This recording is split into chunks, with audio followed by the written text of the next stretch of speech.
이기는 역시 대왕 화이팅! 쇼메이커 D+ 기아 화이팅! DRX 화이팅! 화이팅! DRX고 화이팅! Welcome, ladies and gentlemen, to LCK Spring 2024. I'm Atlas, I'm joined by Wolf here as we bring you today's matches, and we're starting off with a battle for a playoff spot. This is actually a huge one between D+ and DRX. Both of these teams sitting on the same scoreline, both of these teams having only won against exactly the same teams here in the LCK. And surprise, surprise, they're the ones below them. Yeah, so if you take a look at those three teams below D+ and DRX, Nongshim, DRX, and OK Savings Bank, Breon, they're the only teams they have defeated. Notice that despite this, it's a better game score here for D+. So they've taken games off some of the stronger teams DRX hasn't been able to do, so there's a pretty big buffer between the two of them. But the team that wins will take that WL, like win-loss, series score advantage, and will be closer to playoffs. But yeah, these teams are both on the edge right now, and I think expectations much higher for D+, a lot more pressure on them. DRX, on the other hand, though, coming off of a big losing streak here, trying to turn things around. This could be our closest series of the week, even though it's not necessarily the highest level compared to some of the other games we have coming up, like the KT T1 series, but I think this one is one that is arguably the most important this week.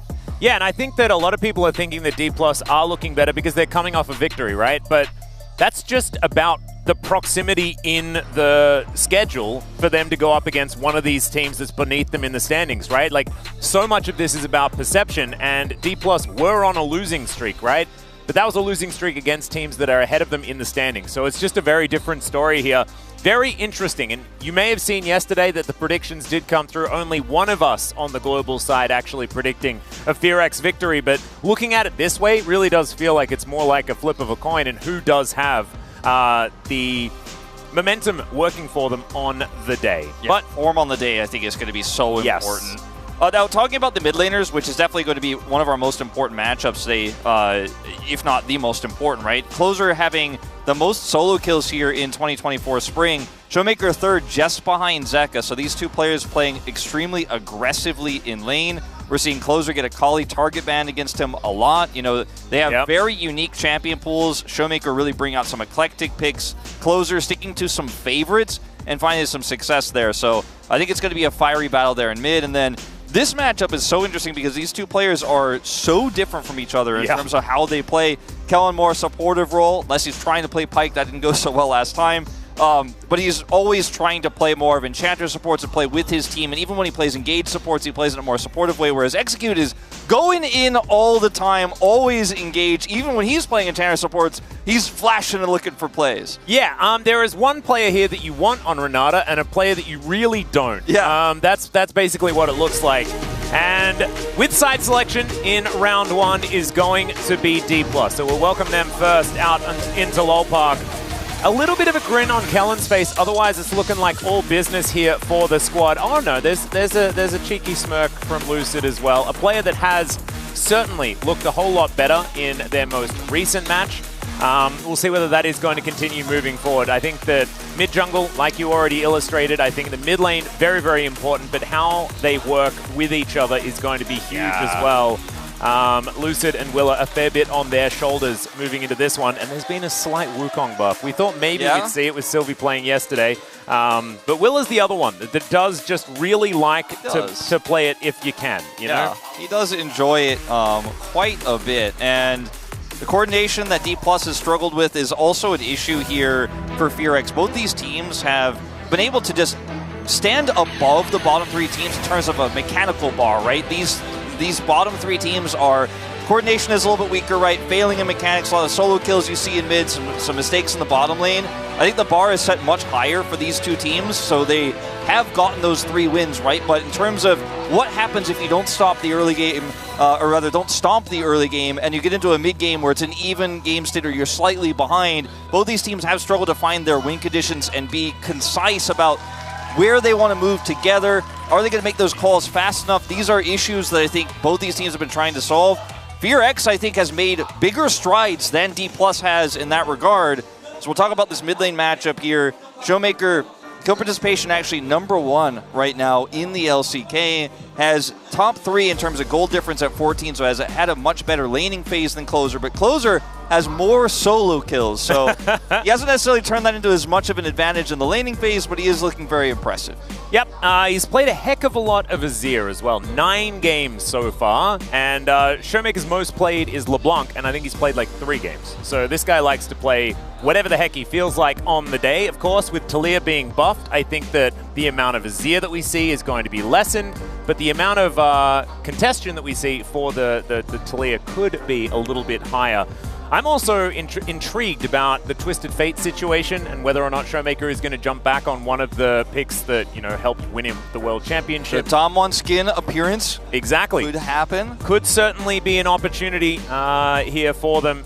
They would like to head in that direction, but I think we're getting a little bit ahead of ourselves. I think there are a lot of picks that could be very interesting, and TF kind of gets wrecked by Aurelia, and Closer is pretty good. Yeah, the good old Aurelia. Closer definitely a player who can be given a red side counter pick for mid and utilize it extremely well, as he has done many times in the past, even at the beginning of his career when he came in as a support, or rather sub player for Faker. Yep. We saw him use that a lot to his advantage, and they planned around him a lot back then. And he has since evolved, and his champion pool has widened a little bit, but we still know that he, like Zeka, has a very aggressive melee type champion pool he has a ton of success with. Sometimes the aggressive control mages like the Orianna, the Syndra, he's also been very comfortable on. Zoe, yep. A little bit more fringe right now, but I think that we are going to see no Smolder in this series. I think it is going to be banned every game after what we saw from it yesterday. I just don't imagine that's going to be allowed. I think Senna will likely follow suit. My concern is whether or not we'll see Lucian in this series, because it has been a pick that Henna has often relied upon, and I think that that is not necessarily going to be what you need to get it done tonight. If you're not going to have that dominant early game, it is just so hard if your team can't stack up coordination-wise. Both these teams, again, some of our weakest in terms of getting it done when they have the right win conditions, when their draft has progressed to the appropriate place in terms of its scaling. You go into that 20-minute mark, you had the great tempo early game, you got a dragon lead, but then you can't make the right calls and sides, you're not able to engage properly. These types of things can plague both of these teams. But I just don't want to see Lucian, because I feel like he is one of those champs where you really need to be on the ball with those calls. Not only that, but you also need to make sure that you win every fight throughout the mid-game, right? That you continue that snowball rolling, that you have that proactivity and the execution on that as well in those moments. And both of these teams really have been struggling in that mark. I really loved that you pointed out that DRX feels like the teamwork has gotten better, but I believe on the side of D+, individual play is that little bit higher, right? But it kind of just equates to the same level of skill. But here we are in the draft already, the Jax and the Vi both banned away, and that may mean that there is room for a few things to slip through, because there's a lot of those bans that we've seen almost permanently on this list that are now missing. Yeah, Varus has been quite strong, obviously, and then you have the Senna, the Smolder. These picks are incredibly powerful at the moment. And, you know, stuff like Orianna, I feel like these two mid laners don't prioritize as highly, so that's one that you could probably leave out, as Ashe is now taken off the board here as well. We'll see if on red side the Smolder is going to come through with Senna, because if you're on blue side, you could feel like pretty happy to leave those up and then look to take one of those, or even potentially trade them, as they are both scaling picks. Twisted Fate targeted here against Showmaker. Also could be played by aiming, of course, but seems like a Showmaker pick right now. Yep. They've been having a look at his solo queue. He's currently undefeated on the Twisted Fate out of 2 games this week. There we go. Incredible. Sample size out of control. As D+, let's see what this ban is going to be, because if you do decide to get rid of one of these theoretical, there it is, priority picks, and it is going to be Henna's Kalista, it might mean that it sort of forces the hand of DRX as far as a Senna ban or something like that, instead of being able to possibly get something a little bit more high-powered. Yeah. I would expect the Senna to come through here, but we'll see. They might have a different plan. I mean, they could try to take Nautilus away and run something into that Varus, for example. Yeah, true. So let's see, because Senna, I think you've got to grab here as D+, put aiming on that pick, and then see what they want to take away. Nautilus, Varus is a great response. You could try to play Smolder and Nautilus even, and try to just stabilize there and scale up, because both of these picks are very weak in the early game, but become extremely powerful later on, if that's what they want to do. And I think D+ a little bit surprised to see both left open here and will make the hard call to go for the Senna. I think this is definitely the right choice, and looks like we're not seeing Smolder in this game. It's just going to be the Varus Nautilus takeaway. And it might mean that means we just see Tahm Kench. And we've seen this so many times here in the LCK, but the Senna generally ends up winning out in the later parts of the game, just kind of by default. Yeah, I do feel like this Varus that is currently being hovered, it is going to move over towards the Sejuani. They're going to think about it. Never mind, they're going to lock it in. So not wanting to give it some time, to give it some thought, and we'll just take away the Varus. So is it going to be that Nautilus, like you were talking about? Or are we going to go for a little bit more of an aggressive lane, right? You can pair it with something like a Karma or something with a little bit more range and aggression in the early game to really try and put them behind. Yeah, it looks like that's what they're thinking here, because they're going to give over the Nautilus here, and that's just going to get locked in as well as Lucid's Lee Sin. So a lot of backline access here. You can avoid the Sejuani, get on top of that Varus. Closer's just going, who cares about bottom lane? We're going straight into Sejuani Yone, and try to combine those two. It didn't really work out, but LeBlanc now taken away here from Showmaker, so targeting the mid pool a little bit. And now if you're D+, you could take away some of those picks that are super strong in the bottom lane, but there's just so many of them. You could play Hui, you could play Karma, you could play Zyra, you could play Heimerdinger. You don't really necessarily... Can Execute play those? That's a good point. That is the question. That's a good point, actually. I think he's almost definitely playing like Leona or something like that, you know.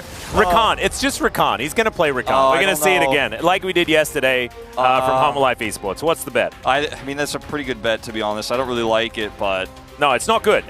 But it just feels very Execute at this point in time. Final ban from D+. What's it going to be? Well, it's a tough call, because this Yone could be flex top, and they could pick something here in mid, you know, and then grab... Like, it could be flex top, it might not be. They could grab Cassante, play it mid here. Very difficult. Renata is going to be taken away, which I think is, you know, at this point, very wise for how the laning phase is going to go, but doesn't feel very strong into a Senna composition in general. It's not a dive comp here, so see what their plan is. Maybe they're looking to grab an Aatrox themselves, which has been so good with Senna over the last 2 weeks of play. So Maokai to come through here for support. So the Execute Maokai, oh my goodness. Oh, okay. There's a Daniel Harrison who is extraordinarily happy about what's going on here, and in fact, he's here. He's about to talk about support Maokai for the entirety of the space. I hope you guys are looking forward to that. It's so good into Aatrox, too. I actually like the Gnar here a lot more. Does weaken a potential Cassante pick there in the top lane. Now, mind you, the damage here for FearX is pretty hard on the AD. You know, Maokai is going to offer a little bit of magic damage. Varus is going to offer a little bit of magic damage, of course. So the Gnar isn't going to be as tanky itemization-wise here, but still feel like it's a great pick when you consider that it's going to be very difficult to operate around this Maokai if you're playing one of those melee champs in the top side. And it's Azir. Azir is very weird into Yone. I feel like Yone has been picked into Azir very happily recently.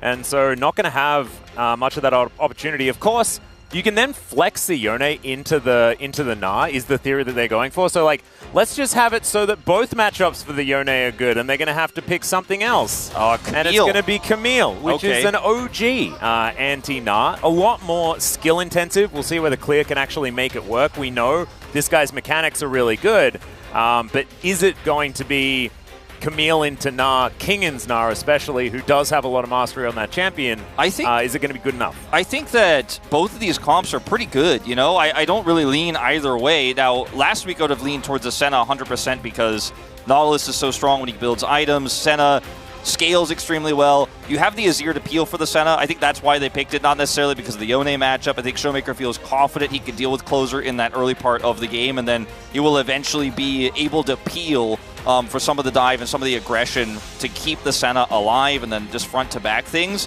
But on the side of FearX here, they kind of have bottom side on lock because you have that Varus lane. Even with the Maokai, you should be able to keep the Senna at bay and maintain some prio down there. And pre-6, Lee Sin won't necessarily be able to make a big impact there. So you can now operate around the Camille and play a little bit more top side and then try to have a super high impact mid game when Yone is spiking. When you have that Camille, assassinate the Senna, get on top of that backline. I think both these comps do very different things, but it's very cool to see them collide here. Good drafting by both teams. No, I actually really like what FearX have done. Like, there's a lot of win conditions here, right? you've got pick, you've got split push. The 1-3-1 possibility, if they can actually make that one work out, is almost unplayable against 4D+'s comp. Difficult stuff. Let's jump onto the Rift.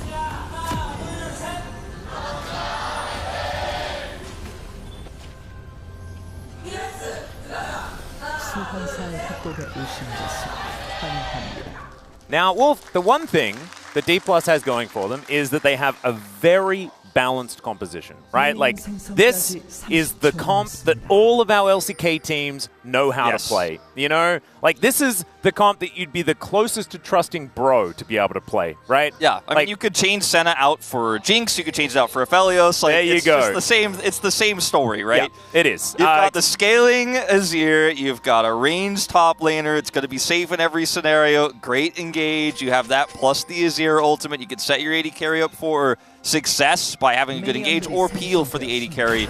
Sammy's going to get his cleanse taken. Yeah, immediately. And then he's going to be lit on fire and forced to go home. Execute almost tanks a turret shot, and Henna is going to at least get a cheeky little auto attack. I guess he's just going to stay. It looked like he is. He has to. He is, you know, not farming here, so it's not the end of the world, but burning that cleanse does feel really rough, and just walking into that brush like that, face up into a Maokai, definitely not my ideal start to a laning phase. He's going to be able to heal back up, and he is Senna. Went for the support item first, so not going for a Doran's Blade start or anything like that, so he'll be all right, but it could be worse. Oh, God. Oh, no. Oh, no. Oh, dear. We saw this in Challenger. Showmaker has gone for the forbidden technology. Yeah. And when we saw it in Challenge, yeah, he is, and it looks on it. When we saw it last time, it was like grasping at straws. Like it was not great. But this is going to be the tech that he's going to employ. Last time, it was picked into a range matchup. At least this time, he can potentially get stacks. Yeah. Like, that is a good thing. I think it was Azir into Talia, and we saw the Azir take grasp in Challenger. This one makes a little bit more sense, but still doesn't make us very happy. Yeah, I'm not super stoked about it. I think you could have gone for, if you wanted to go for prolonged trades, Hail Blades, you could have gone for Fleet Footwork as well, but it's not the worst case scenario, obviously, into a Yone, and we'll see how it ends up panning out in practice here in execution. And also, the Keystone isn't the biggest problem, right? Because then you get access to Demolish, right? We see a lot of our Azirs that enjoy split pushing, things like that, trying to take turrets in side lanes. You can have a better time doing that. What could happen, though, is that we could see the Abyssal Mask and the Liandry's and then the Frozen Heart, which we very much didn't like, the Azir not doing any damage at all. But it is, so for me, I feel like I'm on the opposite side of the coin here in a lot of the ways teams are thinking about Azir. Like, some teams are thinking about Azir like it's old Azir and it's damage and it's engage and it's, you know, got to go straight into Nashor's Tooth and grab Liandry's or go into Lich Bane second. I feel like building tank is okay if you're just going to be peeling for Senna. And if you're just going to be in the front line and you're just going to push people away who try to engage on you, I feel like it's all right. You got a Nautilus, could be a bodyguard. You don't have to go hard on the engage. You don't have to get on top of a Varus. You can just play defensively against the Camille. If he does build that way, I mean, it's really going to hurt his damage. Like, that part is absolutely true. But you got a Gnar in the top lane, and Lucid is going to find Willer here. Does he actually throw a ward in first? No, he's just going to face check Willer. Executes moving on over as well. There's the flash twisted advance. That could be first blood, but no, the flash comes out from Lucid. And now puts the ward in the brush. A really great start here, grabbing Lucid Summoner. And again, you're playing Varus into Senna, so bottom lane is just kind of self-explanatory. Very easily played here, and it's not like they can punish Henna on the other side, so really no cost to execute.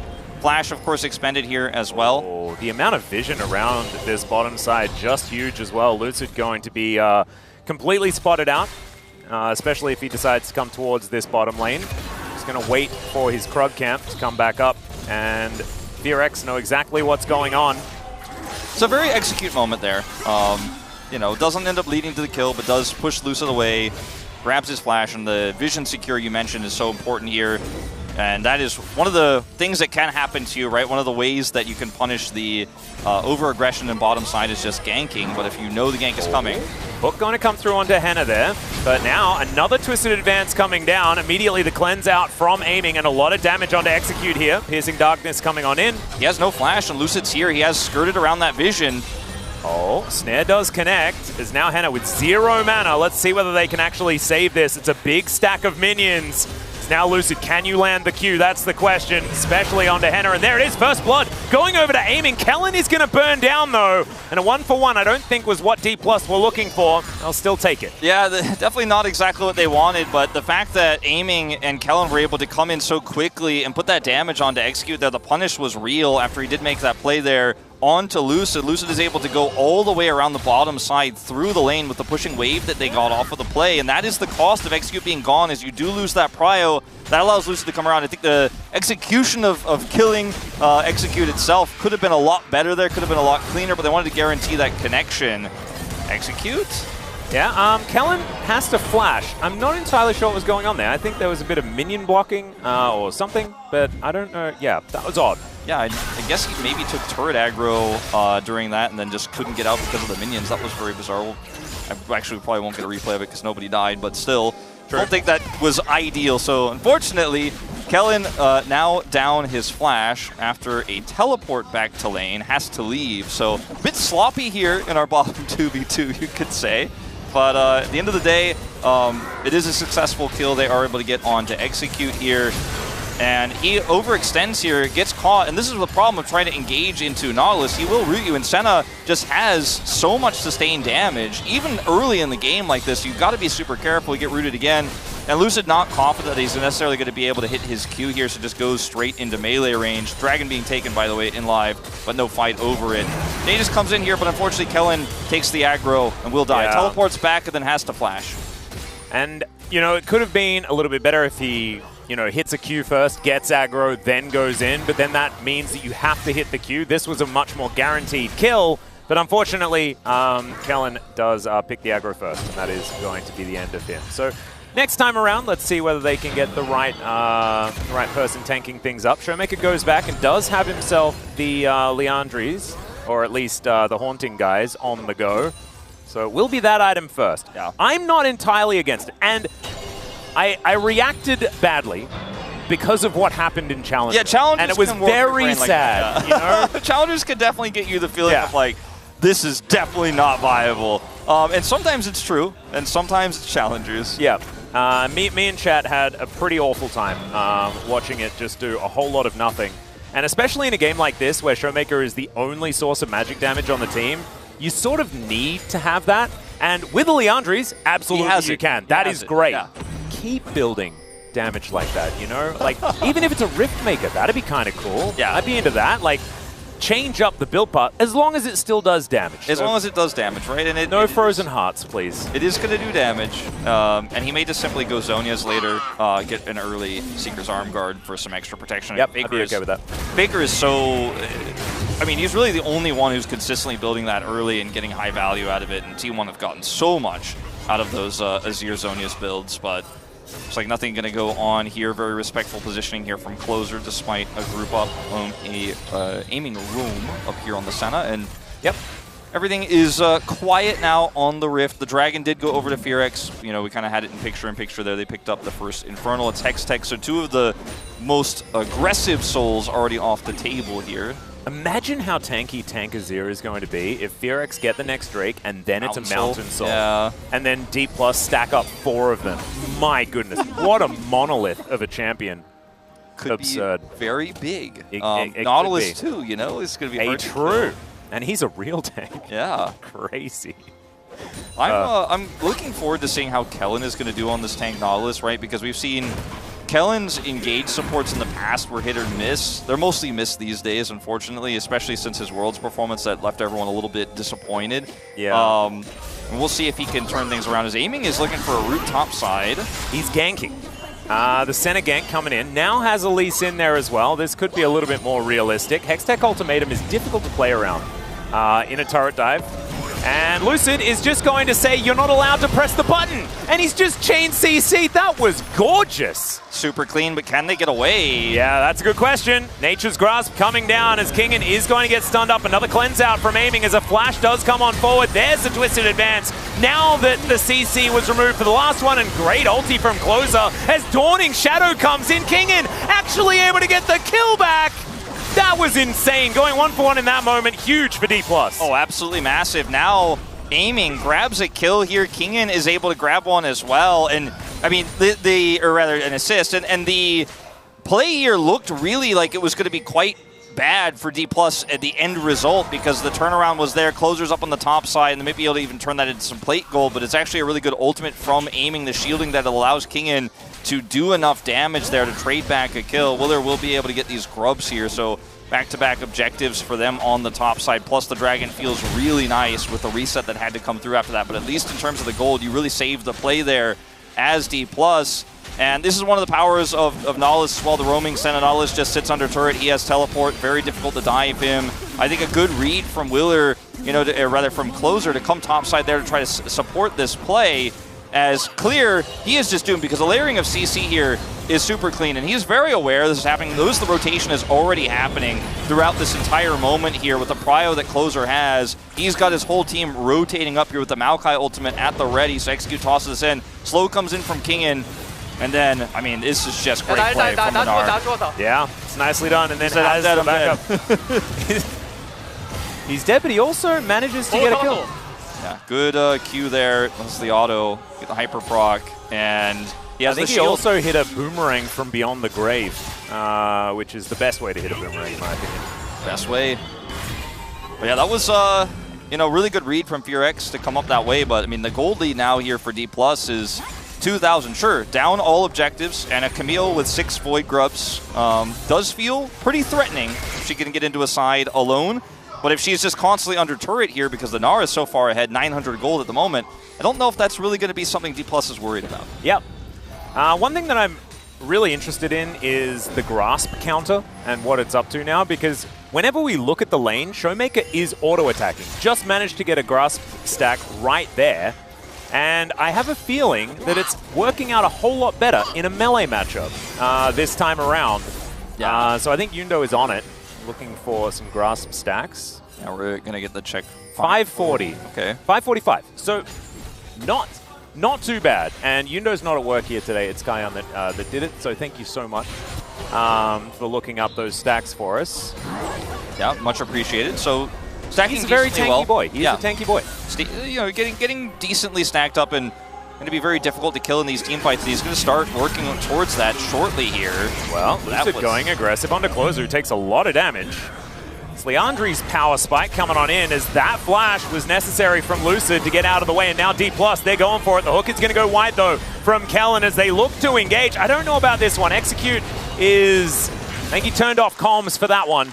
And this is one of those, you know, lack of coordination moments here for DRX where, you know, D+ just out with one flash there, and unfortunately for Closer, his Unbound Soul was really poorly timed, and there's no follow-up. He can't ult anybody, and yeah, Lucid is there, but he's got flash, and so you've blown a lot of your tools early, and then the rest of the team is just so incredibly split. At least Clear is going to be able to grab some plate gold here and then hookshot his way out, but yeah, definitely feels like a massive win here for D+. It is going to be or rather not Hextech, Chemtech that is the soul here, so that's very boring, and I guess we're not going to talk about it's going to feel pretty good for Tankazir, though. Yeah. Think about that Shifting Sands shield that he's going to pick up as Showmaker takes a little bit of damage there, but isn't otherwise too worried. And you can see the burn, burn, burn. And Sorcerer's Shoes now completed as well, so Showmaker doing actually a fair bit of work here at this stage of the game as Execute once again finds Lucid. I think in that last fight, Execute was just a little bit too far forward. I don't know whether it was necessarily his fault. It was a good teleport placement from Kingen. Clear, unable to actually follow. And so the Maokai, after using his Twisted Advance, was just kind of a tree out of water. Yeah, and there's not much Closer can do in that moment to turn the fight or come back and support his backline in that moment because the engage on the Lucid, which he flashed the ultimate of Willer from, and then Closer's already unbound, so he can't really do much. And felt like there were two different schools of thought there for DRX as to how they wanted to approach the Dragon, and D+ is playing the slow Senecop. As long as they don't get engaged on, as long as they don't die, they win the longer fight, especially with a really good teleport, as you mentioned, from Kingen. Not without cost, as Clear picks up some plate gold. Well, Willa going a little bit aggressive onto Kellen, but he'll take a snare for his trouble. And it does feel like DRX do need to continue trying to push this tempo. Yeah. Because I think the time limit, even though there's a Camille in the game and it does sort of skew it just a little bit, their side laning is going to be very strong. But what 131 does rely upon a lot of the time is having control of the map. It's a real fickle thing to talk about. You know, it's really tough for DRX to make plays, though. You know, Showmaker has ult here. Doesn't have flash, which is, you know, significant. But Lucid knows they're trying to do something here topside. And Camille's losing lane, so D+ are just kind of always getting the better end of both sides of the rift right now. Now they're grouped up here looking for a play on this Herald. Notice that King is already rotating up with the control of the bottom side he had. And he's going to be here real quick. Yep. Clear is going to be a little bit later. Doesn't have the opportunity to teleport either, but now he's going to make it to the mid lane. There's some flashes out from both of these supports. Kellen now potentially out of position. Lucid going to be able to lock down the Rift Herald, but can they actually stay alive in the fight? As there's an Emperor's Divide, and if he wasn't a tank, he would have died before he got that one off. It doesn't matter, though, because two are dead on the side of D+. And again, you know, I mean, we're trading sides here in terms of the coordination problems that Kellen just going in all alone Rambo style. He's just hooking his way right into the enemy team, and then D+ are like, well, I guess that's the Herald, you know? I mean, we can't win this fight anymore, and Showmaker just gets collapsed on instantly, has to ult, doesn't have flash, he's dead, and it's just a big wash. Unfortunately, DRX just winning the fight very convincingly. Now that gold lead's dropped to 1,000, but Kellen goes in, and he doesn't hit Henna, and the rest of his team is left out to dry. You have to be the protector of these squishy backline champions. If you're the Nautilus here, against a comp like this, you have to be the anti-dive, and against Yone, Camille, your team is going to get picked apart right away. If you just sit back and let the Gnar ultimate get set, you could have won that fight easily, but just a split call here, unfortunately, once again for D+. Yeah, it didn't quite work out, and we didn't actually catch the beginning of that. That showed us exactly why Kellen was so far away from the rest of the team. Went in for that hook, hit the wall instead because Execute flashes away. I think a lot of it had to do with DRX having some great timing in that fight as well. The Nature's Grasp really working out for them, because I was watching and I was right there with you, you know, like, Kellen, what was he doing over there? Well, as soon as the Nature's Grasp hit, he just didn't move again, and was dead. So not a lot of options. And the other side has a Camille and a Yone, so you've got to be on top of your carries as the Nautilus. I don't think you really want to be going all in on Gage unless you have way more control than you had just then. The hook misses or not, you know. Yeah, and Nabas need to be prepared as well. Yeah, and Kingen was working towards that in the mid lane and trying to get over there. The timing was just so rough, and again, DRX capitalized well. This comp is absolutely oppressive. If you mess up the defense, if you mess up the peel for those carries, I mean, Showmaker's ult can only do so much for you. In this case, the Gnar ultimate, if it's not ready, the Gnar bar isn't ready, he can't peel for you either. So everything needs to be a little bit better set up here, a little bit crisper. And DRX, you know, back in the driver's seat in a big way in this game. 2 kills for Closer now on the board. Yep, the snowball starting to roll, and this is a composition that can do fantastic things if they get rolling. Still, slight gold advantage for D+. Not out of the woods just yet, DRX. As 10 seconds, and then we'll have our third dragon of the game. One apiece now for both of these teams. We'll moving on over. Saplings in the brush. As you connects, and Lucid immediately goes in. Teleport. They're going to commit. Clear has TP as well here, and DRX have so much prio. This is a really bold choice. Double TP commitment as well. Showmaker coming down to the bottom lane as well. He is going tank, by the way, just to disappoint you a little bit here, Atlas, but oh, wow. It's the Frozen Heart second. Yeah, Frozen Heart second. He just wants to peel for his backline, but they spend so much time here and double teleport, and now a turret's down. Camille could still join this fight. Oh dear, now he's going to go back, spends what gold he has, and then can get in at any moment. Going to teleport towards that top side of the river. And now Nature's Grasp coming through once again. Hook going to come down there as Execute needs to try and push them away. Lucid going to get chain CC'd. Emperor's Divide does come down. Lucid will survive for the moment as Execute. He goes in onto Showmaker. Willa almost burning down. Lucid on 200, but he might be able to grab the Drake, and he does so. Showmaker still alive and at about 50% as now This Tankazir is actually working. Kellen able to limp his way out as well as Q lands, and Lucid goes in. It's a double for Showmaker, and now Henna has no option.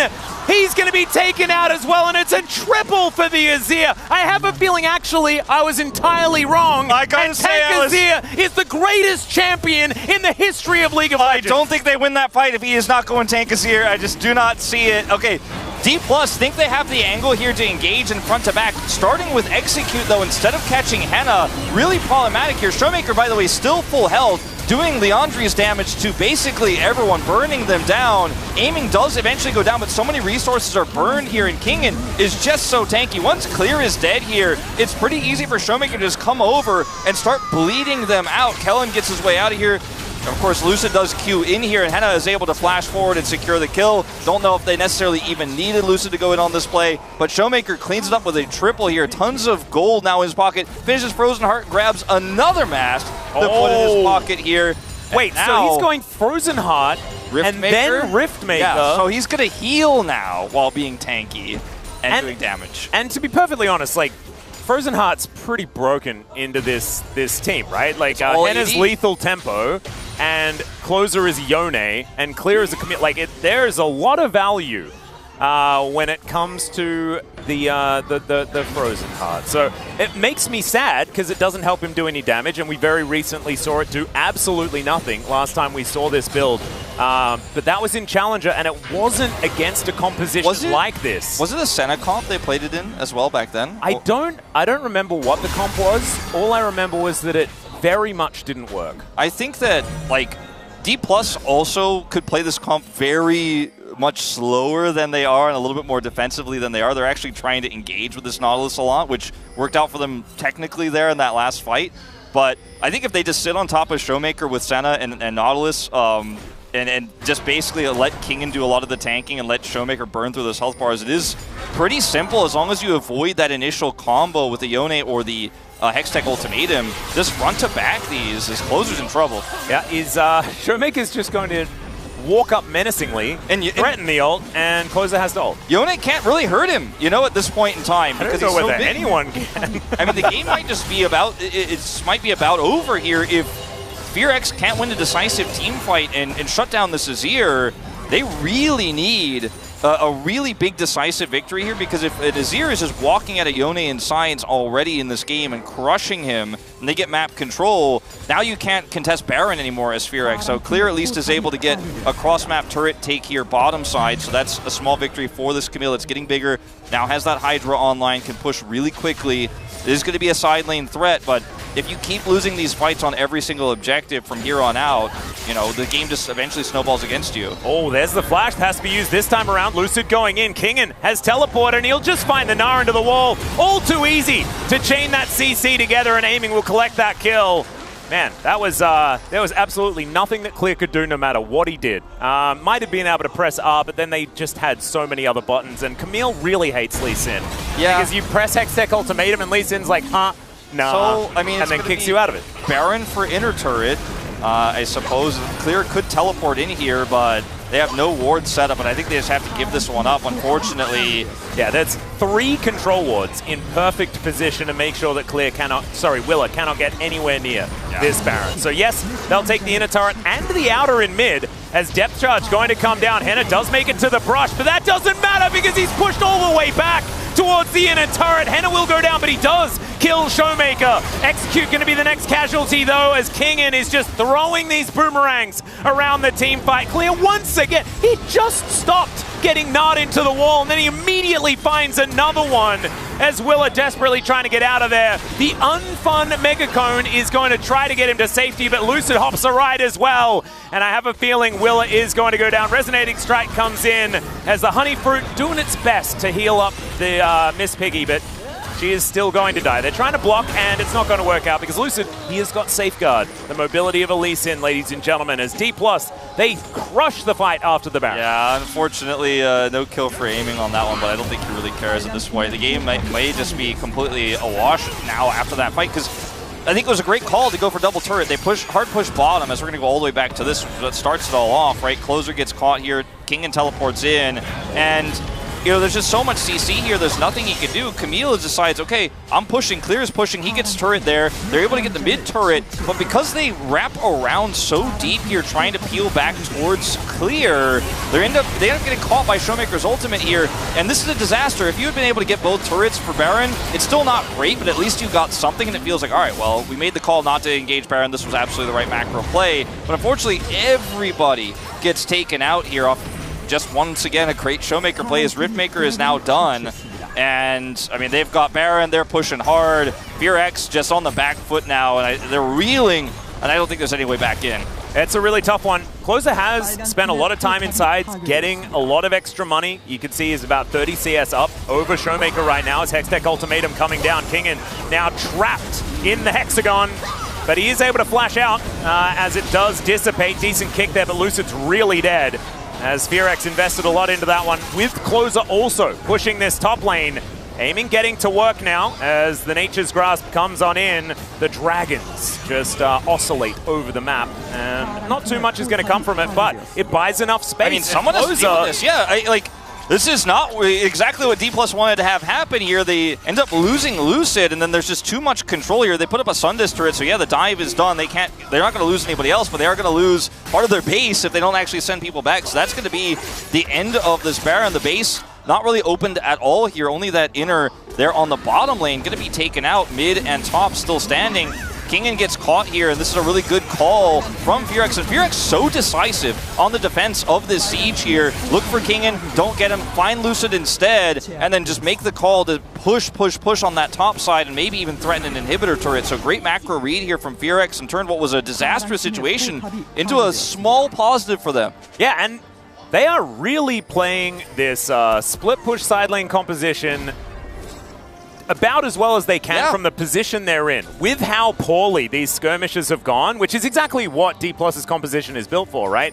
They still managed to eke out these little subtle advantages, and they're still within touching distance. 2,000 gold at 27 minutes into the game means basically nothing as far as a lead, as long as a lot of the money is on the Camille and on the Yone, and they're able to keep control of side lanes. So they aren't, and they lose the top inner. So that is going to continue that lead as Showmaker, I don't know whether Will is going to be enough to take him down, but with Clear and Execute making their way over, I don't think Lucid's going to get there in time. Emperor's Divide doing a fair bit of work here, but Showmaker is eventually going to die. It will just take a lot longer than it normally does to kill an Azir.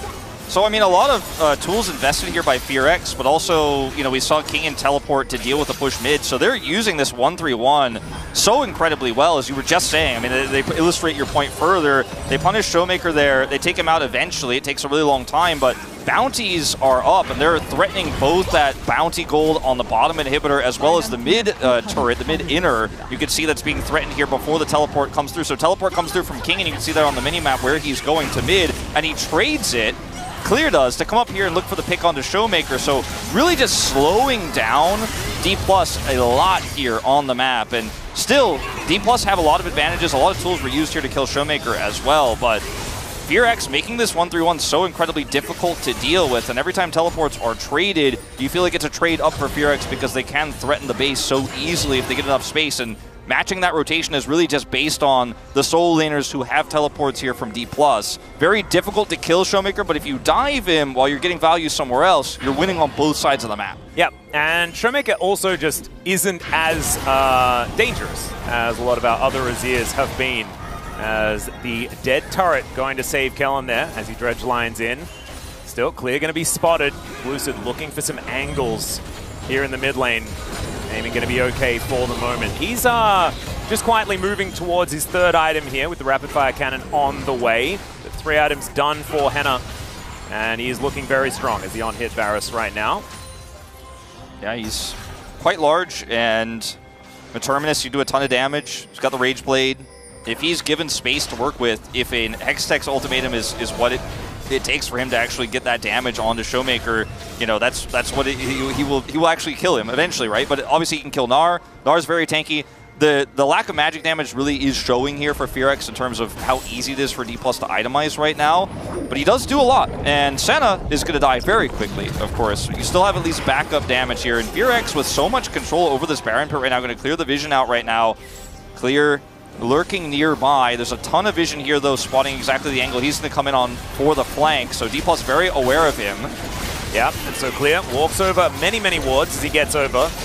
So they know this is going to be an honest 5v5. Is Kellen a little bit late on that one? Showmaker does tank the ulti, but the Nature's Grasp only finds the front line. Ult comes through there from Closer as well, but he may have gone too far. He's able to pull himself back. But Clear, unfortunately, doesn't have this. Well, he actually does. He's going to hookshot away. They're too tanky. They lose control of the Baron, and now Lucid going hyper-aggressive, now aiming, looking for these auto attacks. The Hail of Arrows does about nothing. Clear going aggressive onto Kingin, but he's not going to fall down. And Closer, he can't get back into the fight. And you're exactly right, Wolf. They're just too tanky. No one's going down. No one's taking damage. Closer goes in for the ult, and he's just whipping his way out. He survives due to some of the lack of damage on these champions at this point in the game. I mean, still, frankly, the Azir does a lot of damage. Senna is so well protected that she's going to do a lot of long-term damage. And Kingin, even though he's also building pretty tankier with the Randuins, he hurts a lot. So there's just too many threats. You can't kill all three of these damage threats as Willer's going to be pushed away. Oh, maybe not. He's in the pit. That's scary. It's now down extraordinarily low. Who's going to be able to get the smite is the question. They just want to... He was just allowed to walk in and steal their lunch money. It's like they gave it to him. Still, they're going to grab a double kill, so it's not really going to be that many Barons on the map outside of... Now, Execute doesn't have it. Yeah, it doesn't look like he was able to pick that one up, unfortunately, so... Wow, he must have spawned, like, right as it died. Right after it died. So, I mean, he died super early on in this exchange, too, which is part of this. And look at the ult here from Closer as he gets pulled back in, and he's like, well, I'm out. So now you have no threats. Clear is like, I'm leaving my Hextech ultimatum. It's done. And then D+ decide, okay, well, we've won the fight. We can come over here, try to secure some exit kills as they try to leave, and then turn on to Baron. Kellen is doing a really good job of locking Clear down here. There's so much damage even on this Gnar. On the top side of the fight, Closer, he was down super low. He's healed up significantly, but he can't do anything here. Everybody is just so tanky, and it's a double that comes through for aiming. And then Willer, it's just Willer things, you know? If you're going to try to play 50-50, this guy's going to stop you. No real secure here, unfortunately. Aiming, or rather, Lucid has already used his ult. And over here... Yeah, now we've got more things happening. Clear is going to be ulted back from Showmaker, who uses his wall to hookshot to. Just don't think it's going to be enough as he's just thrown around like a beach ball. And Execute, yeah, not going to really be able to do too much here as the Hyperprocs are going to rain down, and it's a double kill for the Azir. 7-3 and 5 now for Showmaker, who does have that Abyssal Mask that I spoke about with such frustration earlier on. It's so broken, and now actually, I'm like, maybe this is the greatest thing to ever happen to League of Legends. I'm still not sure. Into this comp, it just feels so good. It's so good to protect the Senna as well. And I think it was Orcs that I was molding to about this. So he might have like an opinion, a reason as to why it may have worked this time around and didn't the last time. I mean, I didn't watch the last game, but it made, when you mentioned it to me, I was like, actually seems pretty sick here, and it definitely has been. Well, it was definitely really sick here. It's absolutely right. As now Closer looking for that flank angle, will get walloped, but otherwise he'll be okay as he does go back to that soul, rebinds. I mean, just nobody can, like, the fact that Showmaker can exist on the side and crush a Yone, it takes a long time, but he can win that, is so problematic for FearX's 1-3-1 when Showmaker is not being dove, when he's actually battling 1v1 into the Yone. He's having a good time. Camille did a lot of work inside when she was left space to do so, but once they took that one really big team fight, there's just never really been an angle for the Camille to actually get out on the Rift, and this is just them trying to set up something here. They get caught. And it feels to me a little bit, okay, Closer is just going to die. Lucid gets in the way, and that is going to be a dead Yone. I mean, this is a 32-kill game at 33 minutes. Yeah, this is like extraordinarily bloody. And there's a Chemtech Soul with this particular Azir build. If there's ever a time that it's going to look bonkers, it's in this exact scenario, especially with how extraordinarily strong he is, and he finds the ultimate onto 3 in the backline. This is going to be the last fight of the game as aiming untouched, just able to shoot them like fish in a barrel. And there's a Gnar into his own turret, and Clear is going to fall down as well. Kingin picks up a double. And yes, Showmaker does fall down in the end, but that just shows that he utilized his tankiness to 100% of his ability. The Nexus is going to go down as well, and it felt like a Juggernaut composition. It felt like he was Azir, but actually he was Galio. I mean, there's so much to talk about here. Obviously, D+ really misplaying a lot of their comp in the early game, and it looked like maybe there was going to be a chance with a really good 1-3-1 for DRX to run away with it, but I think that Showmaker showed, and it's a good example of creative itemization and new trending builds can be so good against a comp that's so one-sided in terms of its damage profile. Yeah. Ingen's tanky, the Azir is tanky, Showmaker's just not going to die, and you have a Senna that's untouchable super far away with a Nautilus that can also peel for her, and then it just becomes so difficult. Even though you have Camille and Yone, that sounds like Senna's worst nightmare. There's so much to get through before you can actually get on top of said Senna, and she's also healing those tanks at the front as she's hurting you at the same time. It's just a really well orchestrated comp here from the side of D+. I thought DRX's comp was good as well, but once it loses control over the map and you have to straight up 5v5 team fight, you are just never going to break through those tanks. It's never going to happen. Showmaker still tops damage in the game. Yeah, so I guess not tank Azir. This is everything Azir, is what we just witnessed. I do want to say, though, that I felt like the quality of the League of Legends we saw in this first game on both sides, because both of these compositions were so incredibly different, right? It was much higher than what I was expecting, right? Like, this isn't the classic Eastern battle that I think that we get a little bit scared of when we come into work and there are teams from the East. This is looking like higher level League of Legends than I was getting used to, and hopefully we get 3 games. Time for a short break. When we get back, the space will break down game number 1. We'll see you for game 2.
나를 써도 되고. 야 해보자 이거. 나 이거 미니언에 탈박할게. 미니언에 탈박할게.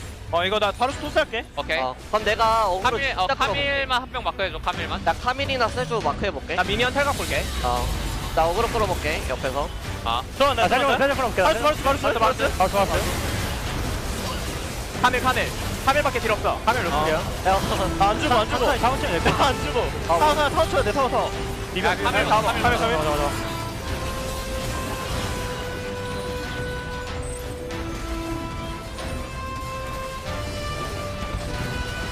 대회 때니까 확실히 오가 잘 안 되네. 너 잘했어, 여기가. 잘했어? 나이스! 별 리실 원하지 않았거든.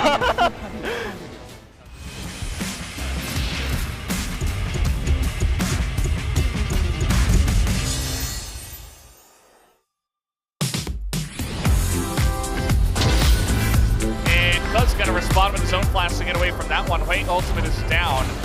Siano looking to get in here again. Dudu's got a very nice angle on the backside. Look at this damage right now from the Hoi is huge as Rascal goes down early and the double knockup comes in from Q2. And that might just be it for this team fight. Everybody just taking heaping helpings of damage, and Dudu's not done with it yet. Lena, there he goes. Just taken out immediately. And Dudu up to 3 kills. Gonna try to push him away as now they try to turn. Immediate on this comes down from the set of Bulldog. He's in trouble, has the flash, but he gets a big sweep at the end of his class and a 3-man knockup with the kick is massive from Cuz.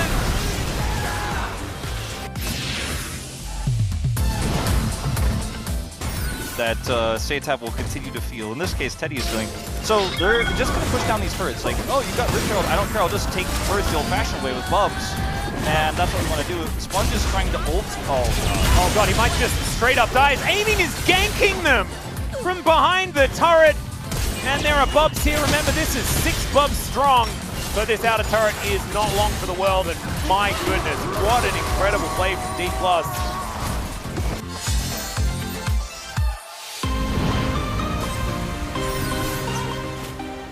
Here's the thing, right? Aatrox was updated a lot earlier than Kante brought out. Yeah, true. The knockup's not going to happen, and now BDD has just got them again.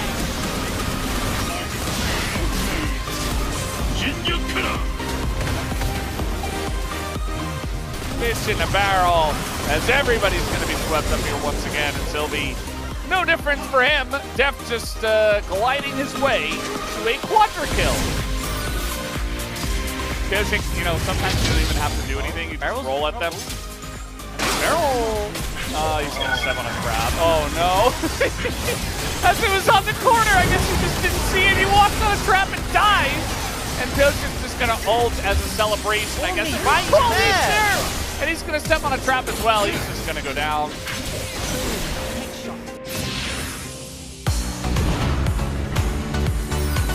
Faker so safe on a control ward here as well. As Ona now doesn't flash, or at least one charge now missing. Alright, in goes Carrier, he finds the backline, the shockwave to take down Closer, and they're going to utilize Ona to try and get on top of Henna. He's going to get feared and taken out, and the damage dealers are just dead in the blink of an eye.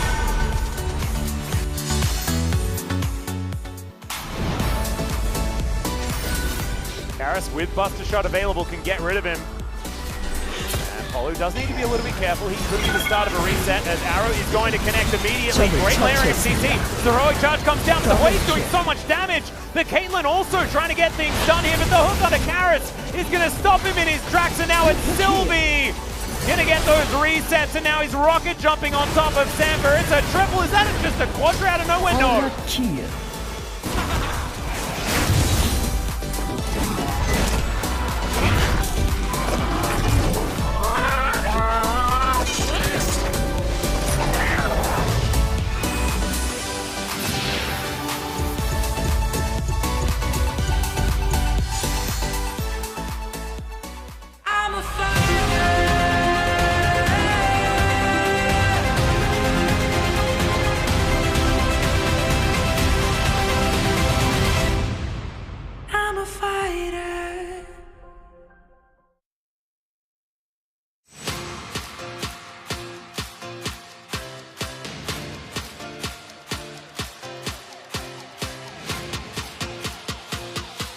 Hello and welcome to the space. We are here after game number 1 of D+ Kia up against DRX. I am Valdez. With me today, we do have definitely Ox, and we do have definitely Chronicler as well.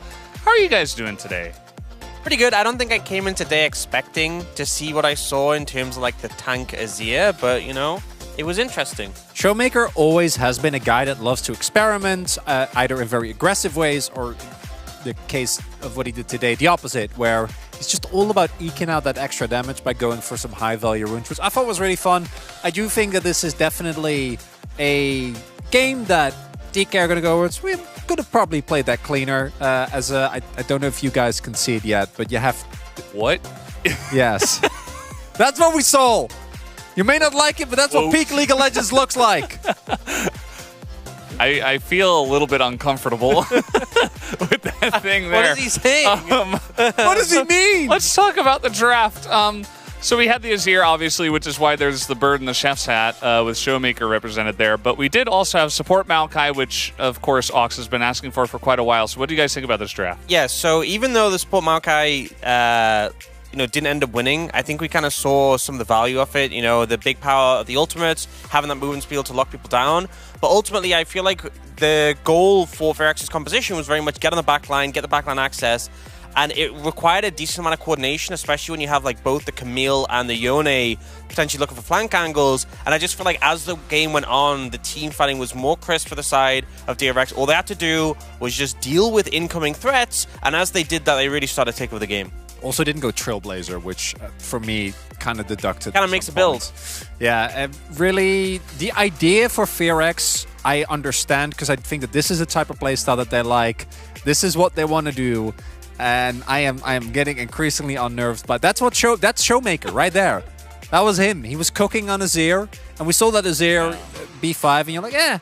And it made the game, I think, a lot more interesting, because otherwise this kind of was a game where DK got an early to mid-game lead, and they had some side lane issues, but they did close out rather cleanly after that. Besides that, I thought it was interesting that Smolder was ignored this time around, so did fall in presence. It obviously is not 100% win rate, so decided to go for the other strong 80 carries in the meta at the moment. But let's take a look at this first highlight around the Drake fight, because this is where things got started for the side of DK.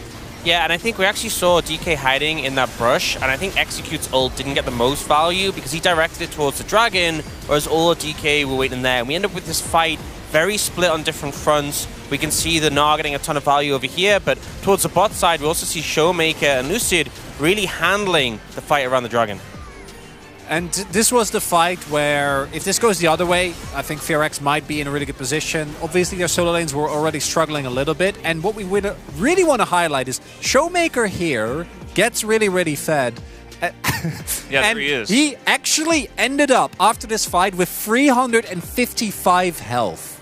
Yeah, and at this point, he had 353 extra health from Grasp and Overgrowth, and 13 extra armor and 10 extra MR, so he would have been dead without those so extra stats. perfect. It's like exactly what he needed. And I'm not saying that you should play Grasp Azir in all your solo queue games, but I think specifically into a melee champ like Yone, where you can easily proc it, into a composition is trying to dive into you, that's where I can see the value of these runes. Maybe the build might cooked a bit too much. I'm not sure about the Abyssal Mask into a heavy AD team, but I can understand getting the extra survivability from the runes had quite a bit of value here.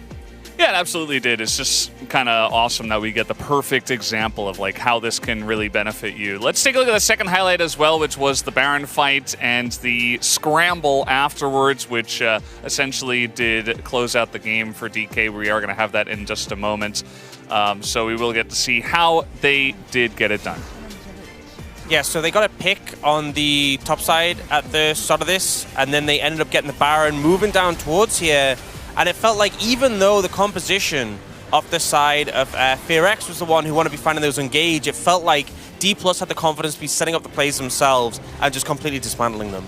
Showmaker also going in with impunity. It does end up going down, but it doesn't really matter. They already got the Baron, and he takes a decent amount of time to go down. They have to invest a lot of cooldowns, so even when he does end up getting killed, they end up getting a bunch of extra kills.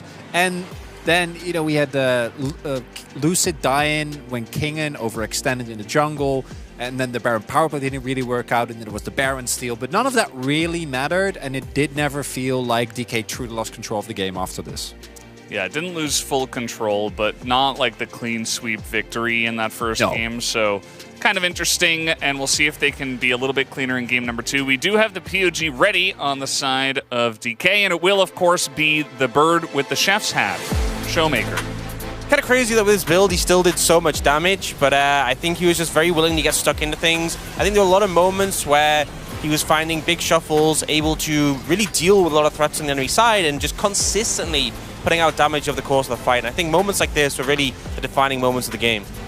Good look on the entire top half. Kingen also obviously is on one of his 2 comfort champions, the Aatrox and the Gnar, so did have a decent Gnar performance here as well in the team fights. Lucid had a lot of impact, but wasn't really the main character. It really felt like every fight revolved around where is Showmaker, what is he doing, and how many hits is he taking, which every single time was a lot. Yeah, so a decent win here on the side of DK. We do have the votes, 10 out of 12. Good enough. He does pick it up. And guys, we are done here on the space. Let's go back to the casters for game number 2. Thank you so much, gentlemen, and also thank you to whoever found the cooking chicken. That was terrifying. Thanks, Jason. You're a genius when it comes to putting things on the TV. It went from Cubby a while back. He was the TV guy, and now it's chickens with chef's hats. It's amazing. Yeah. Romance here at the LCK. Oh. Husband and wife coming together, D+ fans, I guess. Very cute. And look, I stand by. I think DRX had a good draft, but when you had to team fight, you were never going to win team fights basically against this comp unless you were winning the whole game, and they were not. Unfortunately, even though they had some really good side laning, some good calls from Clear in terms of staying and pushing, trying to force teleports around the map, but eventually they came face to face with Tank Azir, and they could not surpass him. It's true, and I would expect to see it banned away immediately. It's just way too strong. The Vi is the first thing that's going to go, though, as we see D+ moving over to the red side. Some counterpick opportunities, but as they highlighted on the desk, or on the space, I should say, Kingen has 2 champions that he's very happy to play. So I think that counterpick might be going elsewhere. We'll see where it is going to go. As they ban away the center, they recognize that it's a little bit too strong. But I think Vi and Rel are 2 very good bans against D+. I think that trying to limit the amount of comfort that Lucid has is still very important, even though he looked pretty good on the Lee Sin, and we know that he's a fantastic Lee Sin player. DRX hate Poppy. They ban it almost every game.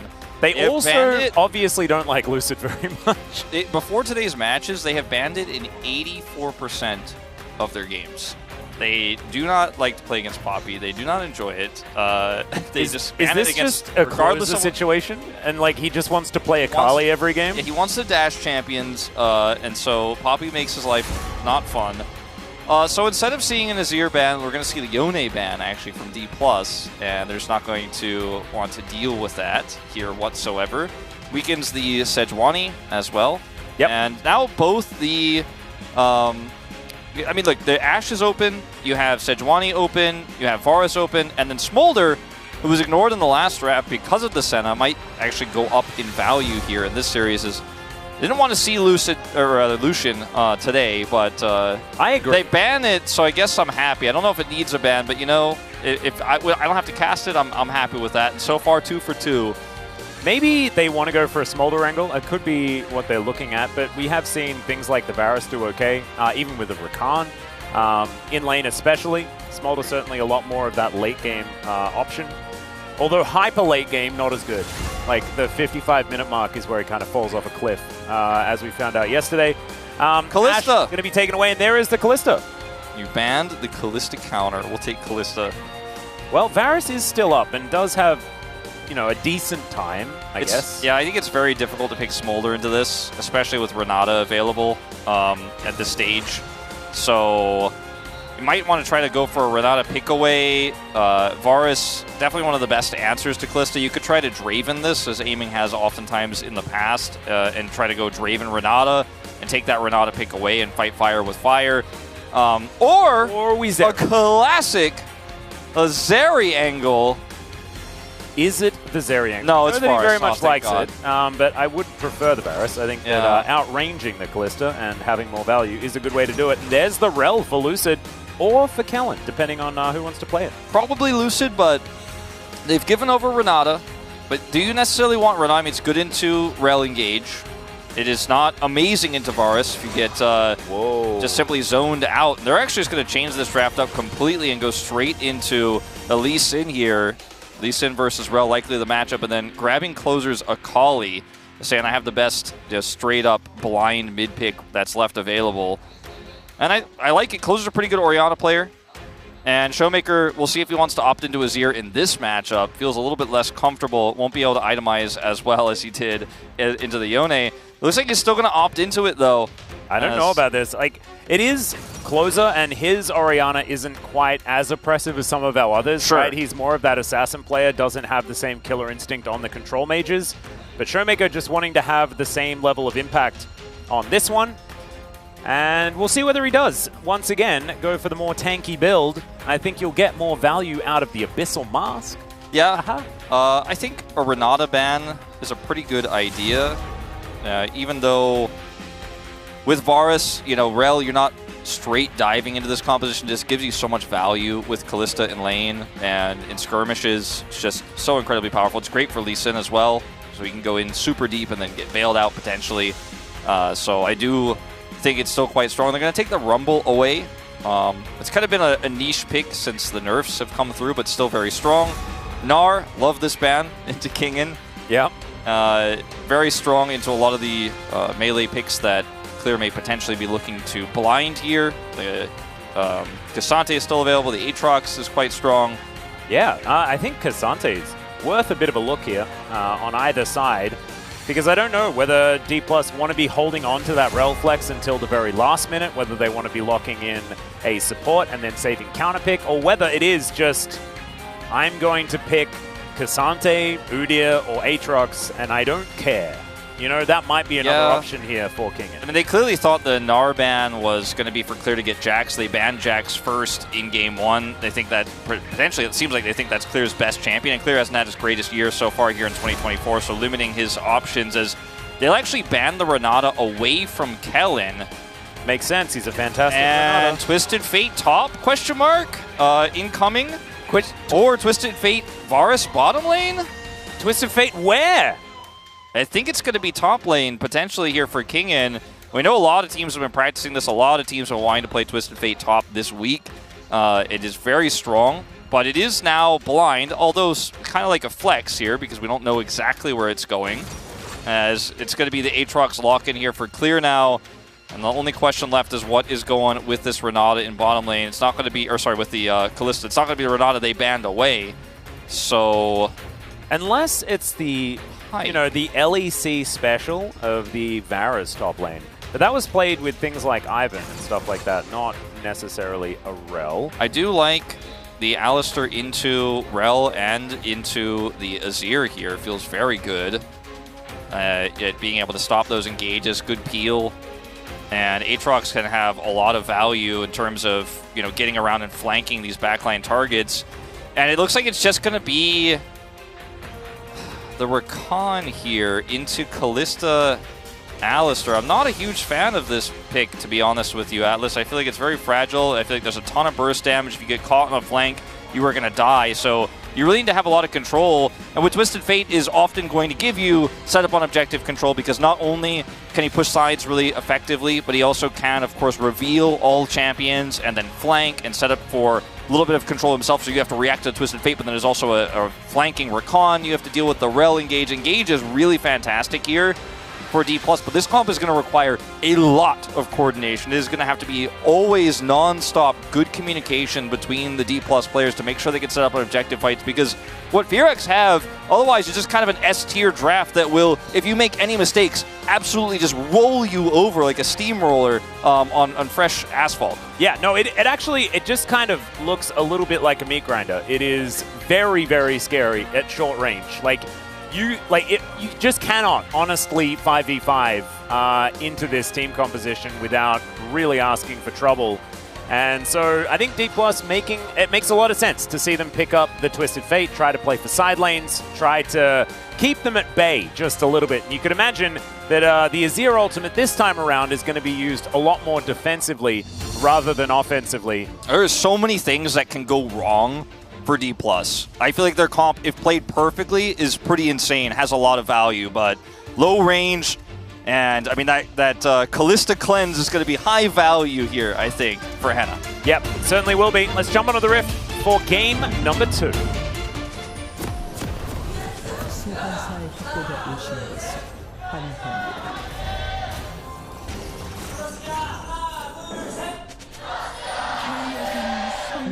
All right, here we are on the Rift for the second game of the series. D+ taking the first one and looking pretty convincing, to be perfectly honest. Showmaker deciding that Grasp is just the way. And so he's going to opt into it as well. I'm not as sold on it this time, if I'm honest with you, so far, but we'll see. Yeah. It's good into Kalista. And this reminds me of what we did see earlier in the week in Challenger, and it seems like a lot of players have just decided that Grasp is just good in sort of any matchup. I think it makes a lot of sense in the melee matchups, as the Space mentioned, but we'll see whether Showmaker can show us exactly why it is still good into Orianna. Everyone who's played Twisted Fate into a matchup like this also knows that if you do get ganked early and you die, you're just going to have this miserable time if your lane ever gets frozen in topside. Has no demolish. Oh no, actually did go demolish again. So okay, demolish this time around for Showmaker. But what I was going to say is where you gold card the Aatrox and then die anyways, and you can never farm, and things are super miserable. So you really have to have a ton of control. You have to be really well practiced on this Twisted Fate, and you have to have a ward constantly as well, which he does have now, to make sure you don't die early at any time in this game. That's one thing that could go wrong, and the game could just end for D+ if Kingen just starts to get bowled over there in the top side. And he has the tools to win the matchup and be safe and not get ganked, but one mistake and it's Dunzo, basically, up there on the top side. It's a very difficult time. Kellen is hitting a lot of Gleaming Quills. It is allowing Aiming and Kellen to stay pretty competitive, but they lose the battle as far as level 2 is concerned. One extra minion does need to go down as Execute goes in for a combo. And Henna with Bang's Skin here as well is going to have free reign, at least for the next little moment. Yeah. And, all right, there's a headbutt back. Kellen in trouble. He's burning down. Willer in position as well as they don't manage to get the knock-up, and I don't think that anything was really going to come of it anyway. Q going to land as Willer just makes his presence known to celebrate with his bottom lane, and a 2v2 kill first blood going to DRX. Willer's like, well, nice job, guys. I was coming down to make sure this happens, but you got it done without me, and the level 2 advantage there, they got a good trade, and then unfortunately D+ just continued to opt in. And it's just a good play there on the bottom side for Henna and Execute. Execute so good when he can actually have that agency as Showmaker. All right, Willer is just going to go in. He needs an extra auto, and he's going to find it. The last turret shot doesn't come down, and Willer, it's 2-0, and DRX just look transformed in this game. Yeah. First time ever, by the way, LCK top Twisted Fate, and Kingen is having a great time in the laning phase, knowing the jungler was bottom side, could push this advantage, but yeah, Willer is just out of control. This guy has always been good, and I feel like in some of his flashiest moments, you could see that this guy has, I feel like, a really bright future ahead of him. I mean, when he was on Hanwha and he went to Worlds and helped them get through the Worlds qualifiers, back then people were like, ah, well, you know, he helped Chovy out, and Chovy really carried. But then when he moved to Live Sandbox, you know, people were like, wow, this guy is actually really sick at stealing objectives, his pathing is good, his game sense is great, but mechanically as well, he's super strong. He's a powerful force on this team in terms of communication, keeping the team pumped up at all times. Almost feels like a cheerleader oftentimes, and I think sometimes this team needs that, especially with the stuff they've been going through this season. But, yeah, great start to this game. And this is, of course, level 2 first for Execute, and Henna, and Kellen just gets himself into flash range here. The headbutt's going to come through, and I mean, that's basically all you need to say. I mean, that's it. You're just in range of that engage for Execute, and that's what he does, man. He goes in. You got to expect that. And it looked a bit weird, Kellen walking forward there. I believe he went, killed a minion, got level 2 to try and get himself out with a battle dance or something like that, but it just wasn't enough to be able to make something happen. And also Showmaker... Sorry, with a grand entrance. Yeah, and also Showmaker now down Flash, Atlas. I mean, this is quite problematic. Obviously, Willer not going to be caring about being flashless as much as Nazir that's landing into this Orianna is going to care about it, and that is super frustrating here for Showmaker. Tries to get out of the play, but just gets out-mechanicked by Willer. And now, this lane is just, like, they're getting zoned out of experience, Aiming and Kellen. Of course, it's a big stacked wave moving towards them now, so they should be able to at least pick up most of these, but this lane is pretty done. Level 5 for Henna, as Execute is jump scaring them. Does get a little cute headbutt onto Kellen, as Willer once again down towards his bottom side. Will start off the Dragon.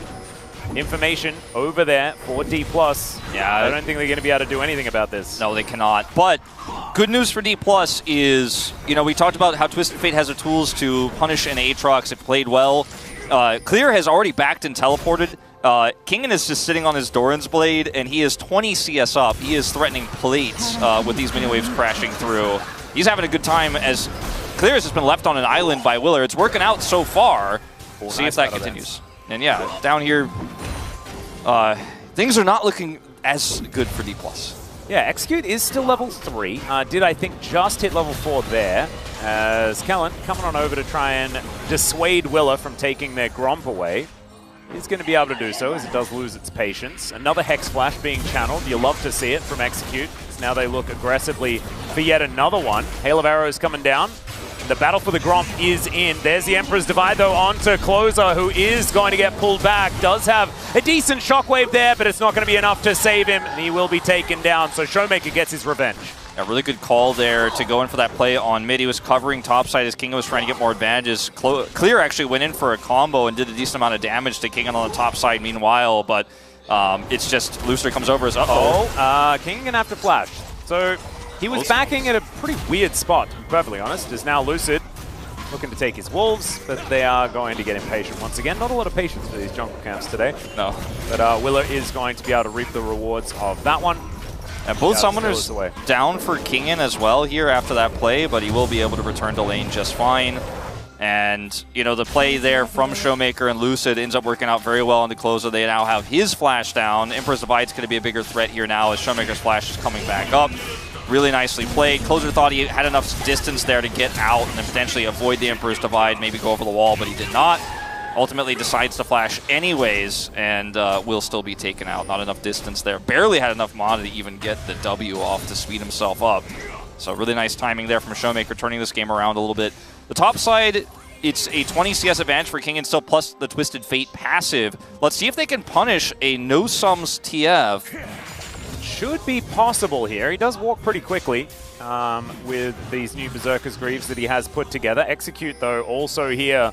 So 3 versus 1. It's going to be a tough one for King to get out of. Does almost find a gold card, but it's not going to work. He is just in the blender. And Clear will get slowed down momentarily, but he gets out of turret range. So really nice dive. And look at this. The punishment, pretty real, as these minions were extremely low, and all of them are going to die. Yeah, all of them are going to die. So much CS is denied. That gap in the CS department goes down massively here. I don't think if Kingen had the summoners there, he necessarily survived, so it would have been able to get a gold card off, maybe trade back a kill there, but they punish him super hard while bottom side is just freely taken. They already got the dragon, so they're not really losing anything cross-map while they make this play happen here top side, and this is the first of what could be many deaths here for Kingen, despite having a great start to the laning phase when Willer's attention was bottom side, but now he comes up here top, and if you look at the rest of the minimap, Closer's chilling under turret, you know, and it's Hannah in the bottom lane who's got a wave pushed in. He's totally safe, so there's just no counterplay here, unfortunately, for Lucid. The only thing he could have done was defend his Twisted Fate top if he had been there faster.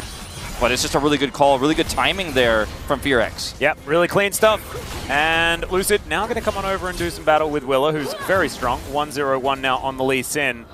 Lucid up a couple of camps, which is certainly good news, as now Execute going to have to flash to get out of the way of the Chains of Corruption. Really good reaction time there, as he does go back in. I don't know whether that was necessarily really good. Can't help it. But he's still going to be okay. Can't help it, Atlas. He's executing. He's like... Oh, also, he just wants to have Hex Flash back again. Yeah. Execute is a support after my own heart. I love to see it. So he probably wanted to put it on cooldown. He might have just been flashing to get it ready. Yeah. That might have been the way. He was like, oh, I really just want to go Ghost on Alistair, so I can always run at them at lower cooldown. But he compromised with Hex Flash, you know. It's like, all right, 2 flashes sounds good. At least he can always flash, you know, that's the main thing. So even with that kill going over to Clear on the top side, you know, that CS difference is there. Twisted Fate's passive is going to give him a ton of gold.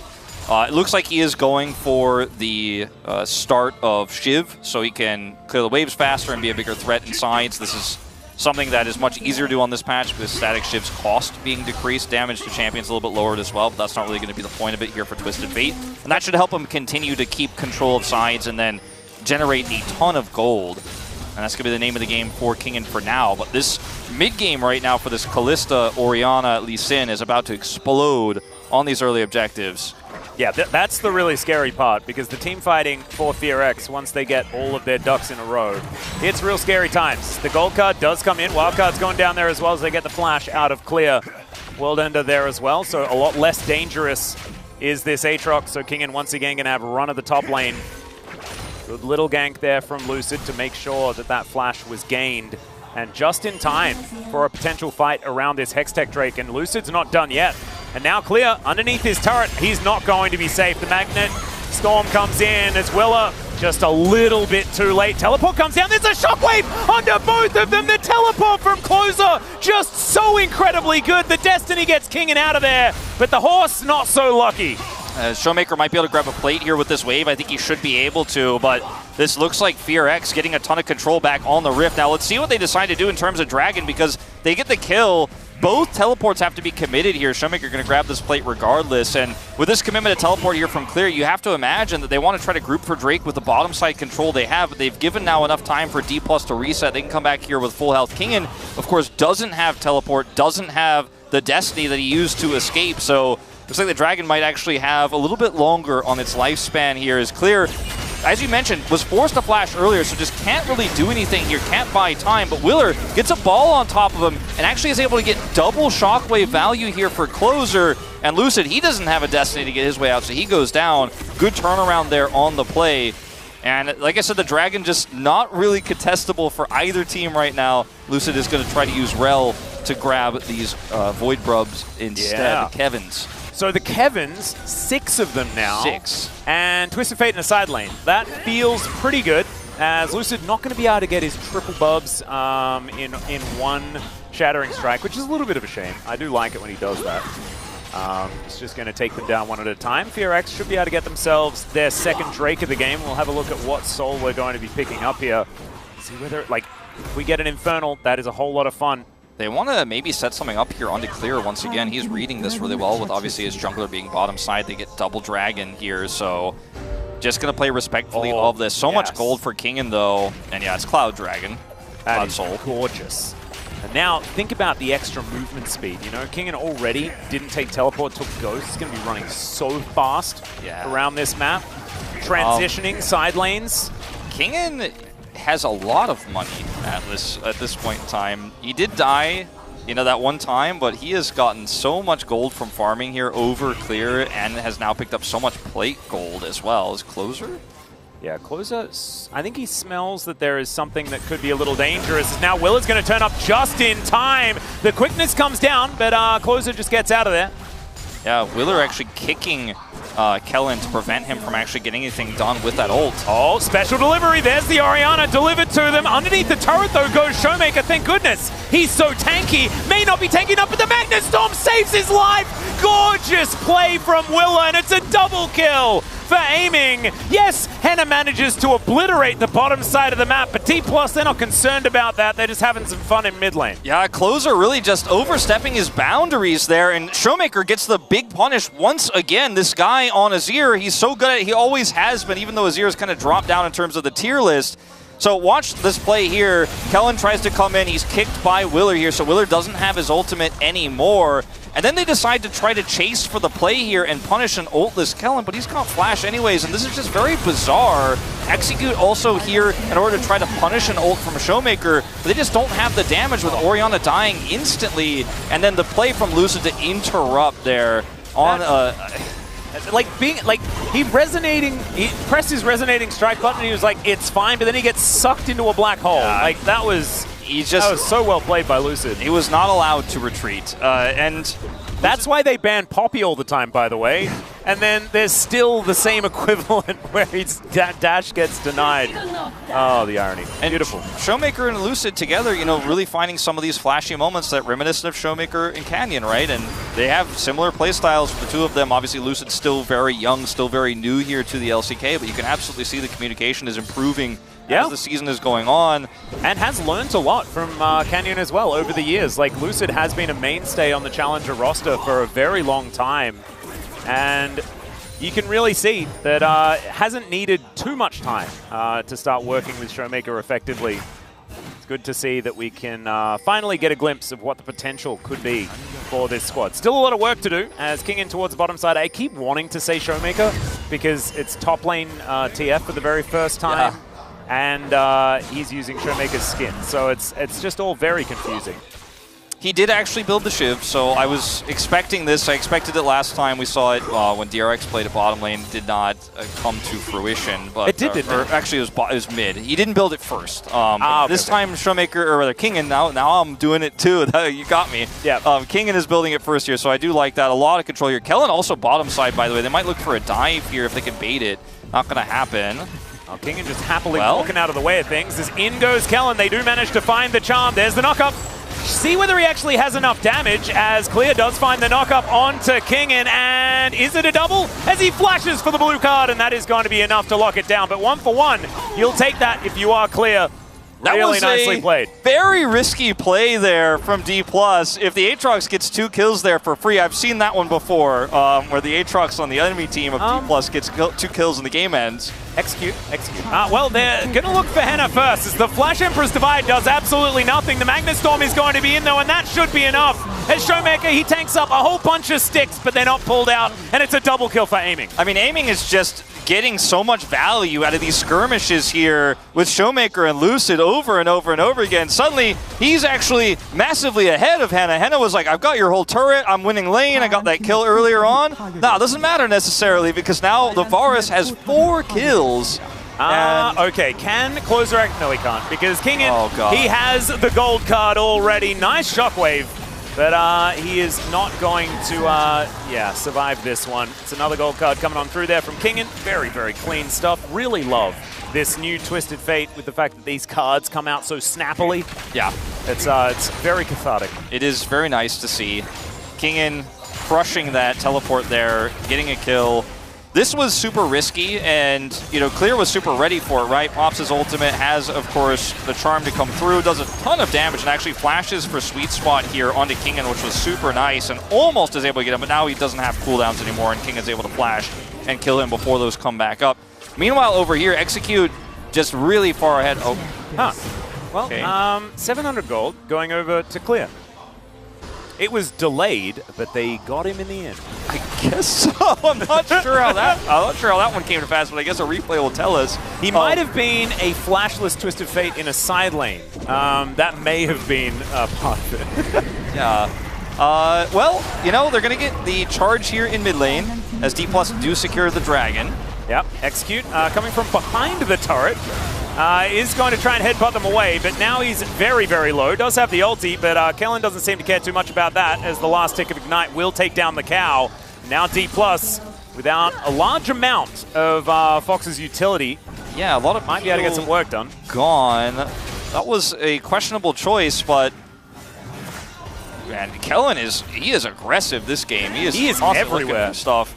He's like, Execute keeps making all of these crazy plays. Guys, is that what I'm supposed to do? And they're like, I don't know. And then he's like, it is. And then Henna is going to get caught from underneath the turret. Aiming and Showmaker kind of popping off this game, as Lucid going to get kicked back towards Clear out of the sweet spot, which is a little bit of a shame. Magnustorm coming on in as the World Ender comes down, and now Aiming has caught up to them. Execute in position, but the Chains of Corruption are going to be able to lock down the cow, and Aiming locks down the Aatrox as well. And now Showmaker getting in there with these Sand Soldiers. Willett just trying to safeguard for his life, but the crash down comes in, and he's slowed by the hail of arrows and pierced by the Q. Nicely done there. You can take the Live Sandbox out of the name, but you can't take the Live Sandbox out of FearX. They just went in on the play, even after it looked like it was going to be a disaster. Trying to commit harder, trying to go in further. Willer, he gets taken out secondly in there, and this is just a game that D+ are now running away with, as it looks like this is just simply a teleport to come through here. Henna comes over as well, and Kellen, as Rakan, can't do anything, and they just punish an aggressively positioned Twisted Fate. And then over here, it's just Henna getting into Emperor's Divide range, and Aiming gets another kill. I believe that was his 5th of the game. And then they're trying to go, okay, well, we have to force something here. So Willer goes in, tries to look for the kick. But again, Lucid just Magnet Storms in, or out, I should say. And then the turn is super easy because Aiming's still nearby. Showmaker's still nearby. You don't have the numbers advantage. And the Willer takes his second Q, hoping maybe he has enough damage to take Kellen out. He absolutely did not. If they had Execute here, maybe a different story, maybe a little bit more CC, but he was also picked. And, yeah, FearX really rapidly losing control of this game. Yeah, and I'm trying to work out where the thinking was, right? Like, 5,000 gold, now the lead for D+, but that last fight just didn't have to happen. They just watched Henna die underneath his turret. There were 2 bad guys with a lot of damage right there, and then they engage next door. Yeah, I feel like it's like their neighbors, like the cops were called, and then the thieves came and they're like, oh, the cops are over right there, so they're going to be distracted, and we'll just go rob this house. But no, that's sort of like they'd already done that, and then they were right there to catch them over in the next house. It really felt like desperation, which was I was saying, you know, it feels like Live Sandbox-esque. The cool kids never panic. They always go in. They're always aggressive. Is they're like, well, we lost somebody. We have to make a play to even it out. And it's sunk cost fallacy there. Like, we have to do something here. We could maybe win this while they're over there. It's a 4v3 on this side if Execute gets in there. Emperor's Divide is on cooldown. Yeah. But they did not have the numbers to make that play happen, unfortunately. And once again, Lucid peeled really well, and then they turned it around because they were very nearby, as you say. Yeah, now Execute is down to about half health. Does have his ultimate back off cooldown, but that does scale with the amount of health that you have, if you can mitigate some of it. Willett walking over a whole bunch of vision that he knows about. Misses the Q there as Kellen does get into the fog of war. And Kingen just going to put pressure on. He's towards that bottom side. He's got all of the attack speed that he would ever need. and he's just going to throw a whole bunch of cards at this turret, and look at the bubs. It's little Void Mites just eating away at it. It's disintegrating. It's so annoying to deal with, and he has ult, so he can actually participate in the fight relatively easily too. He can ghost into range and then ult in for a flank if they overextend. Speaking of, Willer does not overextend here, but was in a slight amount of danger there for just a second. And D+ just waiting for this next dragon to spawn here. Baron is up, but there's no threat here for FearX. They don't have control of either side lane right now, so they can't even get in to put vision up or try to group on Baron and make D+ think they might want to start a fight there. They might want to come over and deal with that. They just don't have any control. Look at the wards. Meanwhile, for D+, they have Deep on the blue side of the rift. They've got one next to the Wolf camp. They've got one, of course, on the edge of that Baron, and they have a control ward above it. So they can see any different angle that FearX could even approach Baron from. And, you know, the trade for Baron for Dragon is not one D+ is going to take. They're just going to group up for the more important objective here and then threaten with Twisted Fate because he has great wave clear with this Shiv build. Now he's on 3.5 items. Just so hard to do anything here. Willer on a flank. And it's also, like, it's once again Twisted Fate. We were talking about this yesterday. It is the quintessential win more champion as Willer, he's in trouble. Kellen looking for the opportunity, gets right on top of the Lee Sin with that quickness, and there is the W-empowered Q. Good flash from Execute, but the Emperor's Divide's better. The Magnet Storm too, as Henna and Closer both just die clear, trying to be the hero, 1,000 gold. But he may go into the grave immediately afterwards. Kingen will turn up in the nick of time. There's the ace, that's gonna be a Baron. And what did they get? They got aiming. And there's clearly something going on in the FearX coaching department where they're saying, don't play slow. If you lose something, try to force. And like they put Willer on this insane flank angle here when they had no control and no potential follow-up. And as soon as he's seen, he's dead. Yeah. There's nothing you can do here. He only has, I mean, look, he's Lee Sin, but there is a limit to his mobility.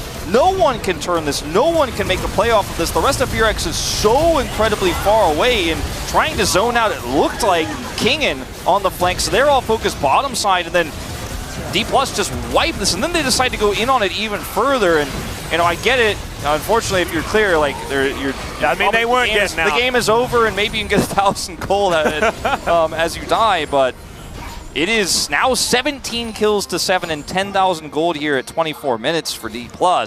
Yeah, ballooned doesn't really do it justice as far as an adjective for how this game has transformed, moving towards this 24-minute mark. Showmaker has level 16 now, so an extra point in that Emperor's Divide. Kingen has got all of the swords of all of the shapes, and he's even got a gun. This Twisted Fate is ludicrous at this point in time. He hurts, and he hurts a lot, and very quickly. And he also pushes sides. He's got, what is it, 65 CS, the lead? Yeah. My goodness. Twisted Fate is pretty strong. CF passive, you know? Yeah. Oh, yeah. So he's got a lot more money as Edge of Night value right there. Gonna block the gold card is now Kellen looking for a flank angle. Showmaker is teleported in. Emperor's Divide hits two, gets them off the Azir. Doesn't quite find the Shifting Sands, but they find Willer regardless.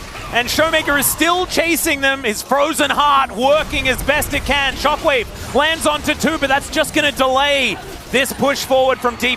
With their Baron, they are going to now move to try and break open this base, and Fox's health bars are not going to be able to stop it. The Void Mites as well, helping out. Look at how many of them there are. What the heck is this as an army? It's a Void army. It's a Void Mite army, and it is just going to start ripping through the space. Oh, okay, Lucid. He's taking a little bit of a journey to the fountain. Not sure whether that one was optimal, as Henna is going to be able to grab that kill.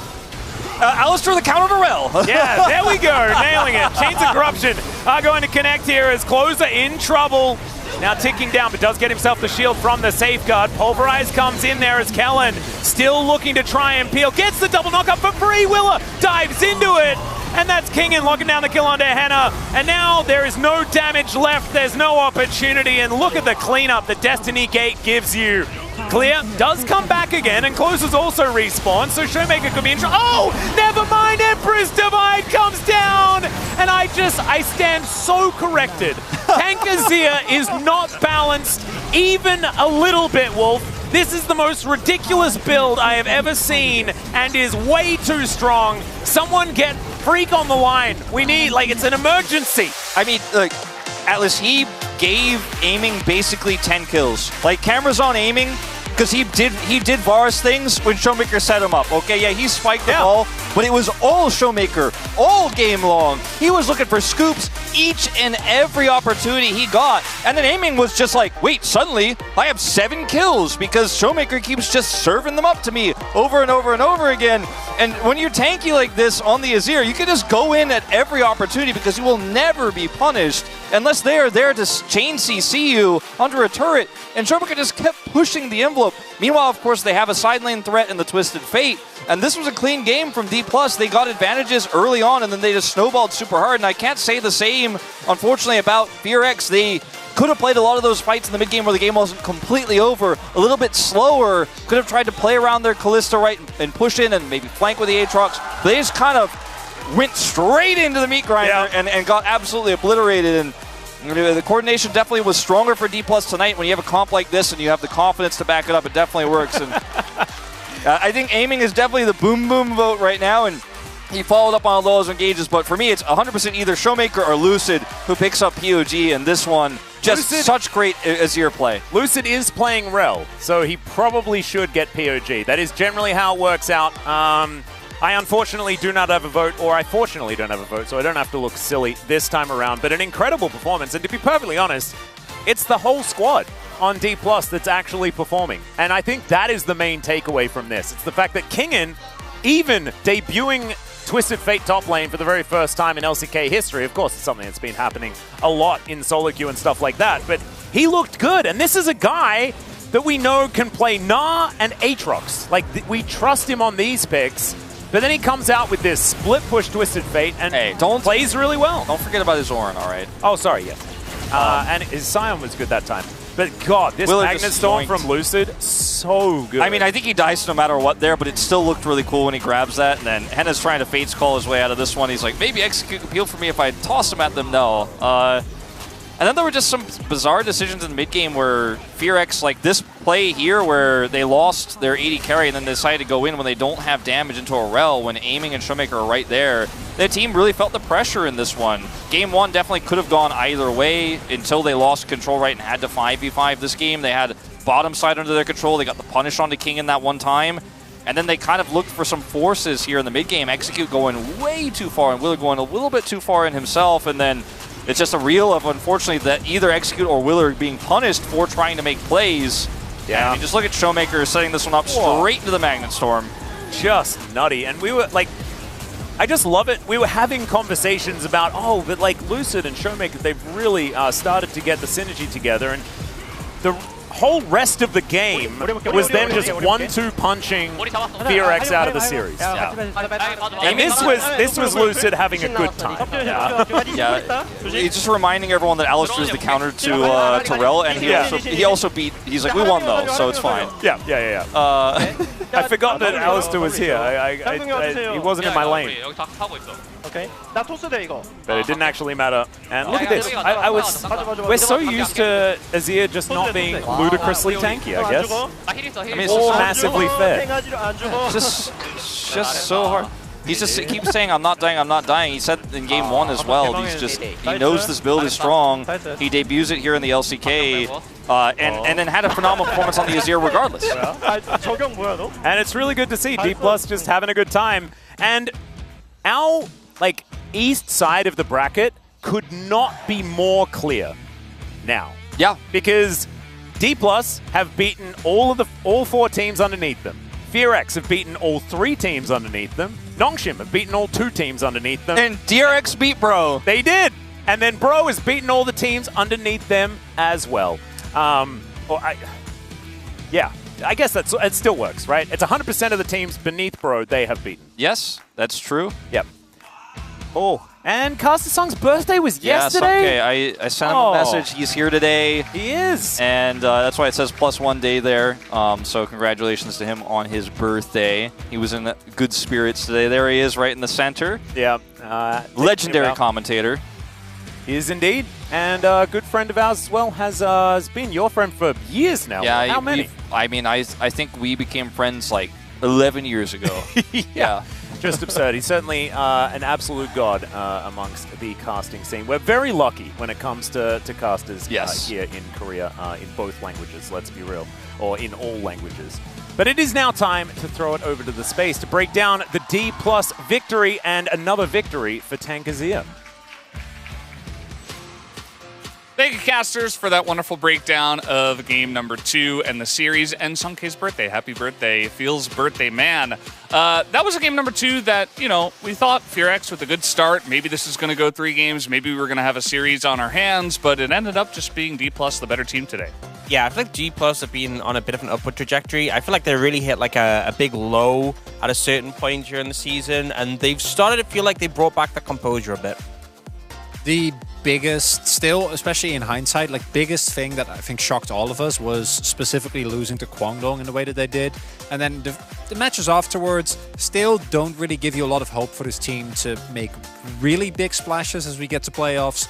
But this specific victory against FearX does give me a lot of confidence. They should at the very least be able to make playoffs. Because again, it would be kind of insane looking back at the unbroken streak at making playoffs that the organization has had since they promoted to the LCK. And given on what we saw today, I don't think that's changing this split. It's more about the jump to an actual competitor where I'm like, I still don't think that was happening. But the second game was a lot cleaner than the first. Yeah, especially because FearX is one of their potential competitors for that last spot. Directly. So yeah.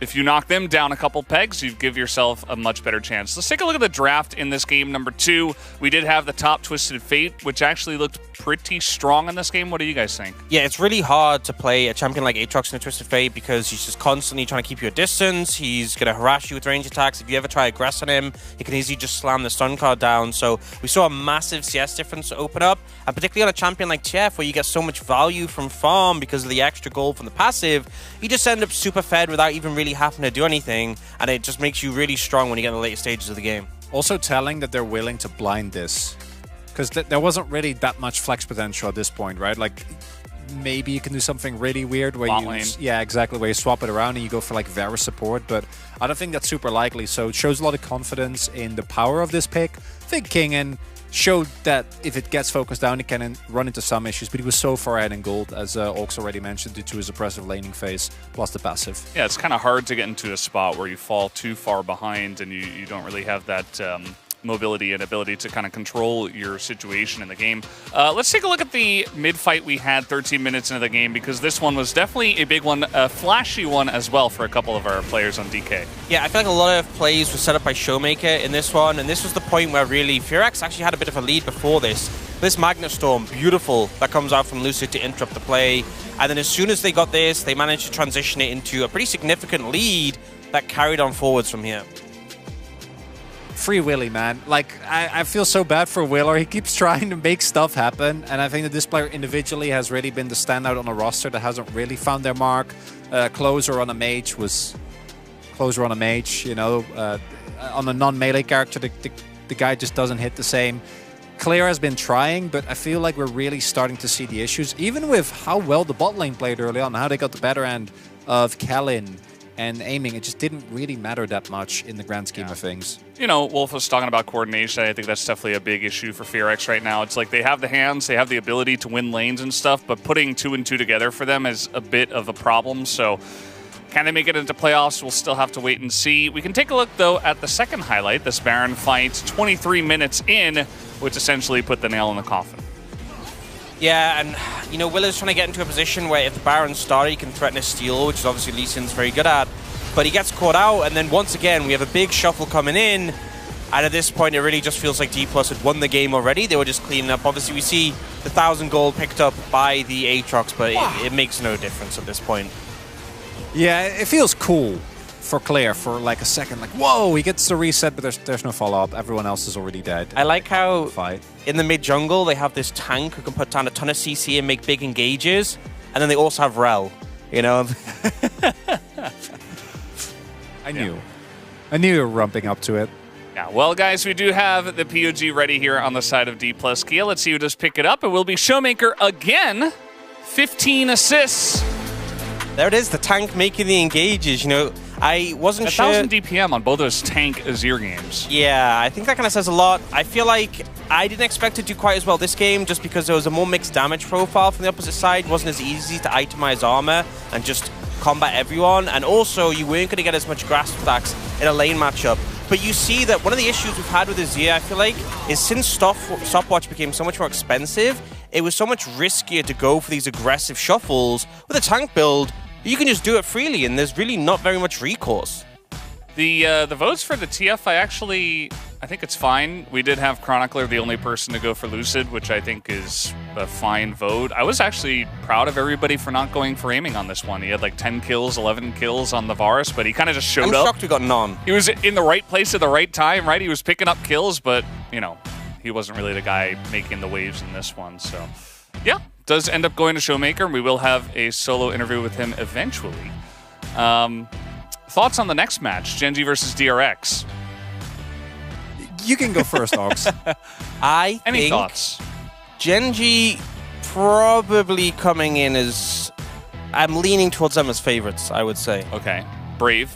I don't think that'll be a great series, unfortunately. DRX have not been able to string together either good, cohesive team play or individual play outside of Plata. And they're going up against, at the very worst, second place team in the Counterpoint, do you not remember when DRX beat Genji at Worlds? There you go, you know? That did happen a couple of years ago, but guys, we do have the interview ready now with Showmaker and Deer for the translation. Thank you very much. This is Deer for the POG interview translation, joined by Showmaker on the side of D+ Kia. Congratulations!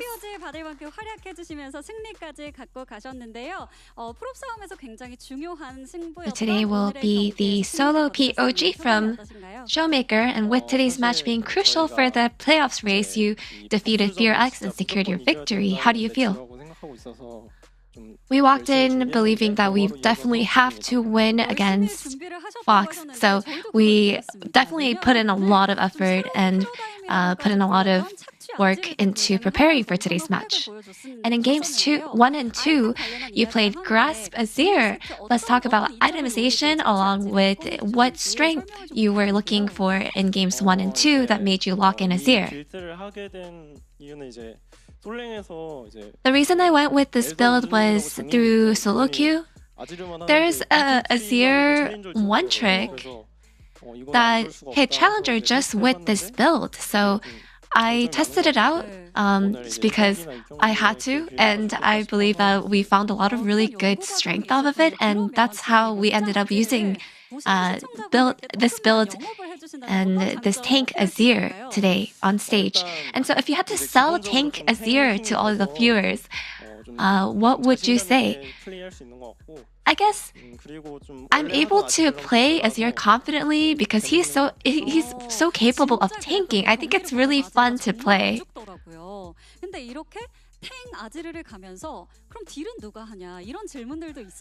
So looking at this comp, since you went with a tank build, the question was who will be the main damage dealer? So what was the answer to this?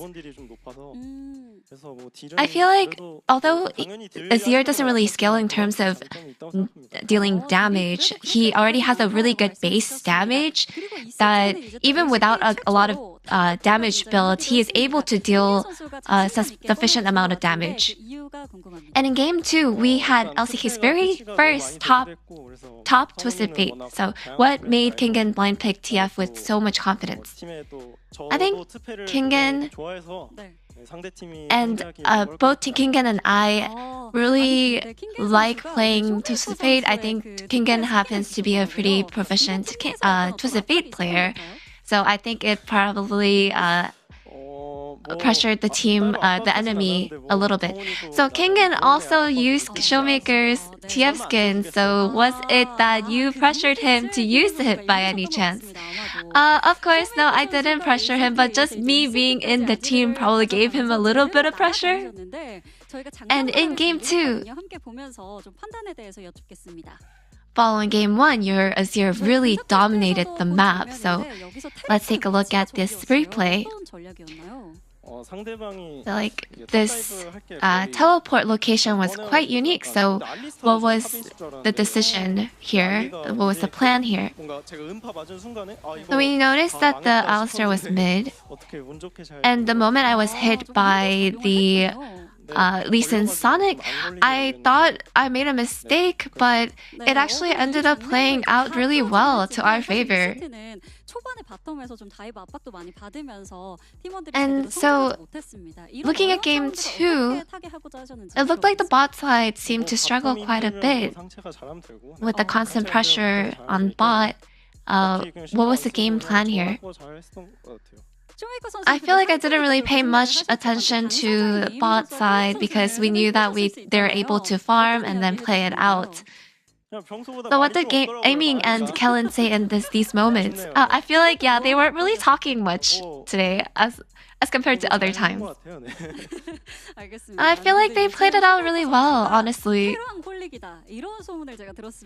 So lately, there's a rumor. We've been hearing that Showmaker is King Kellen Holic, and it looks like you've been saying in your streams that Kellen is so funny. Even when he breathes, it makes you laugh. So what makes him so funny? Kellen is just funny. I feel like everything about him is really funny. His name in Korean is funny. I think his name, Kellen, is funny. His presence, his existence is just funny. Is Kellen aware of this too? I feel like, yeah, the reaction that I get from him, he's just saying, what do you want me to do? That attitude is just funny to me as well. Now, with today's victory, D plus Kia finished 6th place in round 1. What would you say round 1 was like for you? I feel like there were a lot of regretful moments. There were a lot of moments of defeat. So I really hope that in round 2 we are able to win a lot and we're able to finish in a higher ranking. And this will be the end of the interview with Showmaker of D plus Kia, and back to the space. Thank you, dear, as always, for that awesome translation. Great to hear from Showmaker after their wins, hoping for a better round 2 as they finish at 4 and 5, and FearX will finish at 3 and 6.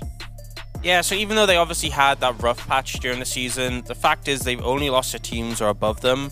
And with the exception of Quantum Freaks, I don't think that's really too unexpected. I mean, maybe people would have thought that maybe KT at the start of the season might have ranked below them, but it's not a bad place to be in. But I still think for fans of D+ and for the organization in general, they want to be ramping up. They don't just want to make playoffs, they want to make a run. For FearX, it is a little worrying. Their game score is the same as Nongshim's and isn't too far off of where DRX is sitting as well. And that is the biggest gap that we see here, and it got even worse with this 2-0 because obviously with DK directly above them, now -7. It's 7 game scores away from getting even close to playoffs. So round 2 going to be rough. It's going to be rough for FearX, but DK obviously very happy with this result. Guys, we do have We Were Not Wrong, more content during the break. Make sure you're watching that. We also have Genji up against DRX for our next match, so don't go anywhere. We'll be right back.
제일 선수랑 굉장히 많이 만나는 것 같은데 만날 때마다 항상 재밌었고 좋은 자극제라고 해야 되나? 그런 게 됐었어가지고 하지만 이제 KT는 역사적으로 T1한테 좋은 모습을 못 보여줬기 때문에 저희가 이번에도 마찬가지로 승리하도록 하겠습니다. 8년도 때는 그래도 KT가 되게 좋은 성적을 냈어가지고 8년도의 기억을 받아 이겨보도록 하겠습니다.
너무 많이도 궁금해하시는 그 질문이야? MSI 중 격전 사건. 이거 어떻게 때린 일이죠? 그때 경기 대회 끝나고 나서 자유시간 다 놀러가 되고 다 그런 시간에 지인들과 함께 제가 팀게임 워낙 좋아해서 그런지 격전이라는 걸 했습니다. 그게 하필 또 하는 시간대가 또 되게 핫했다. 근데 그때 RNG가 경기하고 있을 텐데 안 보고 있진 않았죠. 그럼 격전을 켜놓고 네, 그죠. 하면서. 안 보고 있진 않았는데 그래서 이슈가 됐구나. 네, 지금 돌아보면 네. 아직도 억울하세요? 이거 진짜 솔직하게 말씀드릴까요? 네. 그냥 이거 솔직하라고 있는데 다시 보기가 있는데 왜 라이브로 라이브로 봐야 안 되는지 봐도 사실 잘 되는데. 모르겠긴 해요. 네, 그럼에도 불구하고 이제 잘못됐다 생각했으면 사실 아이디 숨기는 건 얼마든지 할 수 있었다. 중요한 경기라고 판단되는 경기가 라이브에 있긴 했지만 그건 내가 나중에 다시 보기로 충분히 소화할 수 있다고 판단을 내렸기 때문에 당시에는 억울했다. 네. 하지만 지금은 욕 먹을 만했다 생각한다. 네. 근데 되게 중요한 얘기인 게 어찌됐건 감독 코치는 보여지는 직업이고 놀고 싶어서 놀았다면 증명해야 돼. 아니 내가 쉬는 날 내가 쉬는 시간을 할애해서 놀았다. 하지만 성적도 이 정도 냈으면 됐지. 근데 아시지만 선수들도 휴일을 반납합니다. 그건 이제 자신이 필요하다고 판단을 내린 거거든요. 저는 감독 코치 똑같다고 생각해요. 그렇죠. 했던 것뿐이죠. 저도 너무 공감 가는 게 저도 예를 들어 중계가 잡히면은 전날 일찍 자는 척을 해요. 안 자더라도. 근데 중요해. 내가 아침까지 맞아. 드라마를 보더라도 잔다고 말을 해요. 그렇지. 최대한 안 들키게 그러려고 하거든요. 보여줘 버리면 너무 솔직히 버리면은 약간 목숨줄이 이제 위험해지거든 그다음부터는. 보여지는 직업이다 보니까. 그쵸. 우리는 팬분들에게 뭔가 서비스한 직업이다 보니까. 우리가 몰입감 있게 이런 모습을 보여줘야 시청자분들도 팬분들도 더 몰입해서 볼 수 있기 때문에. 그치. 선수 때도 막 그런 거 겪었을 거 아니에요. 그 당시로 또 올려다보면 또 다시. 또 눈물이 약간. 그만 돌아갈까? 네. 그만 돌아가자. 돌아가 보면 또. 그만 돌아가고. 뭐 그런 우리는 보여지는 문화고 팬들은 중요하니까 시간이 당연하다는 말씀 드리면서 살짝 밝은 얘기 해볼까요? 22 스프링 때 전승 우승했잖아요. 이때 영광의 어떤 순간이 굉장했을 것 같은데 문제는 또 모멘트 코치가 진에어 때는 전패였어요. 극과 극을 달려. 왜 극과 극을 맛봤는데 그 맛이 어땠는지 한번 설명 좀 해주세요. 사실 우승 못하면 오히려 이게 더 좀 그렇지 않을까라고 생각해 우승을 꼭 하고 싶었고 아까 말씀하셨던 전패에서 전승까지 걸어온 길을 생각하면서 노력하면 이런 결과도 오긴 하는구나. 나한테도 이런 날이 오는구나라고 생각을 했고 되게 좋았습니다. 그리고 앞으로 안 깨졌으면 좋겠습니다. 유일한 데이터 중요하니까. 전패했을 때 기억이 또 있으니까 더 감격스러웠겠네요. 서버 때 전패하고 나서 강등되고 나서 이제 1년을 더 하자고 하셨어요. 회사 측에서. 근데 제가 그때 면접 남은 데가 있다. 딱 두 팀이었는데 아프리카랑 T1이었어요. 그래서 아프리카도 있었어요? 이제 T1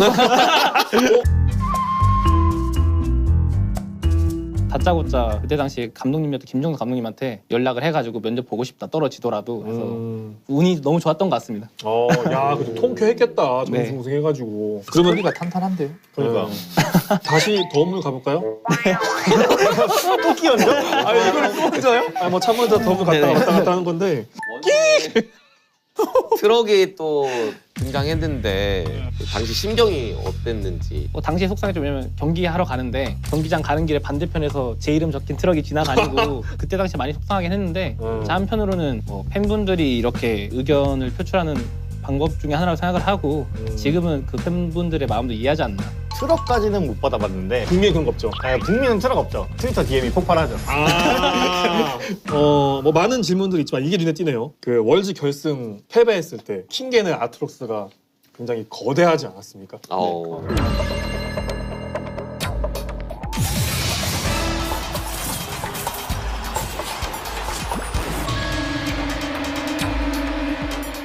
경기 전날에도 의견이 조금 갈렸어요. 아트록스를 무조건 밴하자. 킹겐한테 아트만 안 주면 제우스 선 상대로 반반을 할 수 있는 느낌이 없을 것 같아. 구도 자체가 예민한 구도를 만들자 이런 느낌인 파와 살리고 다른 걸 밴하자 파라서 좀 갈렸었는데 결국에는 선택이 아트록스를 주고 하는 쪽으로 됐었는데 진룸이 했을 때보다 더 이거는 무사틀이다. 좀 아쉬웠습니다. 이건 많이 아쉬웠죠. 사실 저도 비슷하게 생각을 했어요. 아트록스, 아칼리, 사일러스 요 라인 아니면은 크게 가능성 없지 않나.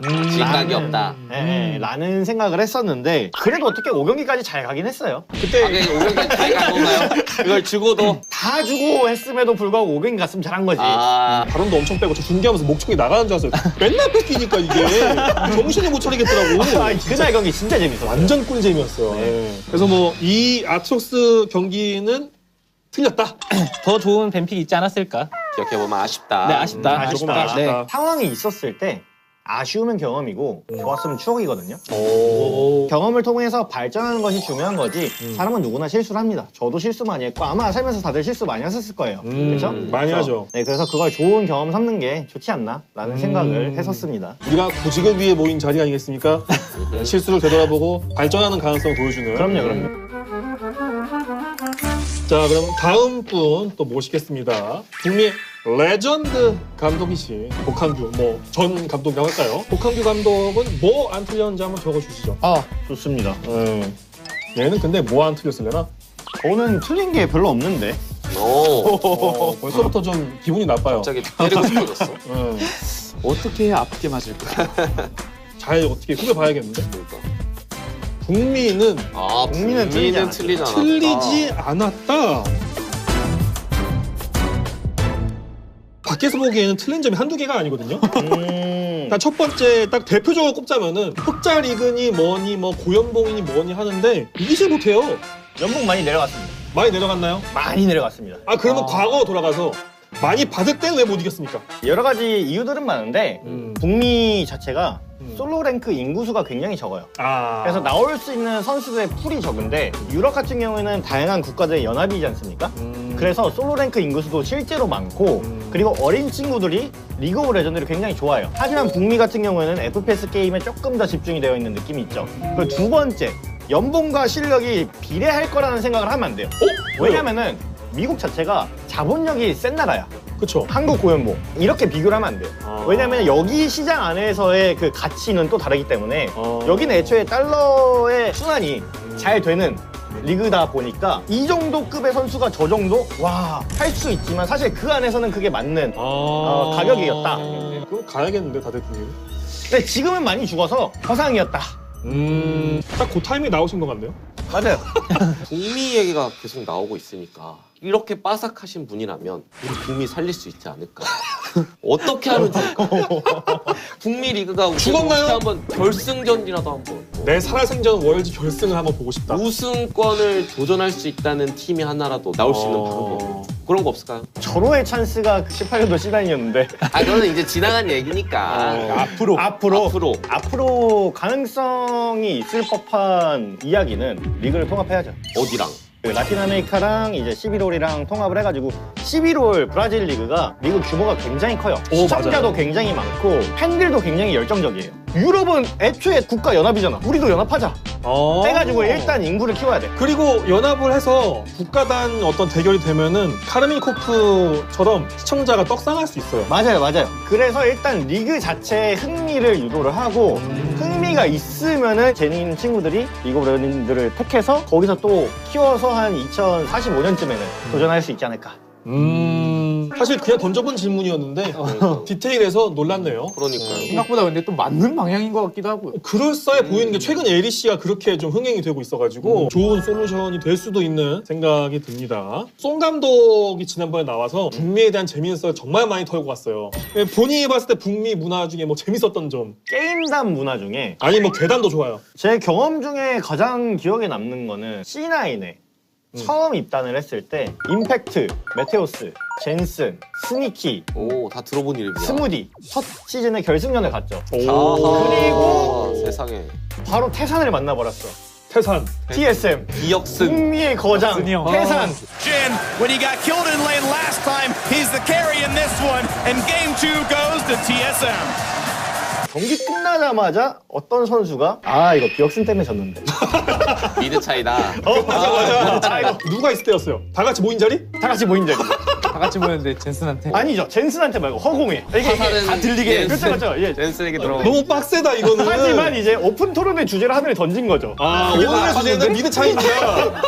이제 결승전 1세트 끝나자마자 미드 차이 딱 박아버린 거야. 그래가지고 옆에서 젠슨이 화가 나요 안 나요? 나죠. 잔뜩 나죠. 화가 잔뜩 나죠. 화를 내야지. 그쵸. 이거는 뭐다? 정글 차이. 아니 그럼 누구라고 하는 게 답이 나왔네. 정글이 미드 차이다 하고. 아니죠. 하늘에 던질 수 있는 주제는 이게 다양해요. 타겟팅이 랜덤이군요. 그럼요. 그래서 뭐 어찌됐건 간에 허공에 이제 미드 차이, 정글 차이 뿌리고 그 다음에 이제 딱 하는 말이 나 얘랑 게임하기 싫은데. 이게 연결이 스토리가 더 있어서 저희가 끝이 아니었어? 그럼요. 혹시 두 분은 비슷한 경우가 있나요? 선수가 대놓고 얘랑 하기 싫다던가 이렇게 말한 적 있어요? 경기 중에 시리즈 진행 중인데. 경기 중에는 근데 결승전이야. 절대 나와서는 안 돼. 나오면 난리 나죠. 한국은 신호키를 깨는 행위입니다. 사실. 사실 이거는 그 소위 말해 솔랭에서 입 터는 순간 이길 자격이 없는 거거든요. 그렇죠. 채팅을 엔터키를 치는 순간 끝이에요. 걔는 이길 자격이 없는 거거든요. 지금 엔터키를 2번 친 거예요. 방금. 빡세네. 한국에선 있지 않는. 납득할 수 없는. 그럼 어떻게 했어요 그러면? 졌죠?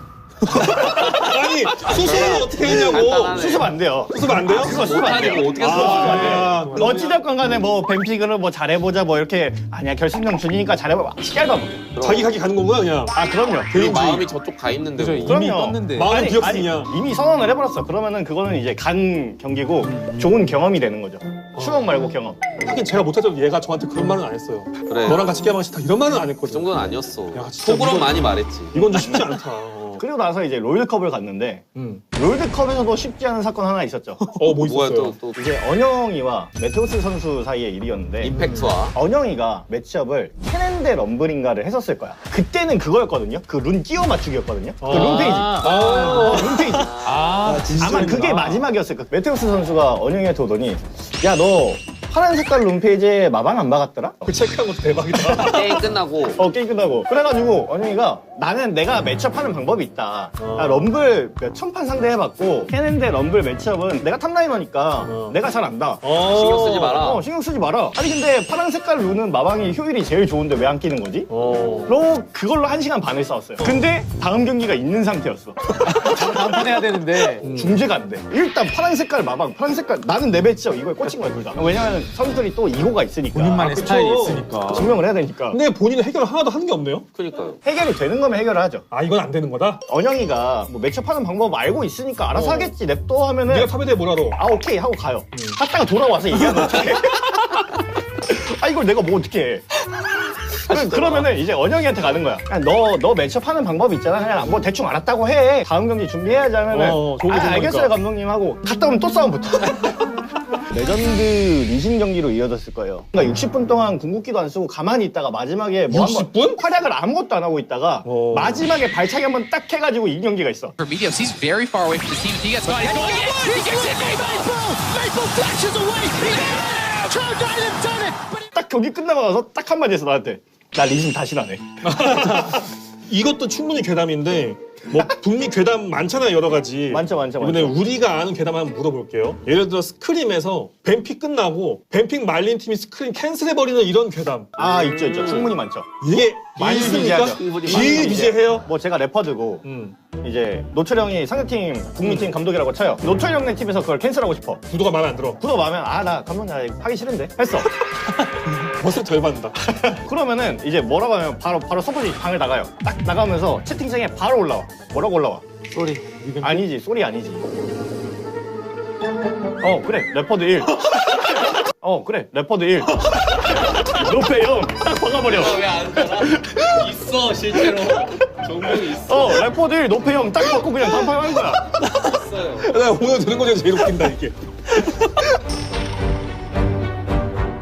그러면은 우리가 북미는 아름아름 썰을 들어보는데 일본은 잘 먹잖아요. 그쵸. 여긴 또 문화권이 좀 특이한 게 뭐 있어요? 제가 생각하기에 이고가 좀 약해요.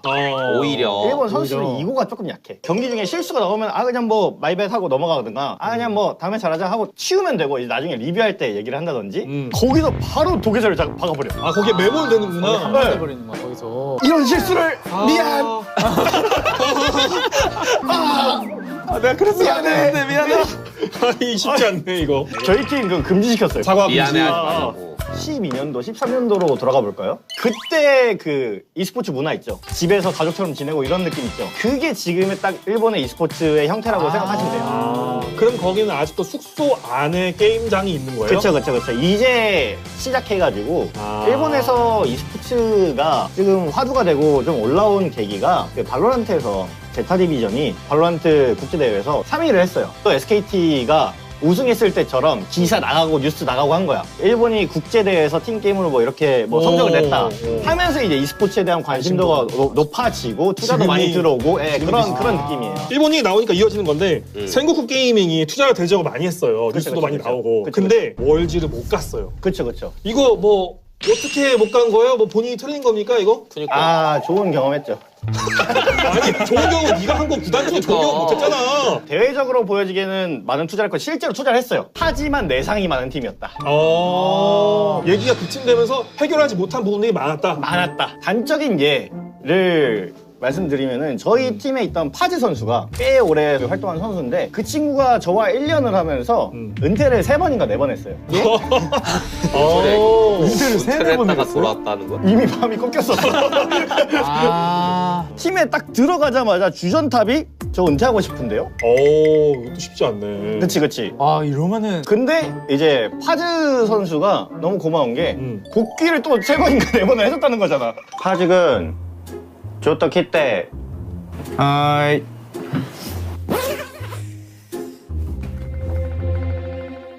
Hey, please do not text to me. I'm trying to get it. Working to become the best of me. 결국에 돌아와서 주전탑 역할을 해줬고 플레이오프마다 와중에 선녀였다. 그 와중에 선녀였다. 왜냐하면 더 심한 애가 있었어요? 협박하고 돌아오지 않는 애들도 있어요. 어렵네. 아니 ACS랑 LJL은 대체 어떤 곳이죠? 와 진짜 다 먹겠는데. 비슷한 경우 없어요? 두 분? 저는 아예 없습니다. 아예 없고. 꼭 한번 좋은 경험 해보시기. 다현 씨는 뭐 주변 선수들 뭐 이런 선수 거 때도 없어요? 있을 수도 있잖아요. 없는 것 같은데요? 연차가 좀 쌓이면은 한번 만나지 않을까. 또 복학규 씨가 뭔가 이것저것 일을 많이 하잖아요. 그쵸. 우리 또 컨셉이 오늘 구직인데 전 세계 국제시장 롤판의 어떤 인력 현황 같은 게 뭔가 공유될 만한 게 있나요? 구직 팁을 알려드리자면은 기다리지 말고 먼저 넣으세요. 오. 통합이 점점 되고 있거든요. 시청자들이 잘 나오지 않는 국가들에 한해서는 이제 통합을 하고 있으니까 그 통합 리그 안에서는 또 좋은 기회를 만들 수도 있는 거고 또 증명을 하면은 더 좋은 리그로 나갈 수도 있는 거고. 그러니까 중요한 게 자소서를 써놨네. 그걸 부끄러워하실 필요가 없어요. 기다리는 거는 요즘 트렌드가 아니에요. 시대가 넘어갔다. 기다리는 거 그냥 자리에 앉아가지고 언제 오퍼 들어오지 이거는 이제 트렌드가 아니에요. 이제 안 되는구나. 네, 이제 안 돼요. 제가 알기로 일본 감독을 너무 하고 싶어요. 진심으로. 잘 어울려. 그래서 진심으로 물어보는 잘 어울려는 뭐야? 의도가 불순해. 잘 어울려? 뭐가 불순해? 잘 어울려가 갑자기 나와? 아니 본인 이미지. 잘할 것 같대도 아니고 잘 어울려는 뭐냐? 아니 잘 어울려가 그 색깔이 잘 맞는다. 잘할 것 같다 이거지. 잘하나? 저는 언제든 열려 있습니다. 이렇게 잘 나가시는 분이 자나떼에서는 왜 번번이 실패를 하는가? 근데 저는 이 질문이 이 3명을 포함한다 생각하거든요. 우리는 왜 못 이기는 걸까요? 저는 그것 또한 잘했다고 생각해요. 서폿에서 미드로 포변하는 사람, 미드에서 서폿으로 포변하는 사람, 원래 원딜인데 실버였다가 플레 간 사람, 그리고 탑은 1년에 한 번 롤하는 사람, 정글은 원딜에서 정글 간 사람이었거든요. 그러니까 그거밖에 못해. 피스들을 다 놓고 보면 우승 전력은 아니다. 견적이 나오니까. 젖잘싸의 기준이 뭔가? 플레이오프입니다. 프로는 갔으니까 잘했다. 중간은 했다. 네, 딱 그 그런 느낌으로 저는 잘했다고 생각합니다. 사실 이 질문이 저희 3명을 포함한 질문이라 저는 이 답을 똑같이 그냥 인용할게요. 저도요. 마지막으로 이 세 분이 돌아가면서 자기 PR 한번 가져보도록 하죠. 자기 PR의 시대거든요. 네, 표현을 좀 해보는 걸로. 이다은 씨부터. 선수로서의 많은 생활, 선수로서의 베테랑 생활을 좀 오래 했기 때문에 오랜 경험. 그죠. 그래서 경험치가 많다. 많은 일들이 있었기에 넓은 이해심을 갖고. 또 노버지가 또 이렇게 클릭하셨네. 심지어 해외도 많이 나갔다 왔어요. 아, 그러네요. 중국, 유럽, 국제리그를 또 많이 경험해. 국제리그도 많이 경험해봤고. 그러니까 이게 글로벌적으로도 구직이 들어가는 거죠 지금. 아 예, 그렇습니다. 그럼요. 다음에는 이제 모멘트 김지환 씨.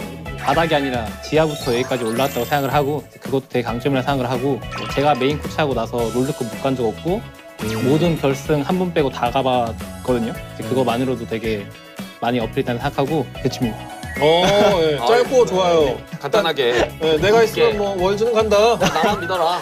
결승은 보내주겠다. 책임져 주겠다. 네, 좋습니다. 다음은 일단 롤드컵 최다 진출 감독. 아 그래요? 그럼 네. 이렇게 또 꾸준히 단 한 번도 결승을 못 보낸 해가 없어요. 아 진짜요? 결승 네. 무대는 항상 밟는다. 항상 밟는다. 그리고 그리고 쉽지? 네. 다양한 국가에서 일해봤다. 한국, 중국, 그리고 미국까지. 그리고 말빨이 좋습니다. 자 오늘 이렇게 해서 참 귀한 세 분 모셔서 재미있는 얘기 많이 해봤습니다. 세 분 뭐 촬영 소감이 좀 어땠을지 궁금하네요. 이타윤 씨부터. 아 진짜 재밌었습니다. 오랜만에 이런 롤파크도 와가지고 촬영도 하고 좋네요. 자주 불러주세요. 한 달밖에 안 남았는데 뭐 이런 거 있으면 자주 불러주시고. 중요한 게 있다니까? 제대하고 나서 직접 연락을 해. 저 제대했습니다, PD님, 작가님. 돌려. 제대로 배우고 가는 거. 확인했습니다. 오늘 참 많은 걸 배우고 갑니다. 자, 다음은 모멘트 김지환 사실 씨. 뭐 새로운 분들하고 이렇게 만나 뵙게 돼서 영광이고 너무 재밌었고 이게 방송에 나가고 나서의 좀 후폭풍이 좀 가장 먼저 걱정되긴 하는데 그래도 이거 찍을 때는 되게 재밌게 잘 찍었던 것 같습니다. 저희가 봐도 솔직하게 말씀 많이 해주셔가지고. 그리고 또 발전된 모습이 계속 앞으로 이어질 거니까. 그럼요. 네. 좋습니다. 다음은 우리 한규 씨. 재밌었습니다. 오늘 불러주셔서 감사하고 너무 재밌게 촬영했고 다 아는 얼굴들이어가지고 저는 편하게 진행했던 것 같습니다. 저거 약간 동창회 한 느낌 들기도 했어요. 동의합니다. 뭐 그때 그 사람들이라서 시대도 그렇고 다들 경험한 부분들이 또 비슷한 게 많아가지고 해명의 시간 느낌보다는 속 깊은 얘기를 좀 나눈 것 같아서 이런 자리를 만들어주신 저희 제작진에게 감사하게 되는 것 같네요. 비슷하게 숭배를 또 이렇게 박수 한번 칠까요? 감사합니다. 예. 3화 기원하겠습니다. 또 이래야 3화, 4화가 나오는 거 아니겠습니까? 네. 자, 그럼 마지막으로 저희의 시그니처 사운드죠. 우트란 외치면서 오늘 마무리 한번 해보겠습니다. 우리는 틀리지 않았다! 수고하셨습니다. 수고하셨습니다.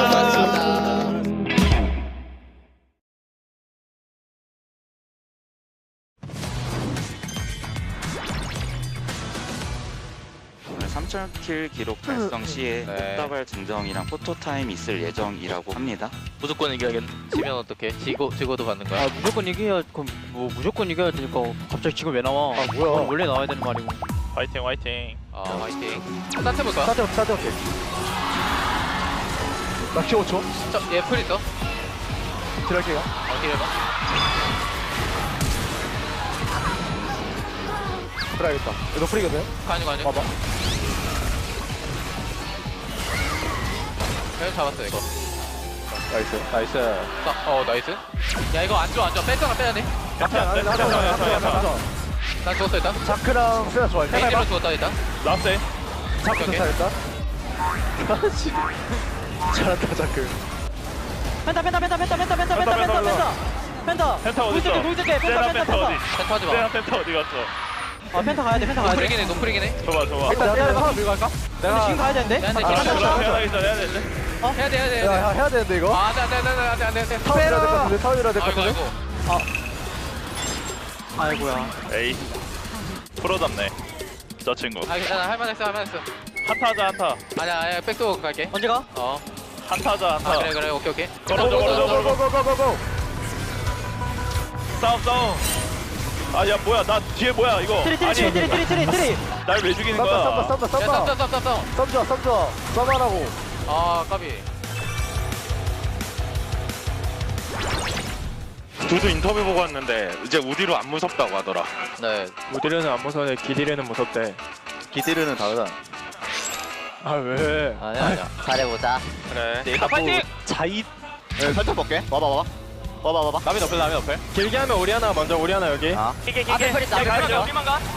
야 우리만 가. 천천히 해봐. 뒤태볼게. 아 나 끊겼다. 야, 됐어. 껐어. 야 나한테 와봐. 아래 갈게. 괜찮나? 나이스. 잡았어. 이게 안 되네. 가비. 나 이번에 분신 낚시각 좀 볼게. 소아, 넌 나오지 마. 야 지금 볼래? 지금 보자. 좋은데? 둘다 높을. 나이스. 야, 여기 속았다, 이거, 연기. 낚시의 신이에요. 좋았다, 지우다. 너무더라고. 나 진짜 위치 좋은데 여기 싸움 봐야 돼. 여기서 싸움 볼게. 볼건 봐야 돼. 강남 봐야 돼. 빨리. 한번 볼게. 앞에 거부터. 천천히 해봐. 나 죽었다. 이거 우리 딜가 안 나오긴 한데 이제. 웅찬이 형 굿. 오케이 굿. 너무 잘 봤다. 용 따자. 천천히 하자. 어차피 우리 맞아. 한번만 달려줬긴 해. 오케이. 야, 이거 그냥 정면 뚫자, 이거. 나 앞에 정면 뚫자 얘들아. 싸움 보자. 이거 잘해봐. 정면. 잘만 잡아봐. 야 뒤에 앞에 있다. 보자. 얘 잡자.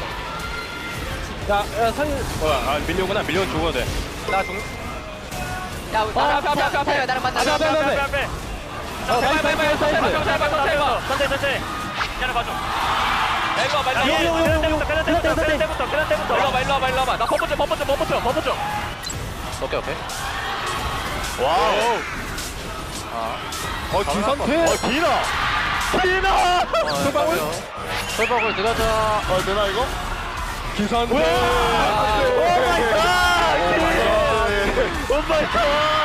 그렇게 너무 센데? 오려 아니. 야 진짜 태산이네. 왜 이렇게 잘 껐지? 죽질 않네 이 사람. 아니 뭐 아펠이 주인공이니 뭐니 해놓고 있어요. 내가 주인공인데? 크산테가 주인공이잖아. 아 뭐야? 사람이 주인공이지. 아 이럴 거면 크산테 진짜 키웠지.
진짜 인사이트. DRX. 파이팅. Welcome back, ladies and gentlemen, to LCK Spring 2024. I'm Atlas, still joined by Wolf here as we bring you the second series of the evening. This one looking on paper to be somewhat lopsided, as Gen G are going to be taking on DRX, but crazier things have happened last year, not this year. Crazy things don't happen this year, Wolf. No, they don't seem to be happening that much. Although we have seen a few crazy things. Only on the Western side, on the Western not between these two. Yeah, on the Western side, once Kwangdong was on the Western side as well, there's been some movement there, but yeah, we are a little bit tierless towards the bottom. As you put it very well on this one, FearX below D+, but above Nongshim, Nongshim above DRX, and DRX above Bro, and then Bro above Challengers, unfortunately. Perhaps. Still, we haven't seen a face-off between any of the Challenger teams and Bro, so that is unsubstantiated at this point in time. So we'll just have to, see whether Bro can actually pick up a victory in round 2, because their round 1, I believe, is coming to a close. Yes, losing to Kwangdong Freaks. They get another shot at that coming up. But that's neither here nor there. What we're seeing now is Gen G to take on DRX.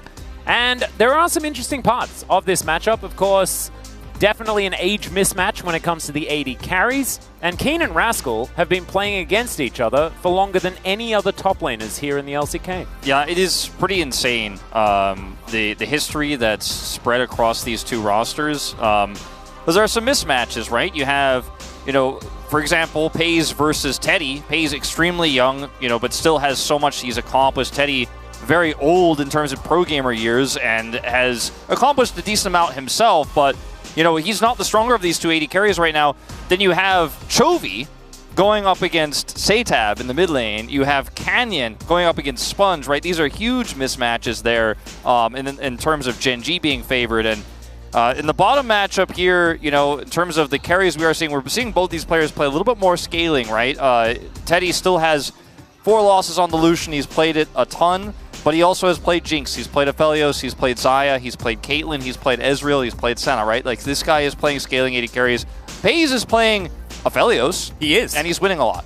He is. And I don't think he necessarily needs to play Aphelios, but they have been taking advantage of a lot of these Lucian first picks that have been cropping up against them. The Sun Family support derby is, of course, Lehens taking on Pleta. This is a really interesting one because, of course, Lehens has a lot more experience here in the LCK, and I think that Pleta does show a lot of potential. And even when he was playing his AD carry, much earlier in his career, still looked very, very promising. So I'm really looking forward to this. Yeah, me too. I really think that Lehens and Gen G feel so interconnected, even though he spent the last year on KT's return to Gen G, and he brings a different energy to that bottom lane, and I think Pays has grown a lot. It has not been the smooth growth necessarily. There have been some bumps along the road, but I feel like as much as Pays stomped a lot of last year, especially those important big finals, he has, I think, grown a lot massively in this first round robin as a player. He's I think playing alongside Lehens learned a different play style as well. So really looking forward to seeing this matchup there on the bottom side especially. Yep, and hopefully we see Satab and Sponge survive. That's going to be the dangerous part as we welcome Gen G to LoL Park.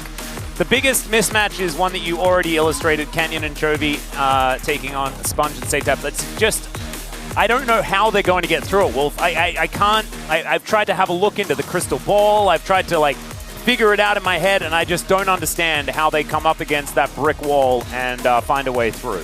This team is elite. It is a super team. It is a very successful, well-oiled machine, and even some of the weaknesses of Chovy over the last few years are gone now. He's improved those. Canyon is playing with a team that has Keen and Chovy, so he can't even lose because he doesn't have Prio. You look at this side of the Rift, and it's a team that's really just struggling, to be totally honest with you, Atlas. And the thing is, in their press conference after their last loss, Micro was sitting there with Satab, and he was like, look, I just don't even have anything good to say. We made a lot of mistakes. And this team has just really, I think, crushed under the weight of its failures, despite it being a team that has a lot of high potential and even having star players like Rascal and Teddy, and even Pleta, to be honest, who has had some great moments through his time in Challengers, even when he was in the LCK, he had some shining moments for sure. His roster has just not been able to come together. And now as we crest the end of the first round robin, only defeating Bro isn't the scoreline you want, but the last opponent is arguably the toughest here in Gen G, and it's just not going to be a happy ending, I think, for the DRX squad. No, and we're going to have a look at the key player matchup. Teddy taking on Pays. You can see that damage percent mark. We talk about this stat quite a lot, but when it's one of our lower tier teams, that damage percent mark actually doesn't necessarily spell good things when they're relying so heavily on one player to get it done. Almost a third of the team's damage really does seem to revolve around Teddy getting into that Fountain Laser mode. And some of the games he has been able to do it, and others he just hasn't been allowed to get there because things have fallen apart a little bit too early. Pays less relied on for that because Keen tends to win, Chovy tends to win, and Canyon tends to win. Even Lahens, I guess, tends to win. I mean, you can see the lane stats were really good for Pays, but for a team that's sitting in 9th place right now, Teddy and Pleta have had a really good 2v2. Their duo stats are quite strong, and some of those stats even affected by Teddy playing the Senna, so a little bit smaller than it could even otherwise be in terms of the CS difference and the gold stats. But you know, that is one place where if you're a DRX fan and you're hoping and you are praying for the upset tonight, it will be the first step of many you need if you want to go to playoffs, because even an upset at 2-0 here doesn't guarantee you like the momentum swing you need to go to playoffs. You need to be able to consistently change how this roster functions. But I think the bottom lane is where your best bet has been for DRX. And we've talked about this, I feel like, in every single underdog story for this team, but it still holds true. And Satab, you know, maybe putting him on a safe pick like the new tank Azir might be the way to make sure he has a better time, because he is getting solo killed. He is having a rough time. He seems, unfortunately, a little bit emotionally affected sometimes too by early deaths and the team falling behind. And he's made some decisions in game that were somewhat puzzling because he clearly is lost focus, right, a lot of the time. And playing up against Chovy is not going to be the matchup where I think that changes necessarily, but maybe minimizing the deficit could be a good plan. It could. I have some copium for you, Wolf. I have some copium. It is the fact that we may have seen a certain man with a cane in the mid lane in Challenger earlier this week. Yeah. And there was a champion that Satab played when he was called up from Challenger. I remember this. Picked up a POG even when he was playing Victor. That could be an opportunity for DRX to head towards some true comfort for Satab. Of course, you know, his champion pool is wider than just the Victor, but that was definitely one on this stage that he performed well on. I didn't necessarily like the Victor that much when it was in Challenger, but it was picked. So there's that. Yeah, I think it has a very niche place in this meta, but I just think there's so many other picks that are way more valuable in terms of their utility, rather than just Victor outputting damage.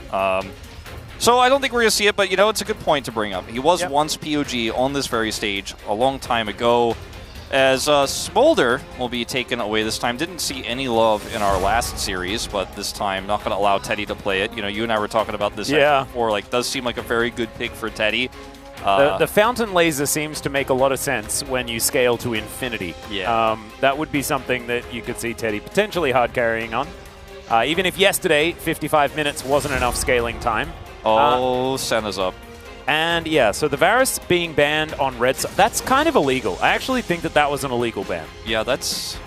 So you've given over a champion and you don't have the best response champion. They're just going to give over the Nautilus too. Now, Karma means that you can play this bottom lane. Our teams are allergic to this for some reason, but you can in fact play Karma bottom lane and push into the Senna Nautilus, get lane prio, and turn it into advantages. You can also, if you're Satab, just have perma prio and probably won't die. You know, it's really hard to mess up the Karma matchup, and even blind, it feels pretty good to pick right now in this meta. Not as good as it was on the previous patch, but still strong. Oh, is it happening again? I mean, Azir is so good with Senna. Like, it's actually so good. And now that it has a tank variant, you don't just have to, you know, play back and play defensively. That's Pyke. Yeah. Pleta is really fighting fire with fire here. And already, like, these are only mid-game champions. DRX this is a blaze of glory, right? Like, it's going to burn bright, and then it's going to go out.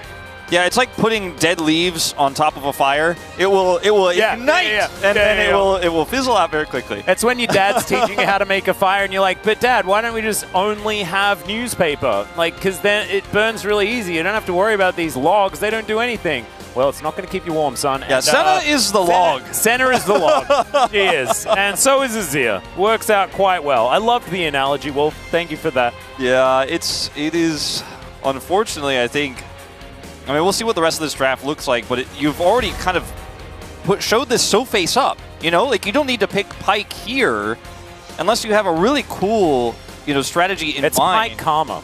It's got to be Pyke Karma, right? That's the bottom lane. I don't expect that to be the case, Alice, but I know you're being sarcastic, but I mean, it has to be something almost crazier than that here to convince me that showing the Pyke this early is actually going to be correct, because now they've taken away the Sivir here, and they just want to stop any sort of pushing lane that's going to give the Pyke the agency to be able to actually look for Qs, look for hooks into stun combos, because it's already hard enough to pull it off into Nautilus, but if you take away some of the wave clear options, it becomes a lot tougher. There's the Ezreal gone. You have Sivir gone. The Varus was already banned. They banned that, and they left the Senna up, right? Kallista's gone. So what is Teddy going to play in this moment where he actually can push to get kill pressure? The options are very limited. Well, there are still a few things up and available. You'd want to play something pretty aggressive. Of course, Kalista, the premier choice on that front, has been banned away. Draven, something that Teddy has played in the past. Twisted Fate left up, and Keen thinking about trying his hand at the pick, unless he's going to go the old Dove style and play top lane Azir. Of course, he does very much like casters as well. I mean, Sejuani is banned. I wonder what the plan is going to be here. Vi is still available. You don't know what the AD carry is going to be. I mean, Draven seems to be the best option here. Ashe is available. Ziggs I thought about, but because, it has insane wave clear, and you can use the satchel in combination with a really good hook. So Pyke hooks, and then you satchel somebody back, and then you do a ton of damage to them. You stun them. There's a lot of combos you can pull off there. And it does scale pretty well, obviously, in terms of the burn damage you can put off with Karma plus Ziggs. You can get through a lot of those health bars, and squishy champions like the Senna, like the Twisted Fate, can be very vulnerable, to be honest, to that kind of follow-up damage from the Ziggs. If this was a Jarvan instead of a Lee Sin, I'd be like, ooh, this actually kind of cooks. Yeah, or like if it was Maokai instead of Lee Sin. That would be also really cool. Of course, that was banned first up by DRX. I do love Mega Inferno Bomb and the Pyke ultimate. The fact that you can do all of that burst damage and then guarantee the extra gold with the fact that you just sort of press them in the same spot. Plus Karma, you know, RQ. I mean, Karma basically has the same ultimate as Ziggs, but it's Mantra Q, and it's up every 1 second if you build Malignance. It's pretty silly. The item was nerfed as well, guys. Hilarious. We saw what Faker was capable of doing on the champion, and even though they lost that game, it still looked completely broken. This is, like you said, Wolf, kind of a juggernaut composition for Gen G. DRX, they're going for an experiment. The Pyke Ziggs on the bottom side of the map, you can understand why it could work, but we'll just see whether it does. We dive onto the Rift for game number 1.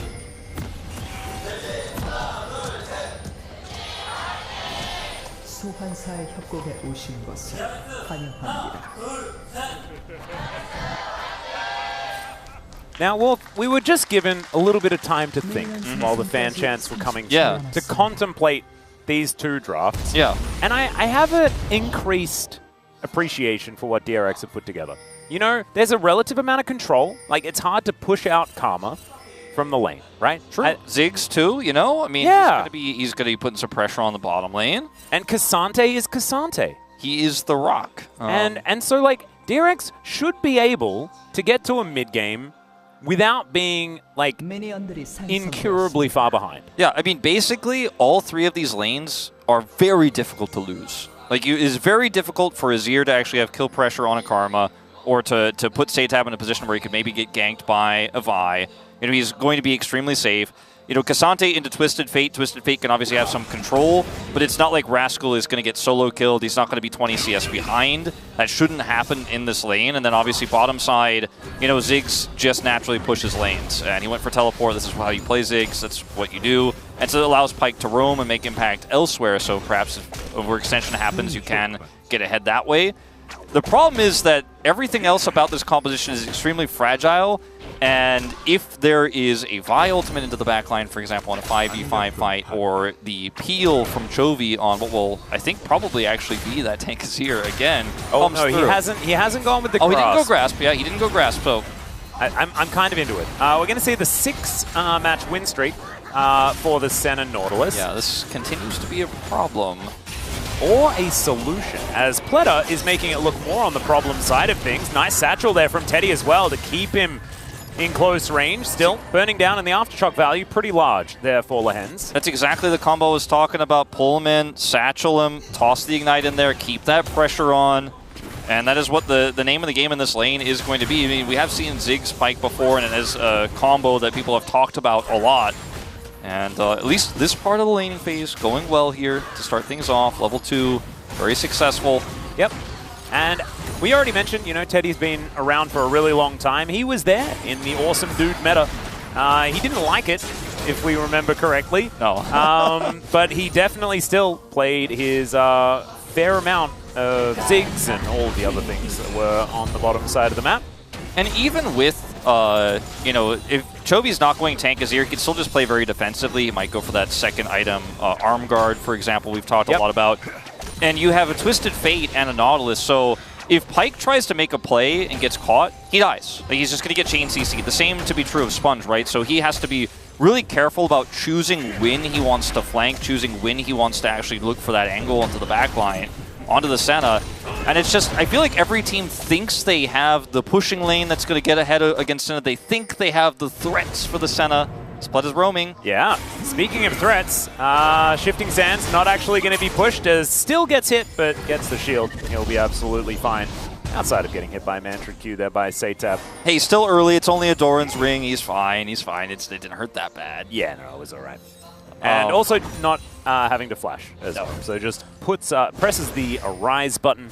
It's very scary, you know, for a second there, because it's like, well, you know where he's going to go. You know where that Sand Soldier is. So the Q is going to land. But yeah, the shield is just enough there, and Chovy played it well. Yeah, just not quite trigger pulled quickly enough, but still, Pleta not going to get punished or anything for this, as Lehens and Pays don't have a whole host to control towards this bottom side. You can see Teddy ahead by a decent margin and actually catching a wave as well. So that lead is only going to extend, already double that of, oh, well, not really. I got a little bit baited. It's all right. Because Senna did take a lot of farm, because went back and got the Atlas immediately afterwards, and so it's not a direct comparison to the Nautilus. Still, I mean, putting some pressure on, keeping the lane in control to allow these roams is very important, and he's going to make a second attempt here onto Canyon now. Yeah, Sponge actually going to be able to slow him down. Was Canyon able to take it there? I actually didn't see the gold number come up, so I heard Sunke go, woo! So I'm guessing, like, actually he didn't. I feel like Canyon got it, actually, just based on that sound I heard, but I'm not actually 100% sure. Unless he's just celebrating his birthday. Yeah. He might have been. He might have been, to be fair. Yeah. He's known to do that. He's known to be ecstatic about things like that. But, yeah, I mean, this Twisted Fate lane is also going very well for Keen, right? Rascal's not going to get solo killed like I said up here, but can get some advantages. He's going to Ghost. Yeah, he's looking for it as Pleta's making his way in. Pleta is everywhere right now. Let's see whether Keen is going to... Oh, yes, of course he is. He presses Ghost and just starts walking around. Pleta not going to be able to find it. So Sponge getting to work on these bubs.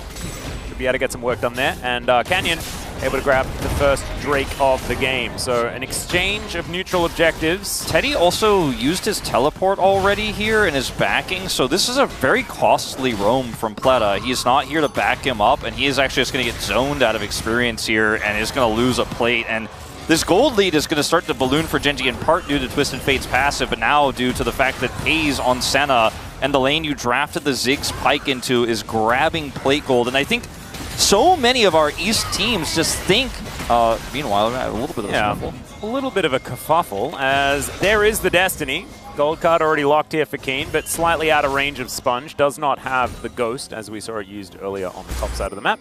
So not going to be able to punish there with the first Destiny. And now, another Bone Skewer gets the flash out from Keen, so he's running low on Summoner spells. And this is also going to be fairly costly for Keen, with Rascal pushing topside here. Might lose some minions, should be able to get back and get most of those. But, you know, Rascal getting an advantage out of this. Small ones. But, you know, going back to the ideas, so many teams have thought they had the answer to Senna. And I feel like at this point, you don't. Like, it's been solved. Like, there is no answer, in fact. And this is, like, one of the more creative approaches we've seen so far. But I do worry about the success rate of the Nautilus Senna that's going to be so tanky, so difficult to kill with all this peel, all this CC. And the fact that Senna was already, because of the attempts there from Pleta, which didn't work out, gotten a plate of gold is very alarming. Because now Pays can also roam and start to make an impact elsewhere. And then, as Pleta, you only get a few chances. We saw when this was played by Kellen. If you get caught as Pyke on the roam with this much CC on the other side, you don't live. You die, and then your Ziggs falls further behind. Yeah, and Pleta's going to go for it again. They do get the slowdown, but snared. Okay, never mind. That was just a little bit of a visual bug. So Chovy, he shifts his way out and is just able to walk up to the wave once again.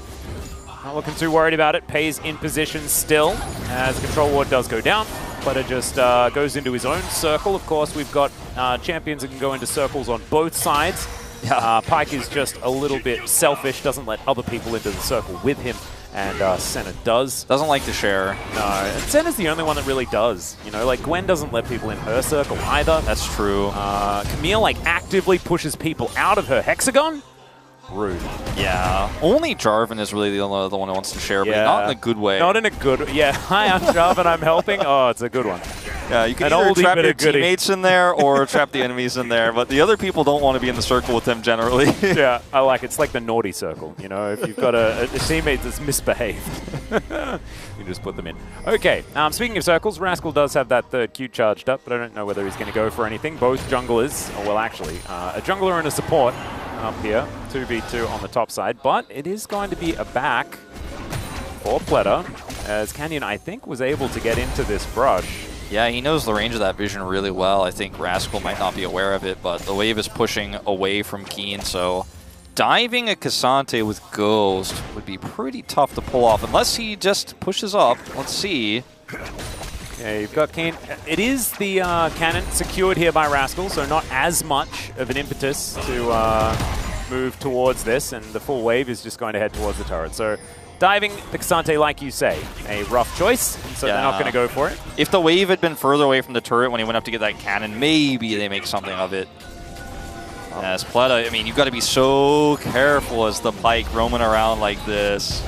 He is very active, though, and I actually really love it. The fact that it feels like he's sort of everywhere, and he hasn't died. Like, that's the main thing for me. Yeah, no, like, sure. You miss every hook you don't throw. Yes. And he's thrown a lot, but he also hasn't thrown himself in with it. So it's still on the table, and we'll see whether another one of these is actually going to land. Because slowly but surely, things are going Gen G's way, right? You can see 600 gold the lead, of course. Twisted Fate does skew that.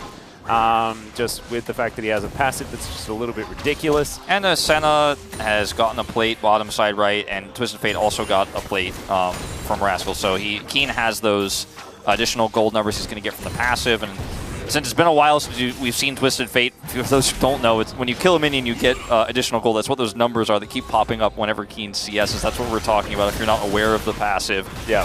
But it's extremely strong because it's going to allow Keen to put pressure on and then just kind of always be relevant unless he's ganked. And he just has been under very little threat this game. Pleta's coming up here now, but he's going to miss the window with the lane swap coming through here to grab him on the back. At least this should be Teddy getting some gold here with Ziggs left alone in a side lane with this lane swap. It's actually pretty smart here for DRX to actually get some additional gold onto Teddy here.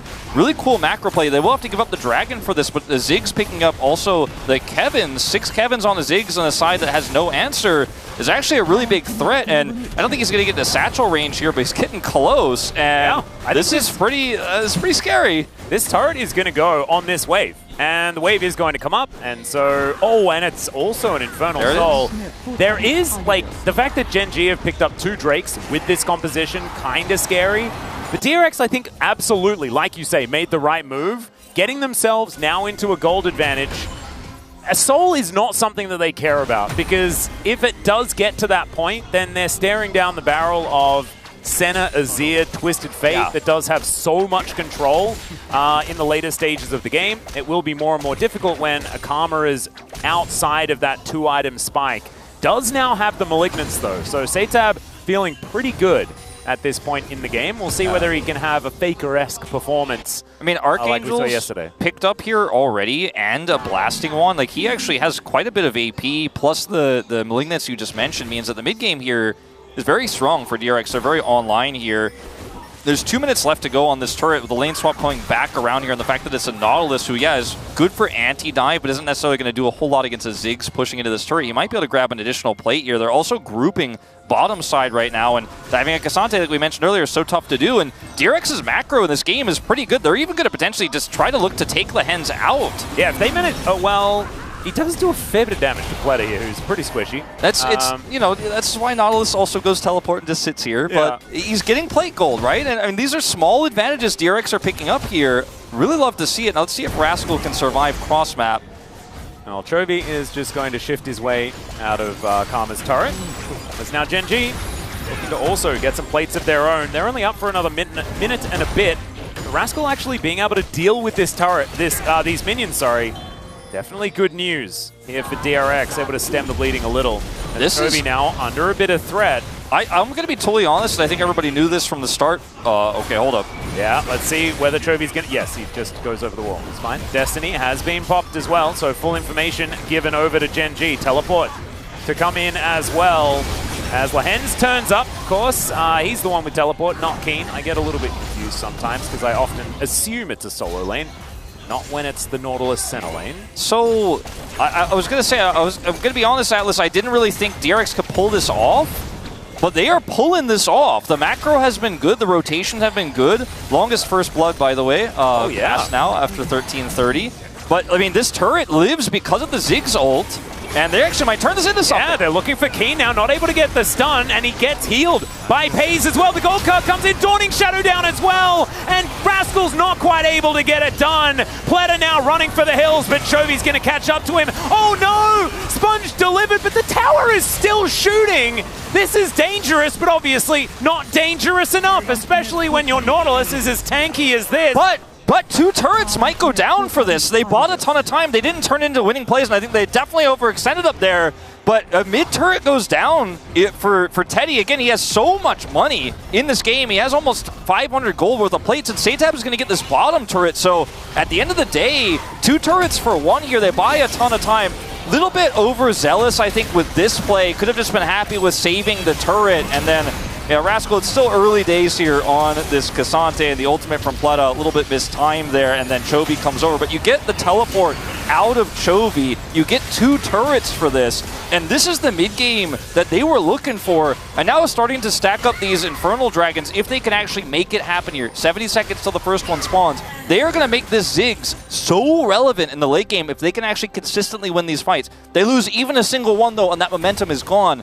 But I feel like they're in position. If they play this right, maybe there's a chance. I mean, DRX really impressing me with the rotations. I just didn't think they were going to be able to pull off this level of map control early on. Especially when we saw what happened against D+. Like, DRX really did look totally and utterly defeated in that series. And they mentioned it afterwards. You spoke about Micro's interview that he did do.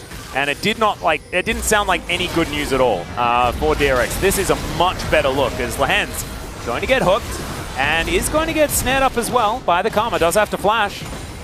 DRX finding some incremental advantages. Sponge not going to go in on the Q. And it's just so hard for Gen G to actually contest this dragon. I think, you know, it's not impossible here, but I mean, Pays is not, he's just sitting on components right now. They don't have any prio. It is very difficult to actually come in here and try to take this one away. Chovy doesn't have teleport. Yeah, Canyon now looking for an option here, and he's just going to turn it. Pleta definitely is one of those. Does have a decent shield, but Canyon's going to close the gap. Picks up the kill onto the Pike now, as that's a lot of damage. In goes Sponge, he finds the kick, but Canyon turns it! He's got the shield from the passive, and that's 4-0 now for Gen G. Satab grabs one back though onto Keen as DRX. They're sticking to it, but Lens is so incredibly tanky, and I don't even think Cassante can do enough Cassante things to help this one. Even the Rift Herald gets amongst it as the Emperor's Divide lands onto Teddy. He's a bit of a monster, but not enough. Canyon goes down because he was battling a turret here, and the Sand Soldiers getting very aggressive. Somehow Pleta, he's back here once again. The Dawning Shadow Flash was very cute there from Pays, and they take down the turret as well. Pleta gets out with the help of the Blast Cone. Gen G 6-2. Like, this is starting to get a little bit difficult to handle for DRX. Like I said, if even one of these Drake fights doesn't go well, all of your momentum is gone.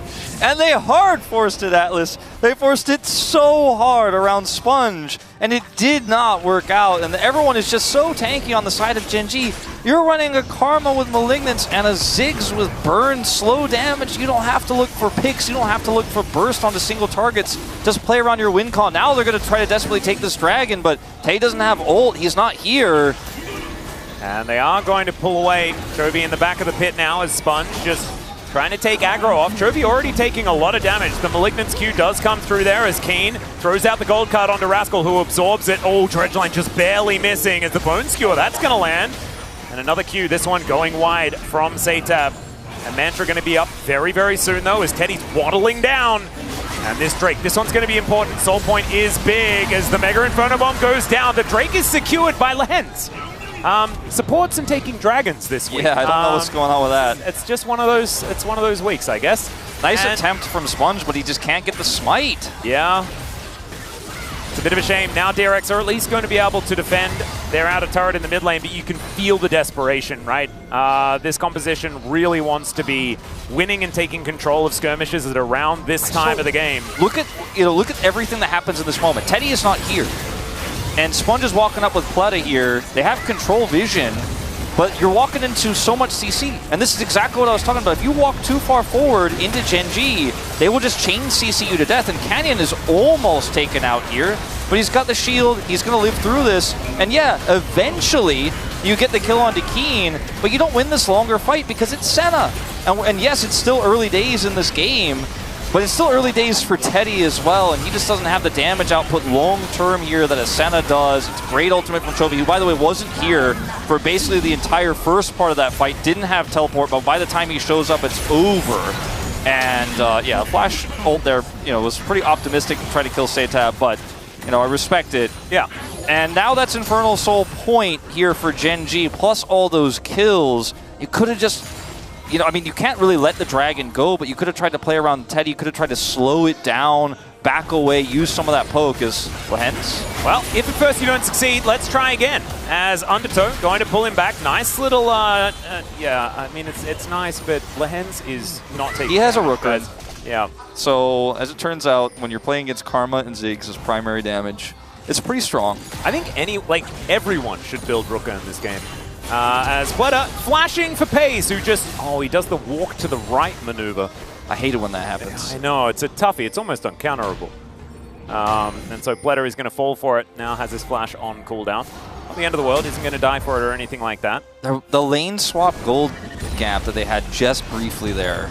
You could see it, you could feel it, you could believe it, but you can't believe it anymore. As all the momentum is gone, all the wind is out of the sails here. And it's so hard as well, Wolf, because these teams that are in worse positions, as we saw the cannon missed by Rascal, like if you are lower on the standings, if the onus feels like it's on you, the pressure is on you to try and battle for that playoff position uphill, then having on top of that onus in the game, that's really difficult. I actually think that is and it adds an extra layer of difficulty. Because you're forced to make plays, and that's precisely the position DRX are in at this point in time. Yes, they have a scaling Ziggs, but the Karma is not going to get better, especially against this center composition. As Gen G, they just pull themselves back. And it's just like the ease of execution advantage for Gen G is also a huge thing, right? Like they can just play front to back, they can play sides, and they can get vision at any moment with the Destiny Gate as, oh dear, Teddy's dead. Yeah, speaking of Destiny Gate, gold card, chain CC. So easy to pull it off when you have this much control after a dominating team fight win. It's really easy to just run around the map and look for picks, and it's a Cassante on the other side. There's no way Rascal is ever going to basically cross the mid lane of the map. He's never going to cross the river on the Genji's side. He's not a side laning champion. Teddy kind of was with some help, obviously, when he had Sponge shadowing him and Pleta looking for hooks while he was lane swapping. It's pretty easy to get gold when there's no one there, but when the entire map belongs to Genji and they have deep vision, it's hard to do anything. Yeah, go back to this. I mean, he's just going up here way too aggressive, trying to queue a minion wave. And you can just feel like the pressure is on, the focus is lost. Rough times. And he was so close to his turret, and there was absolutely nothing he could do in that circumstance. A little bit of a shame, but even the theoretical safety of the range of Ziggs is just not enough when you're walking inside the center circle, and he's got a gold card above his head. It's just a little bit difficult, especially 22 minutes now on the clock. Does not get easier from here. We mentioned already that Genji stacking dragons, very dangerous for DRX, because now in 30 seconds, it's another fight for a Drake. You can't win this fight, but you can't give the Drake either. You know, you're in checkmate here. And even if you take the Drake, 5 minutes time, they do it again. Yeah. 5 minutes time, they do it again, right? Like, they've got all the time in the world is how Genji would be feeling in this moment. That third Drake fight was really it. Like, that was the one you had to win. That was the one you had to group for. You had to be ready to slow fight and win and start stacking them up as, oh boy. Yep, there's a hook. Depth charge going to come down as well, and there is no sponge for this fight. I have a feeling that this is just going to be Infernal Soul for Genji. And DRX, just nothing they can do about it. They might be able to move up and try to do some damage to Chovy. Chovy, of course, knows that, and he is just going to back away. And so bounties on the Rift. Baron has been up and available for about 3 minutes' time, and I think Genji, they might even go over there as, all right, Satab's just really dead. That was a mini game to see who could get the kill. Pays was playing. Yeah. The double global really is just, it's looking a little bit imbalanced. Yeah, it's pretty strong. Well, they're just going to do Baron now because Satab isn't here. And Teddy, I mean, he's got ult, but even with these two items, he just doesn't do enough alone. All right, how much is it going to take to kill Lehens? Do they even kill Lehens? As the Baron is going down as well. Who's going to die first, Lehens or the Baron? It'll be the Baron. And Lehens then dies immediately afterwards. But I think that his sacrifice will not be in vain. No, certainly not. I do not think they mind it even slightly. I mean, Lehens might be a little bit annoyed about it, but he knows he did his job. Sometimes press R. Yeah. Unfortunately, not going to be able to find anything there. This was not the right time to do so. No. As Canyon is going to get spotted, but just does so much damage to Pleta as Rascal also in trouble. Chovy and his Sand Soldiers are just obliterating this Cassante. I have seen tankier looking Cassantes, I'm not going to lie to you, as now Pays is ganking. This is pretty cathartic for a center, let's be honest. Because you're much more used to just being punched a whole lot of times and then killed. Not be able to do anything against Cassante. Not to be the case this time around. And this was always how this game was going to go, and that's why the draft and its creativity was cool, but the second you lose that one fight, I mean, they just are playing, ping pong with your champions. You don't want to be the ball. Whoa, max range hook is going to connect there as Sponge once again going to go down. Lehens also probably going to go down as he decides that he'll accept the outcome, as Keen is just destroying structures, as TF absolutely loves to do. This inhibitor turret going to go down as well as Chovy looks for the angle. Gold card flies in as Satab just blows up. Cinders fly everywhere, and Genji, base broken in 2 places. 25 minutes looks to be the timer for this game to be over. Yeah, I mean, single target damage is insane, as you can see, and there's just so many different ways to lock people down. And as you mentioned, Rascal's not even that tanky, so even he's not going to last. Chovy flashes in, he finds the Emperor's Divide on 2. More explosions as these cinders erupt onto the Rift, and Cassante also going to go down. Somehow it's Chovy that gets that kill, and then limps away with 100 health. And I think that the health bars are low enough for DRX to have at least one more defense option around their Nexus turrets, but it is really not looking too promising here. Yeah. As this inner turret is also now under fire. It's a 6,000 gold Red Bull Baron power play. Yeah, 6,000 gold is half of the 12,000 gold lead here at 26 minutes. I would hazard a guess that Genji are in a pretty good position to win this game. I would say you could make a hair bet. Yeah, I think my hair's probably a bit safe on this one. So it's a good block here from Rascal on the ultimate, but he still takes a decent amount of damage from it, obviously. Single target damage, unreal here, and it's just a really nice Emperor's Divide from Chovy. Finds the angle to get a little bit more out of this play. They didn't get the bottom inhibitor just yet, which would have been arguably the alternative, was just group down there and make sure you get all 3 of those, but they wanted to get some additional kills, and they did. And Elder's up at 2.5. I don't know if that's actually going to be a fight that we see, or if Genji will win the game before then. I think that's the most interesting question we have left. Yeah, in this game that is 100% Dunzo. Yeah, that's the only thing we're unsure about, is the priority between the Elder or the Nexus. Of course, the Nexus will have to go down if they do want to win. And that's looking to be their target here, but not before removing all of the structures in the enemy base. It's just like, will Ziggs's wave clear keep DRX alive until Elder spawns? And then, will they be able to get over there and maybe steal it with a Mega Inferno Bomb? Who knows? Kickback does come on through there as Keen looks to try and get out. It's not going to work, but it's also not going to work for Sponge. So it's a 1-for-1 trade. Chovy also just splitting as these Nexus turrets in trouble. And Satap, that's 1 auto attack from a Sand Soldier. Chovy voted no. He said the Elder's not going to spawn before I kill the Nexus. He wants to end this game, but unfortunately his Twisted Fate is down, and they are running low on waves for a moment here. 30 seconds though, and Keen does have his Terminus now completed, but also his Destiny Gate up and available, so he can be here surprisingly quickly as Canyon and Rascal both just dashing in unison. That actually looks pretty cute. I mean, they're just now surrounding this bottom turret here while also threatening the Nexus turrets. Yeah, Bone Skewer going to go wide there as DRX still fishing for any opportunity. 75. Finally, yeah. 75 seconds on the Elder. Atlas is going to be close. Well, I mean, the Elder might spawn, but I just don't know whether it's going to get any attention. That's all I'm thinking. As Sponge, oh no, he is going to get snared. Will survive for the moment as Lahan's a brick wall as another kick does come down. It's Pays that's the target. All Out is going to be executed, and Pays just going to flash away. Manages to, in fact, get the kill onto the Cassante, and I think that really does spell how this game is going for DRX, as Chovy is tanking Mega Inferno Bombs and will eventually explode into 1,000 cinders. The Nexus should do the same thing, though, as Keen, he gets to be in the picture. The Destiny Gate does come through, and now he just gets to stand and play bodyguard as this Nexus will be taken down. Genji, I mean, I think it was a really good attempt from DRX, but Genji just too good in the end. Yeah, I mean, Elder, 24 seconds to go. They won the race. Oh, no. But yeah, it was a very, very one-sided affair. The second that third dragon fight went poorly, let's say, for DRX, so they just were not ready to set up for that. They were walking in,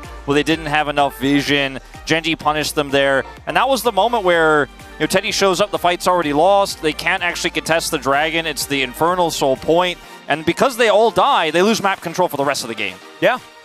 And who's POG is the question? It's either Chovy or Keen for me, I think. Yeah, I really liked Keen's I think I'm going to go Keen, to be honest. Yeah, I think he had some really good setups with Gold Card. He won lane super hard and ended up doing a ton of damage this game, and a lot of the picks that happened were just him gold carding someone, and that's what Twisted Fate does sometimes. Yeah, it's 80 Twisted Fate, and he does a lot of damage, but if you gold card someone who's also getting ulted by Canyon, who's also getting ulted by Pays, they die, and he did that a lot, very well. Yeah, I think there's a lot of correct votes just because all of Gen G just played pretty well in that game. But now it is time for us to go to a short break. When we get back, the space will break that one down, and we'll head into game number 2. See you there.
시간 없어. 나 아직 거리 안 돼.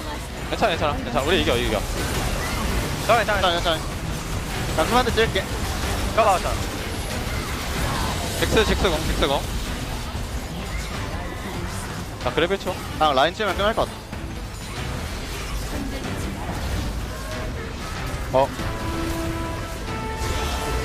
그러고 돼. 나 맞았죠.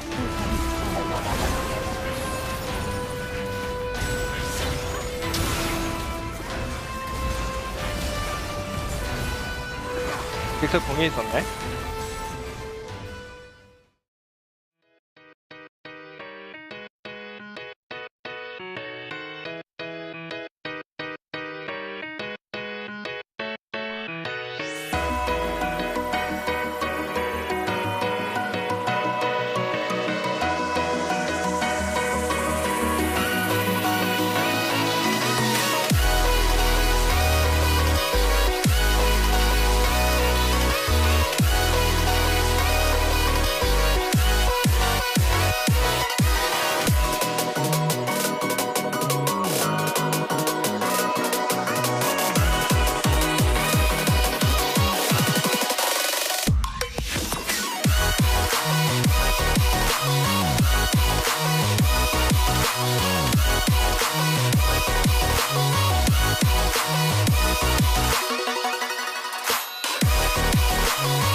And welcome back to the space. We are here after game number 1 of Gen.G versus DRX, and honestly, that one kind of went the way we were expecting. Gen.G pretty clean after all. Here in game number 1, they do take it down. I'm still Valdez with Ox and Chronicler.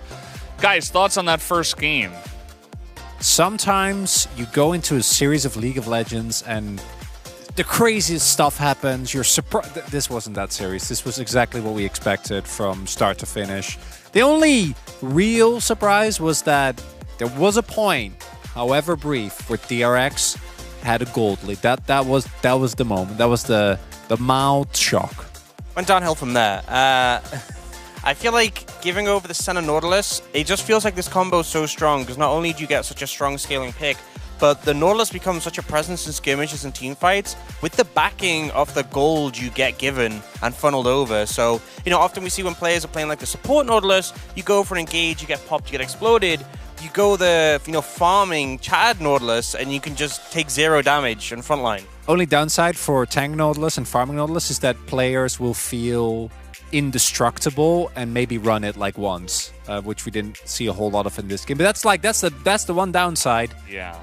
Didn't really happen. So we did see the Varus banned actually by DRX, and so it meant that when the Senna got first pick, they couldn't go for, okay, we're going to take Varus Nautilus, which has been a very common response to the Senna first pick. So they got the Senna Nautilus, like you guys were saying. And then they went for Ziggs, which, I'm a big Ziggs enjoyer. Ox is a big Ziggs enjoyer. Chronicler sometimes is okay with him. But it just doesn't feel that good right now. What did we think about the Ziggs? Especially Ziggs, I think Ziggs kind of struggled with some of the new item changes. He also got nerfed because he was very strong last year, and then he got nerfed, and then they changed the items, and he just hasn't really panned out. Like, Ludens isn't as strong as it was, and even not having the Leandri's mythic being like your mana item and providing a ton of damage feels a bit rough. So all around, I just don't think he's in the best spot. But on top of that, you have it into the Senna Nord, which is kind of a lane that very easily weathers the storm against your harass. And then Pyke just really isn't going to have any kill pressure there. So it felt like in the laning phase, they fell really far behind. And he saw even points where they've been being proxy farmed behind their tower. Yeah, it was pretty rough, but it was interesting to see DRX taking some chances, I think, against a strong team. Didn't quite pan out, but there was a moment in the game where we weren't 100% sure about it, because Ziggs did get a full free turret. They got 6 grubs, and Ziggs got like 30 seconds alone with a turret. That was the moment. That was the moment where we're like, the Ziggs, maybe he can make it work. They just lost the skirmish on top, but it doesn't matter because they got more turrets, more PvE being won by DRX. And honestly, if you're going to play Ziggs, this is how you want to play it. You want to be moving around and playing for the plates. That should be like your, when you have certain champions where it has like a little objective, like, when your Corki package shows up and it says, hey, go pick it up. It should be like that with Ziggs with plates. It's like, hey, go kill towers. And they did that at least, and you saw that actually got them into position where they had that gold lead, and it looked like they had a bit of hope at that point. Yeah, they did. Like Chronicler was saying, there was a skirmish on the top side that did go the way of Gen.G. They got a couple of kills, and DRX did kind of suffer there. And then not about 6 minutes later, this happened. And the chances of DRX, unfortunately, fell apart rapidly. Plata tried to be as aggressive as he could be, but Canyon not really taking a whole lot of damage. There wasn't a whole lot of follow-up, and even with Sponge going after him, this is where I think the healing of Senna in particular can feel really tough to deal with. Just those low health bars can be kind of bait. And the favorite part for me was when Canyon was like, you know what I'm going to do? I'm going to use new and improved Herald to win this fight that we've already won. Yeah, that was pretty slick. I also think that really you're lacking sustained damage very hard with the DRX composition, As much as Karma can rotate those Mantra Qs quite quickly, like between here and Ziggs, you have these like burst windows, and even though the cooldowns are low, it's hard to finish off targets. Like you saw Canyon got low there at the start. It took a long time before he actually eventually ended up going down. So I think some issues with the draft, some issues with the composition, but also just really good execution from Gen.G. Yeah, Gen.G, the favorites after all. Let's see who the favorite was for the POG vote this time around. It will be Chovy, and the Church of Chovy does celebrate 600 POG points and quite the game on the Azir. Yeah, I was considering Pays as well. If you don't know, if you're not sure who to vote for, you can always vote Chovy. He's just good, right? Like, he was very instrumental, playing very far forward in a lot of these plays, setting up these aggressive sweeps consistently. Obviously had a really good laning phase, even into a matchup that can be quite tough. It's Chovy. He does what Chovy does. Yep, confirmed here first. Chovy pretty good at the game. We figured it out today for the first time and many times before that as well. That doesn't make any sense. Chovy now tied with Faker in first place. The two top midlaners in the top of the POG standings. We also did have some votes thrown around here. Only one P's voter. He is here with us. I'm not going to name any names, but I will look at him intensely. We also did, of course, have 3 Azir POGs so far, so we might be able to get 4 total today. DRX is going to move on to the blue side for the second game, and we'll see what happens in that second game as we go back to the casters now. Thank you so much, gentlemen. I guess when in doubt, not rob seems to be the mantra here in the LCK, and that has lived on for many a year. So Chovy equaling Faker there with 600 POG points, looking absolutely fantastic. So this is the game plan now. DRX, pick Azir, guaranteed POG. Satab, second POG of his career incoming. Absolutely nailing it. First of the year as well. Could happen. I could see it. Yeah. I don't see it actually. No, I don't. Yeah, no, I'm struggling to see it. It may not happen, but it has been a very good day for Azir, and it hasn't been a very good year for Azir thus far here in the LCK. I know elsewhere Azirs have been faring a whole lot better. I think the LPL stats for Azir are like completely opposite to what we had in the opening few weeks. It's just, I mean, you got to pick Azir in the right spot. In a spot like this where you have great single target bursts and you have great follow-up and you also are, need to peel for a Senna, it's great there. The last 2 games, good damage profile for tank Azir. Like, it's a pick that I think if you have it in the right hands, is look at that, banning Senna first. Hold on, I'm just gonna, let's not talk about Azir anymore. Don't let people have Senna. You can't beat it. Even Gen G knows. They learned. They gave it to KT last week, and they were like, "Oh, never mind. This is it's not allowed anymore." Don't let this pick through. It is just so strong. There are so many different ways you could draft around it. It is the greatest B1 pick we've had in a long time, just because it allows you to do so many different things. Gen G could just say, "No, I'm not allowing that. Not allowing a Smolder for Teddy either." So. Let's see what comes of this. Let's see what DRX decides to prioritize, because Gen G got a free ride with the Senna last time, and DRX, they got blue side. Let's see where the prio lands on this one, because I'm really curious to see where they're going to take the second draft, because last time they tried to figure out a way to beat Senna and, push that lane, had prio mid. Varus is going to be the answer. They banned Lucian. Like to see that. Yeah, I very much like this, because if they didn't pass this test, then it would have been Varus Ashe, and that would have made things very difficult. Although Lehen's not necessarily a known Ashe enjoyer towards the bottom side of the map, but it is still a heck of a lot of pressure that we've seen a lot of teams execute on very, very well. Nautilus now the consideration, of course. Lehen's one of his favorite picks of all time, and can deny that Varus Nautilus that we heard the Space mentioning. Could just grab Lee Sin here for Canyon if you want. Azir also. Oh, Quadra POG incoming. Could happen. That Varus Ashe that we were talking about, that is up and available, and there are 280 carries in the bottom lane. Yeah, they also picked the Nautilus here first, so it's not going to feel great playing Nautilus into Varus Ashe if that's what they're going to commit to. All eyes on Pleta right now. He's going to look for the Rakan instead. We've seen so much of this Rakan Varus priority. We did see it win yesterday in the hands of Humble Life Esports, but when KT walked into the I don't know about that. Yeah, I feel a little bit like it was aided somewhat by some of the play of the opposition. I mean, so they're going to be opted in for once again, and it's a lot of engage. They opted into a ton of engage without knowing what the enemy AD carry was going to be, which begs the question: did they assume it was going to be Zeri, which this is going to be very good into? And I think with the Nautilus first pick, they were able to suss out. I think they're looking for Zeri. They want to have a safe lane where she can't be dived really easily. They can't play Nautilus into the Zeri, and we're just going to play it that way. So they were able to suss that out and grab a Vi here. So the Vi Rakan feels so much better now that you know it's a Zeri, and I guess we can give some credit to DRX for that, as Talia is going to be taken away. Has been one of the champions that's been giving Azir grief as of late, and we'll see if the Yone will also fall down with Sejuani already banned and the Vi already locked in here. It doesn't feel as strong here for Satab, and if I'm Chovy, I'm not super worried about Satab's Yone, so let's see what this final ban's going to be. Quite a few options. Could just be a top lane ban. Yep. I wouldn't even mind if Satab decided that they wanted to just go all in for more mid-game power as Hui. I think is another great choice. Yeah. But he could go for something like a LeBlanc. You know, I know that it can go either way against the Azir, but we know that Vi, LeBlanc together are very powerful. So something that they could set up as a 1-2 punch.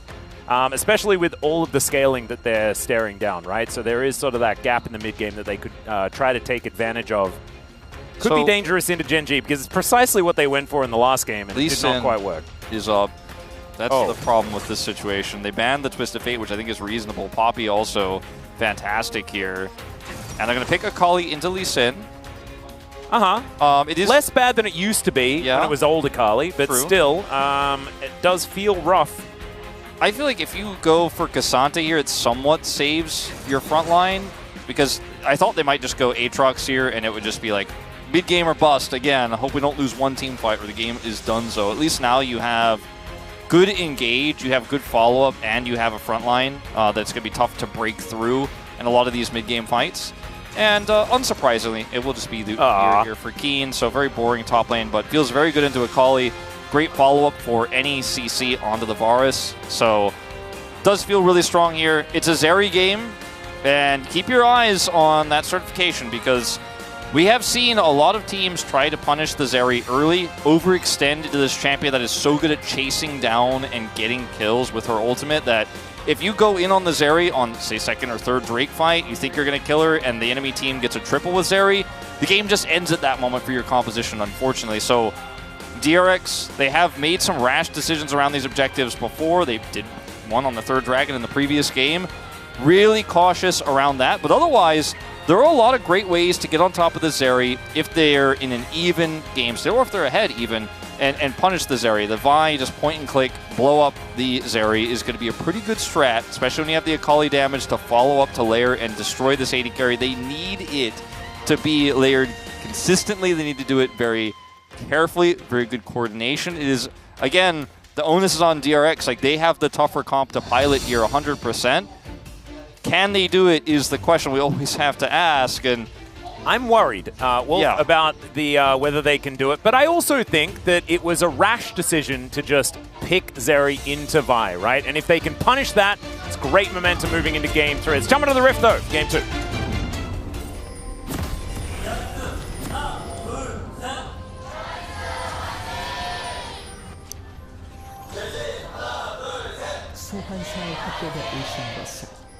All right, on to the Rift here for the second game of the series.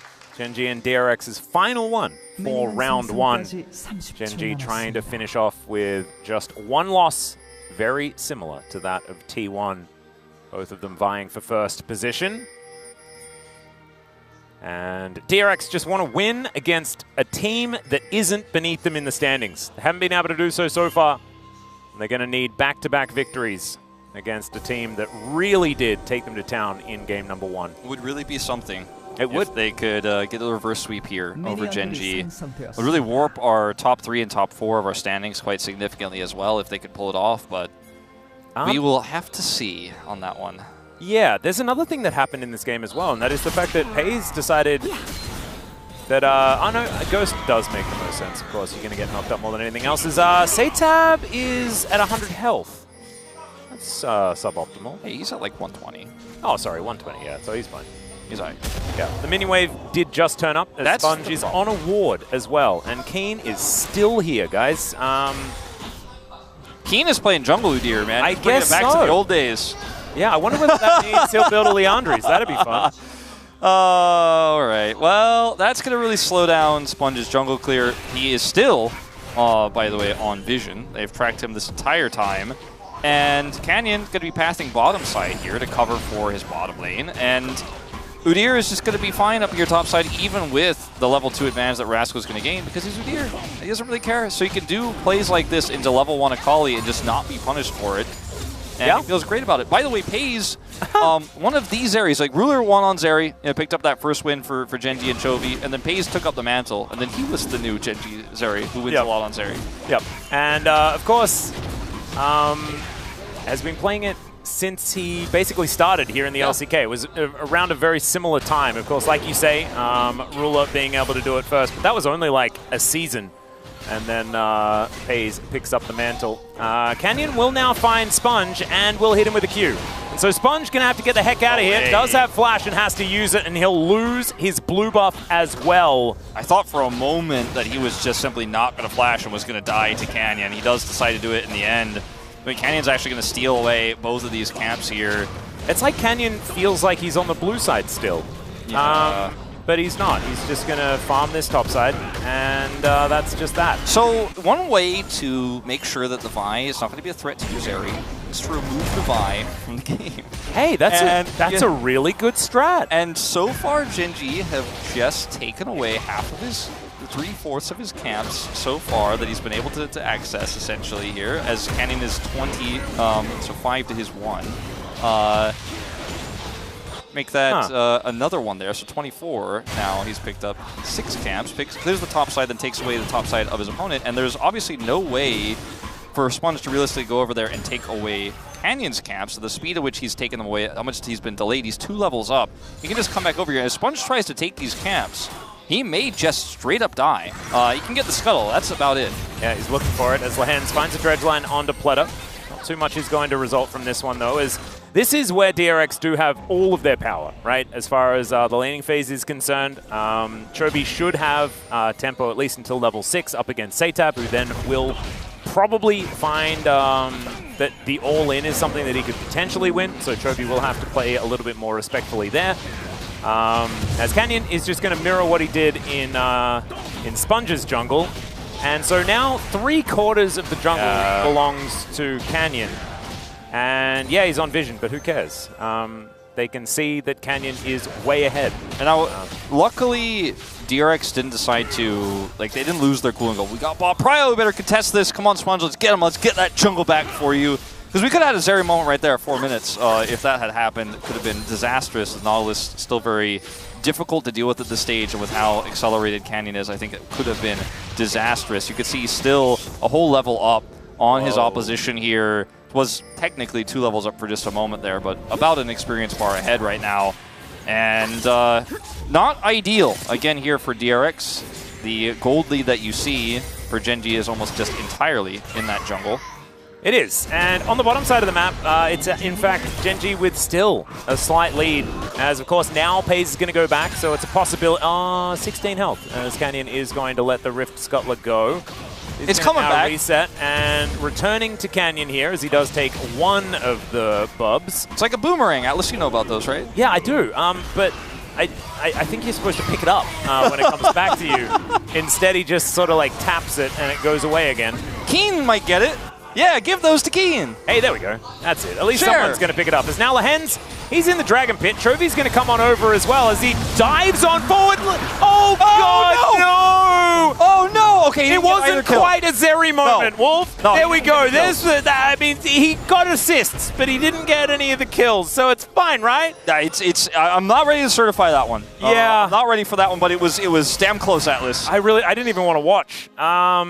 Okay, so Genji just pick up first blood and another, and the Drake, and the bubs, and everything, and half of Sponge's jungle. Okay, so I guess perfect game tracker now is in effect. Yeah, we might actually legit have it, like, with everything you could imagine, like plates and bubs and heralds and scuttles. And Canyon knows because there's a ward still here. So Sponge, once again, just going to be like this is Canyon's jungle, I guess. Yeah, he might miss a Q, but we talked about this, before the series even started. Sponge versus Canyon, Satab versus Chovy, 2 matchups of experience gaps. Is FaZe? Oh yeah, FaZe could be in trouble here. Okay, it's just a dash. Zeri. Haha. Also, I think Sponge did get that scuttle bottom side. All right, so never mind. He's fine. As Satab going to move different direction, does find the Tempest, and Lehens going to pull back the Akali, but not going to be able to do enough. Just the jungler and the support to lock him down. I mean, Zeri is just alone here in the bottom lane, had to ghost. Maybe they could have tried to make something happen if they weren't totally getting destroyed in mid. I mean, Lehens is controlling so much of this rift right now.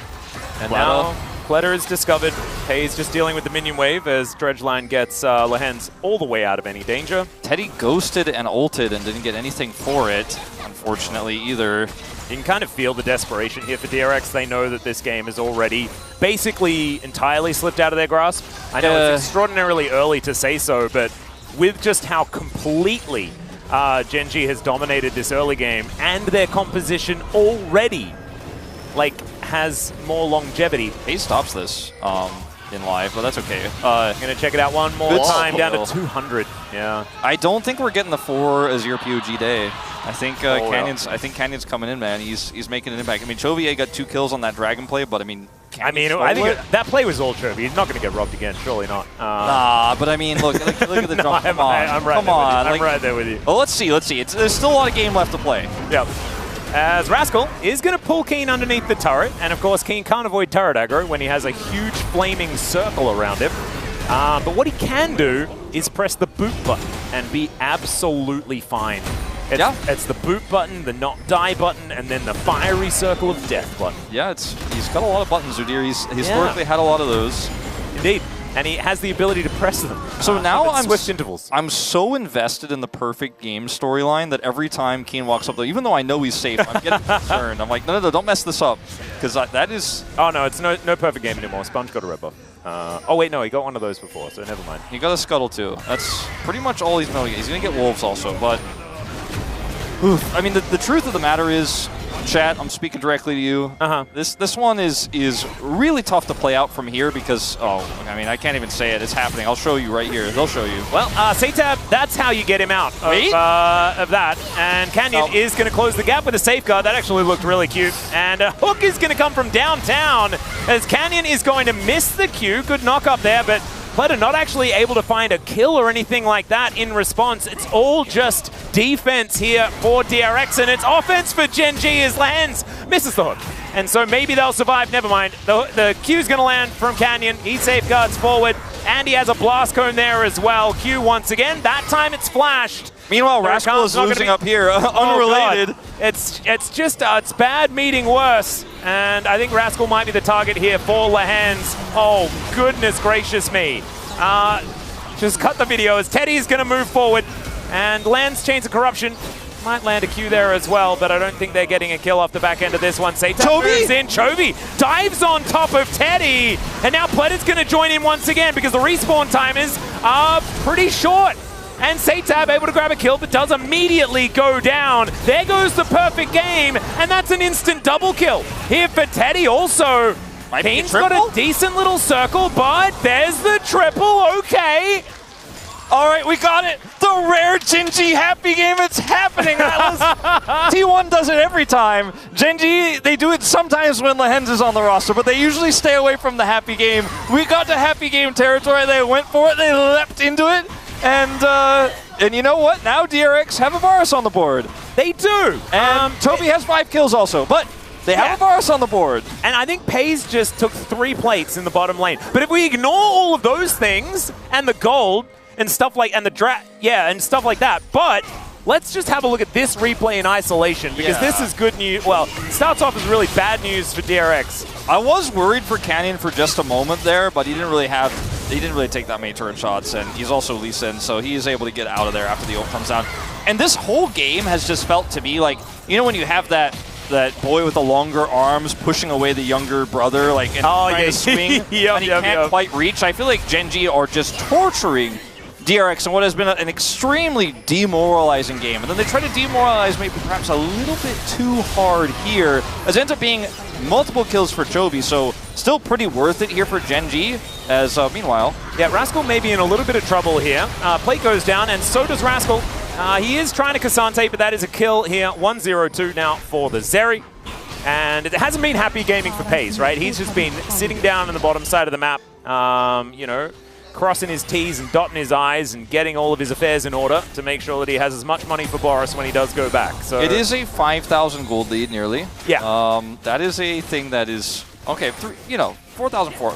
But plate gold for Teddy in the top lane. There we go. Let's cut the video. Yeah, maybe put it back over there. Yeah, no, like, we don't need... you know... I like it when the turrets are relatively valuable. I like it when the number goes up on the blue side, at least. Yeah. It does help us feel a bit better about the game state. Oh!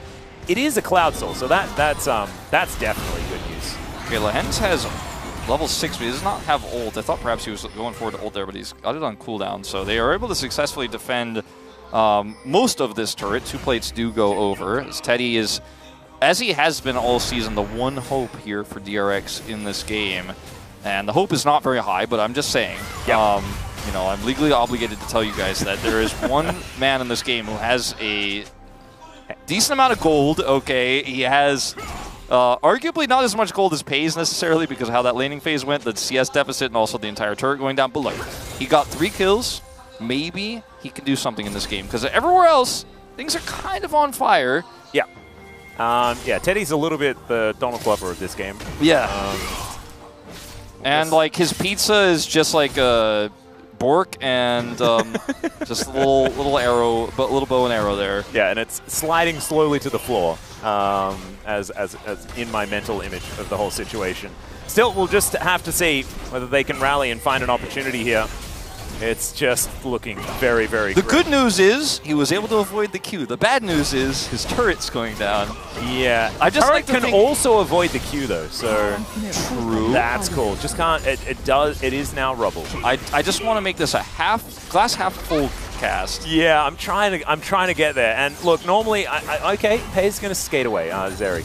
You know how you don't see Zeri for just a little bit of time and you think sometimes that she gets picked and then you're like, yeah, it's been a while. It does feel like it has been a little while, and they got the Nautilus, so there wasn't any great way to lock her down there, but there was a Vi, there was a Rakan, there was a dream of what could happen in an even game state. Canyon said he wasn't going to allow that. Canyon said there wasn't actually a Vi in this game. He said, oh, like you guys got Vi, Zeri into it, but actually what if there just wasn't really a Vi in this game? What if it was just a trick of your eyes? You thought Sponge existed, but I actually want you to look at it a different way, where there is no Vi on the enemy team. And she is a full item down on me at 14. No, seriously, 45. look at the items. It's absurd. It's more than a full item. Yeah. Oh my goodness. Okay, Canyon is going to get ulted. So Cease and Desist comes down. That is the full chain, and he is just eradicated. And now they might have an advantage here. A lot of damage is down. Pays relatively untouched for the moment, but Satab just finds himself in the blender. That is going to be some bounty gold as Sponge is now trying to flash away. Rascal, oh, he doesn't find it. The reaction time too good there for Pays. And Chovy is going to help shut down the Cassante. Teddy now is underneath the turret, but I just don't know whether that's going to be relative safety. It is. Never you mind. And Gen G are just going to back away. Pays dives over the wall. So the good news was... Oh, wait, hold on. We're not done with bad news, actually, first. Okay, let's just continue the bad news before we get to... Just hold that thought, though. Yeah, I'll hold on. We might require it. But that's the flash. All right, that could be part of the good news. Yeah, a little bit. The shield does come on through, and they're going to back away. Good news continues. Teleport on the bad news column, but that's okay. Satab is able to scare them off with that one. They get out of there, and if he had come a little bit earlier... Oh, good news. Okay, yes, bounty gold. There we go. Yeah. Bit of extra money. The Rift Herald diving towards the turret, and they will capitalize on the bounties. There you go. Teddy still gaining money. Being relevant. It's under 6,000 gold, Wolf. Yeah.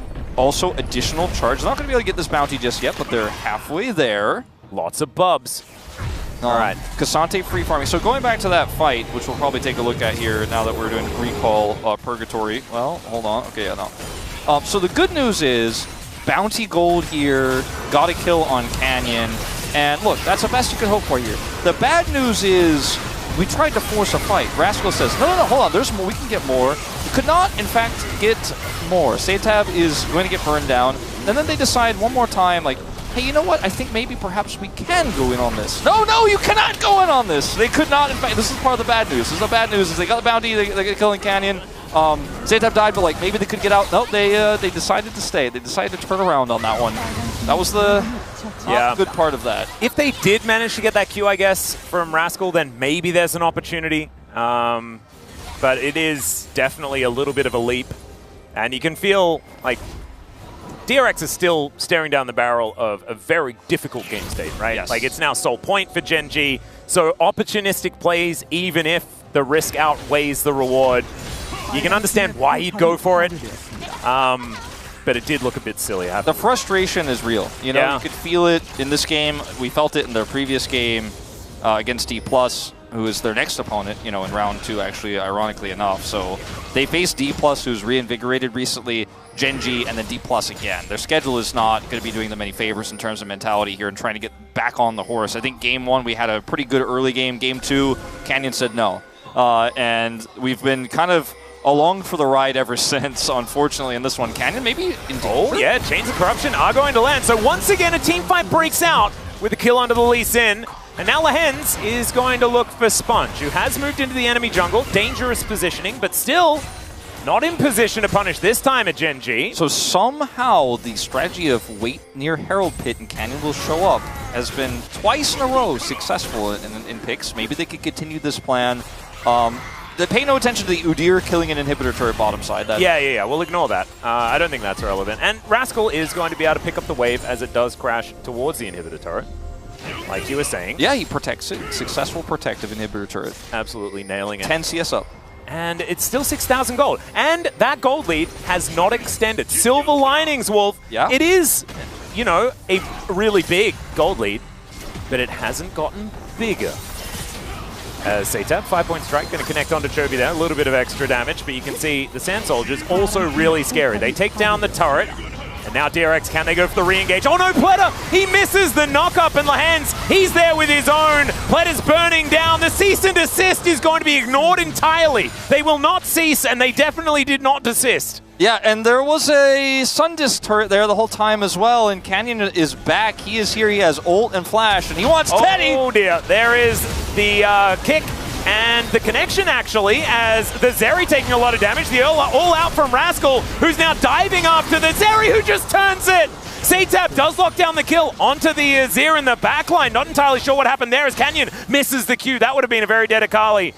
But instead, they're going to look to the turret. Danger is Pleta. He's at full health, but he's not that dangerous. There, oh my. Okay, how much health did he have? I'll certify How much health did he have? It's got to have been like less than 50, right? That is, he just held up his wallet and was like, no, I will not die today. Oh, Atlas. We'll certify that one. You know, I wasn't ready to do it until he actually got the second kill there. And, oh, that's... Yeah. That was a gimme. That was definitely a gimme. This has got to be one of the most demoralizing losses we have seen in a long time. And I saw DRX get 2-0'd by D+ in very dominant fashion. I know, and that was also, like, that was really crushing. If you did, you know, you even mentioned in the chat afterwards, you were like, this interview is just, it's not very uplifting, guys. And you can see that DRX is still struggling from that as we're going to dive back into live immediately. No time for replays as Pleta has to flash to get himself out of the way. The Q going to connect, though, from Canyon. Still, Battle Dance, Teddy at the ready. And they will be able to get Pleta out of there. Zeri is doing flashy things and flying around the map, and people are, she's baiting people in and grabbing kills. Chovy casually is sitting at 9 kills in this game. So, I mean, there's that.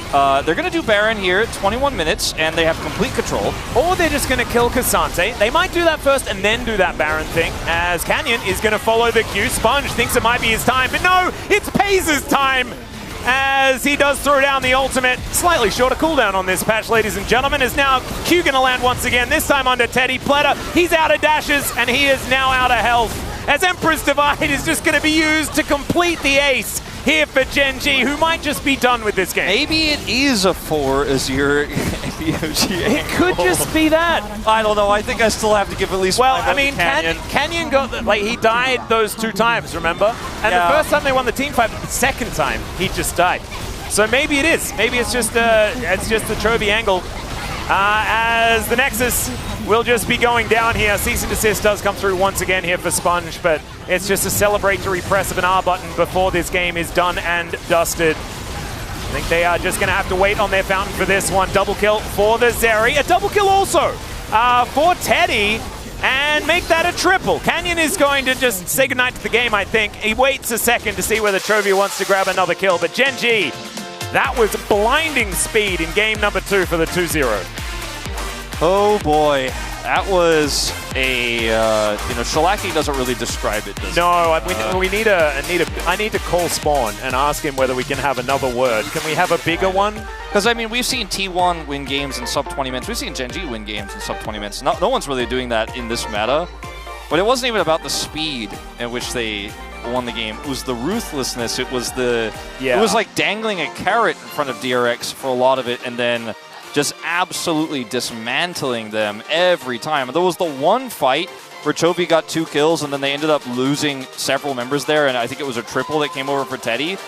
And that was the one time where Gen G actually kind of dropped the ball on like really torturing DRX, where they got something back, but even still they got more. And Pays got plates bottom side, right? They were always winning everywhere all the time, and I mean DRX, it's a tough schedule, right? And they have again an opponent that just crushed them last week as their next opponent, but I really just don't know what to say. This was a double outclassing. Like, they were 2 tiers higher than DRX today. They played with their food. Canyon won the game in the first few minutes and was just never punished. And then they dove in a Kali, and then they dove topside, and they just let Pays get plates, and they did DRX dirty, Atlas. They really did. And it was a team effort as well. Like, it started with Keen just saying, no, Sponge, you're not playing the game. And then Canyon went in and reminded him, by the way, you're not playing the game, and then didn't stop reminding him until he was basically out of said game. And they had wards everywhere in the jungle. There was no shutdown of that. And obviously, Akali in the early levels can't do anything to an Azir, who does go 4-0 on the day. We'll see if it's a 4-0 in terms of POG. It might I think I'm very invested in the 4-0 for Azir, but I do think that the early game was all Canyon, and anything after that was kind of irrelevant. Yeah, that's why I voted for Canyon myself. I think it's a good call. I think if you're level-headed, then it does make sense. He also did steal this dragon. It was a Chovy play overall in the team fight win, but he was able to get in there at the last possible second, steal a dragon. This was the one moment where Teddy said, "I've had enough. I will not be bullied any longer." This was Teddy's Jin Air moment, I think. And it's really feeling very reminiscent of those days, unfortunately, this season. It really does feel that way. Like, he's the only player on this team who's able to consistently output damage. He and Pleta, it's not just him, because Pleta's also having a good season. The bottom lane is the one shining light amidst, unfortunately, just solo kills, solo deaths. And unfortunately, a rookie jungler who's just not able to hold it all together. And this team just needs time to develop. And sometimes you have a season like this where you are just forged in the LCK as a rookie, and you come out of it a god. We saw this kind of happen to Delight. It took a long time, right? But he eventually got there, and he forged himself into being one of the best supports in the LCK. But for some teams, you're put into the hellfire that is the LCK, and it feels 7 layers deep, and you never find your way out. And I'm starting to worry that we might have, a 2022 Nongshim situation on our hands where you just never get out of a slump. I hope I'm wrong, but I'm so worried, Atlas.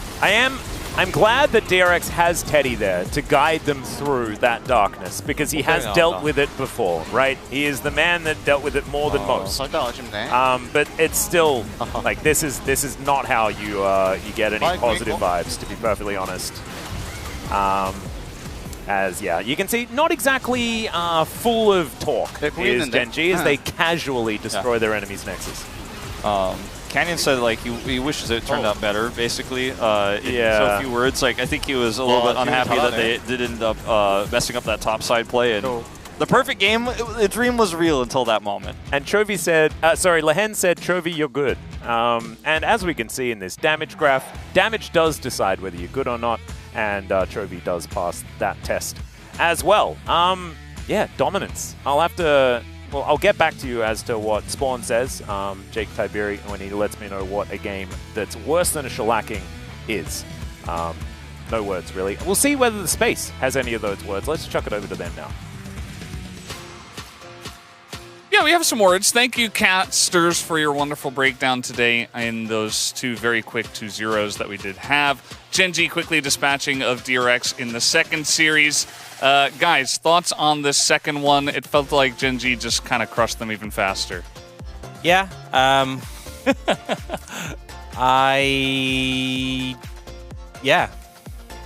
That is... Yeah, Caster said we would have some words, maybe. Oh, so. I said, yeah, that's at least one. I said, yeah, that's 2 more words. And we don't have anything to say because if you watch the game, you know what happened.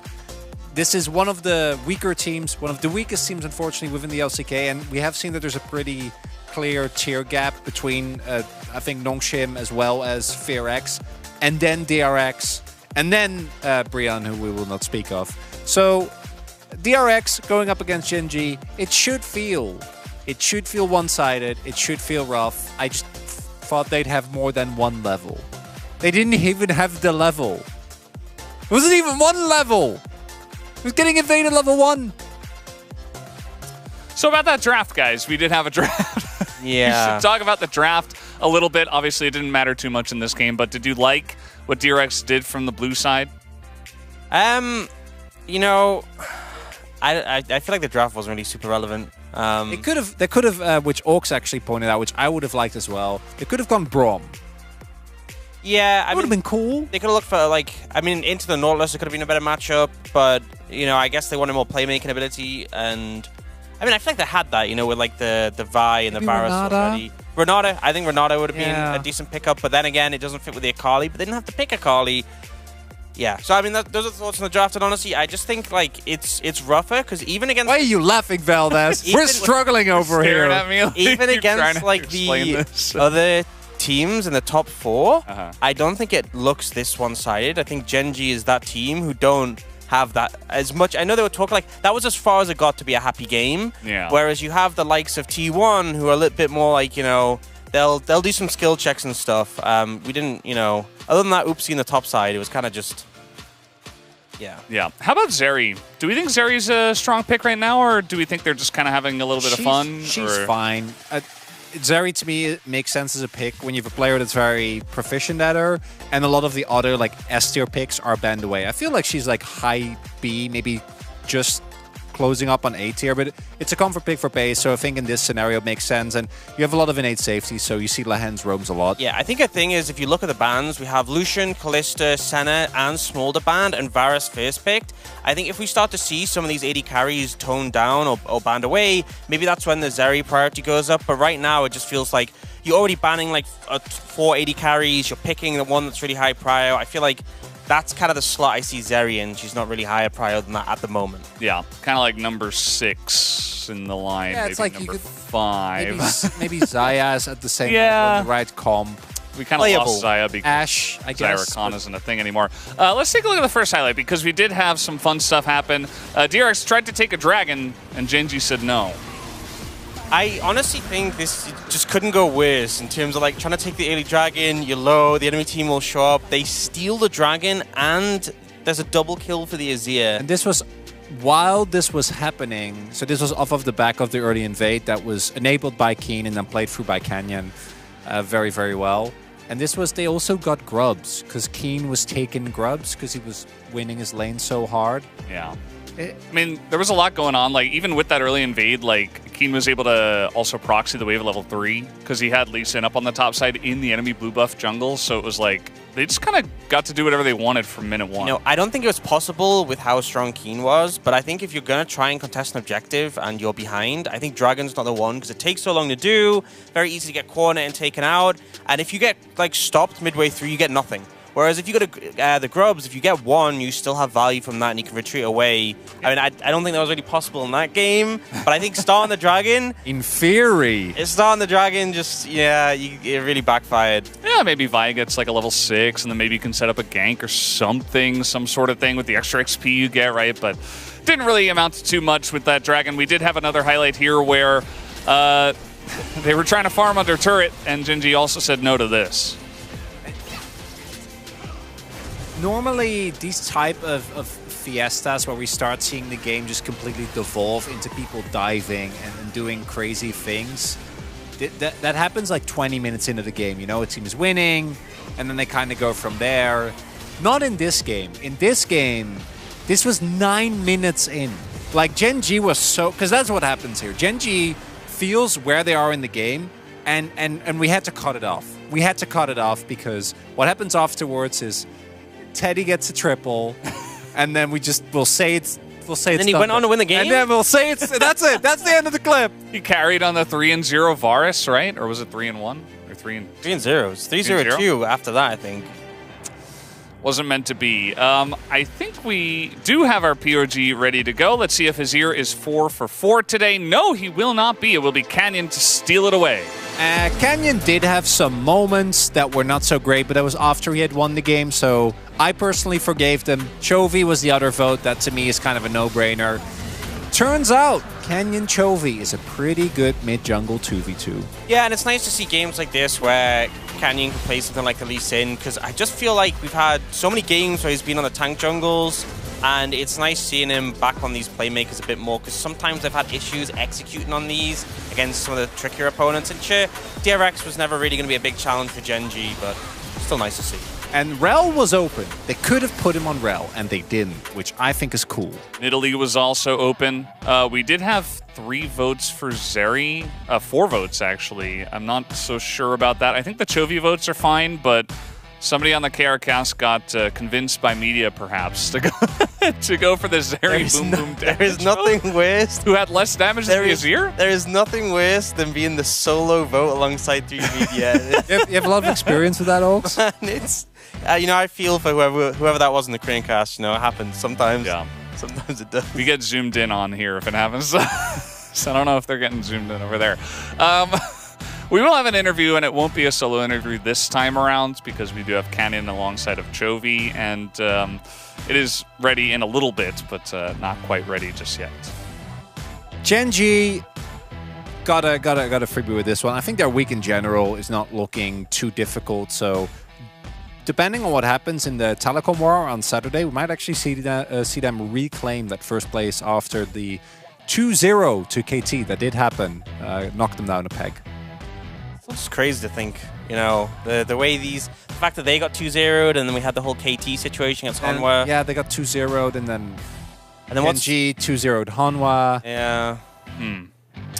What does it all mean? Circle of life, or the circle of suck, as it's sometimes called. Guys, we do have the interview ready to go. Let's hand it over to Deer for the translation. Thank you very much, guys. This is Deer for the POG interview translation, joined by Chovy and Canyon of the side of Genji. Chovy,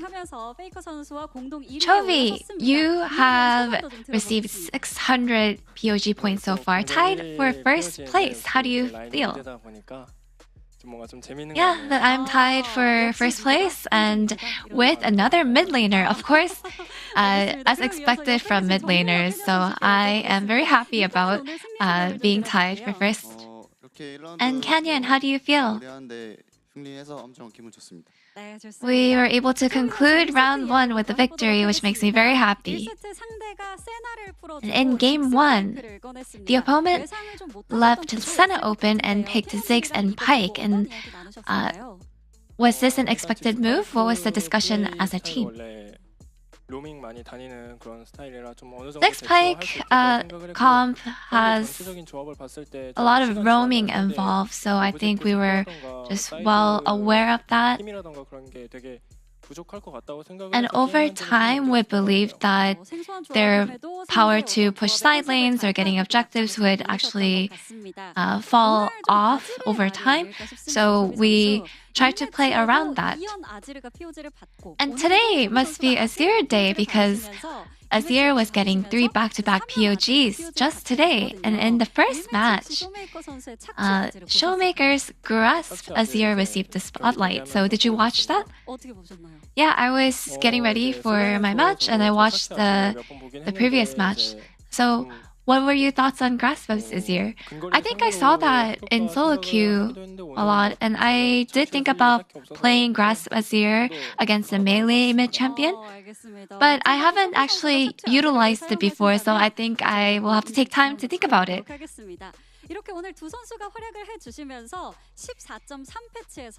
So with the 2 Azir players of the game, Azir is undefeated in 4 games in patch 14.3.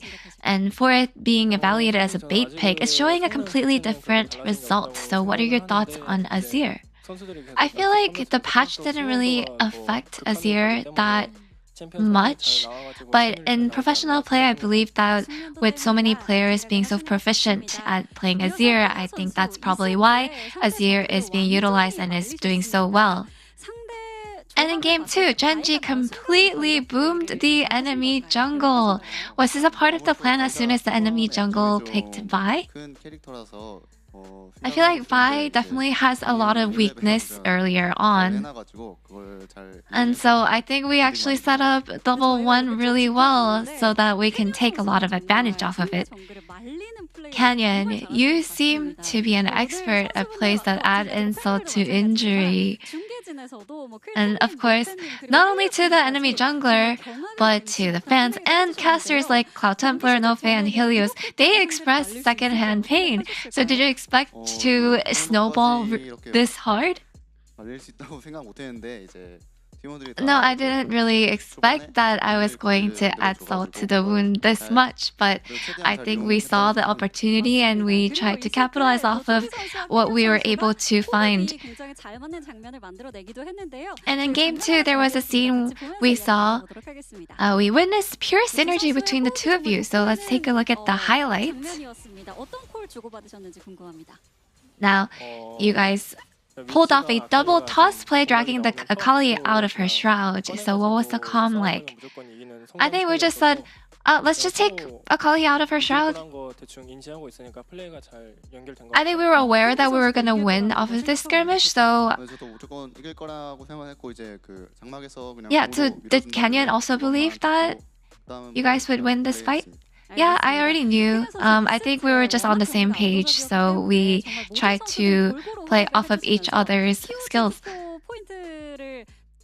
And with a dominating game 2, there were split POG votes. So during the match, who did you think would receive POG?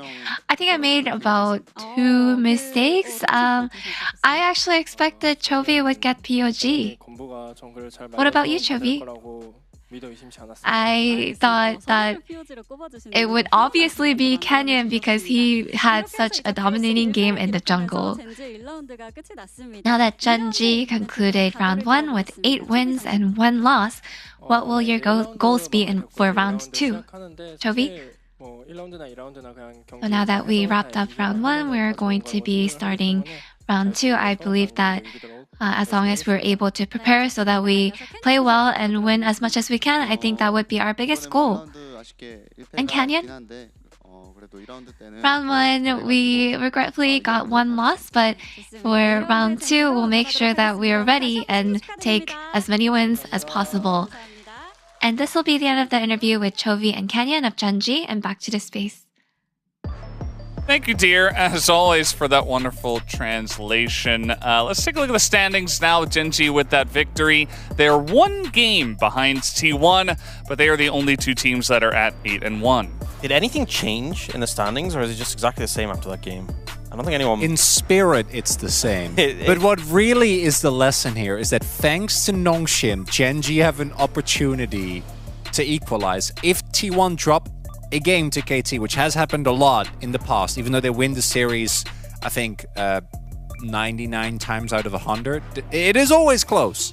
So could actually end up with, if Genji 2-0, which is expected, with the tied first place for both teams at 9-1. And tomorrow, we have Kwangdong Freaks up against OK Man Brian, and then we have Humble Life Esports up against Notion, which will be the first match of round 2. Thoughts on these matches? You know, I feel like they're not completely out of the realms of possibilities, but they definitely have strong favorites. I mean, Nongshim coming hot. Yeah, I think for Hanwha, you know, they did 2-0 KT, so they're due a loss. And Dundun has been no. We'll see. Maybe we'll get a cool upset to start round 2. Maybe. Could happen. Not as one-sided as the second series today. It'll be better than what we just witnessed. I don't think that's going to happen. But guys, we are done here on the LCK. Very fast day today. I would have hoped to bring you guys more content, but that's not what the teams decided on today, unfortunately. But you can watch us tomorrow, same time, same place for more of the LCK. But until then, have a good night.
대위 선수랑 굉장히 많이 만나는 것 같은데 만날 때마다 항상 재밌었고 좋은 자극제라고 해야 되나? 그런 게 됐었어가지고 하지만 이제 KT는 역사적으로 T1한테 좋은 모습을 못 보여줬기 때문에 저희가 이번에도 마찬가지로 승리하도록 하겠습니다. 8년도 때는 그래도 KT가 되게 좋은 성적을 냈어가지고 8년도의 기억을 받아 이겨보도록 하겠습니다.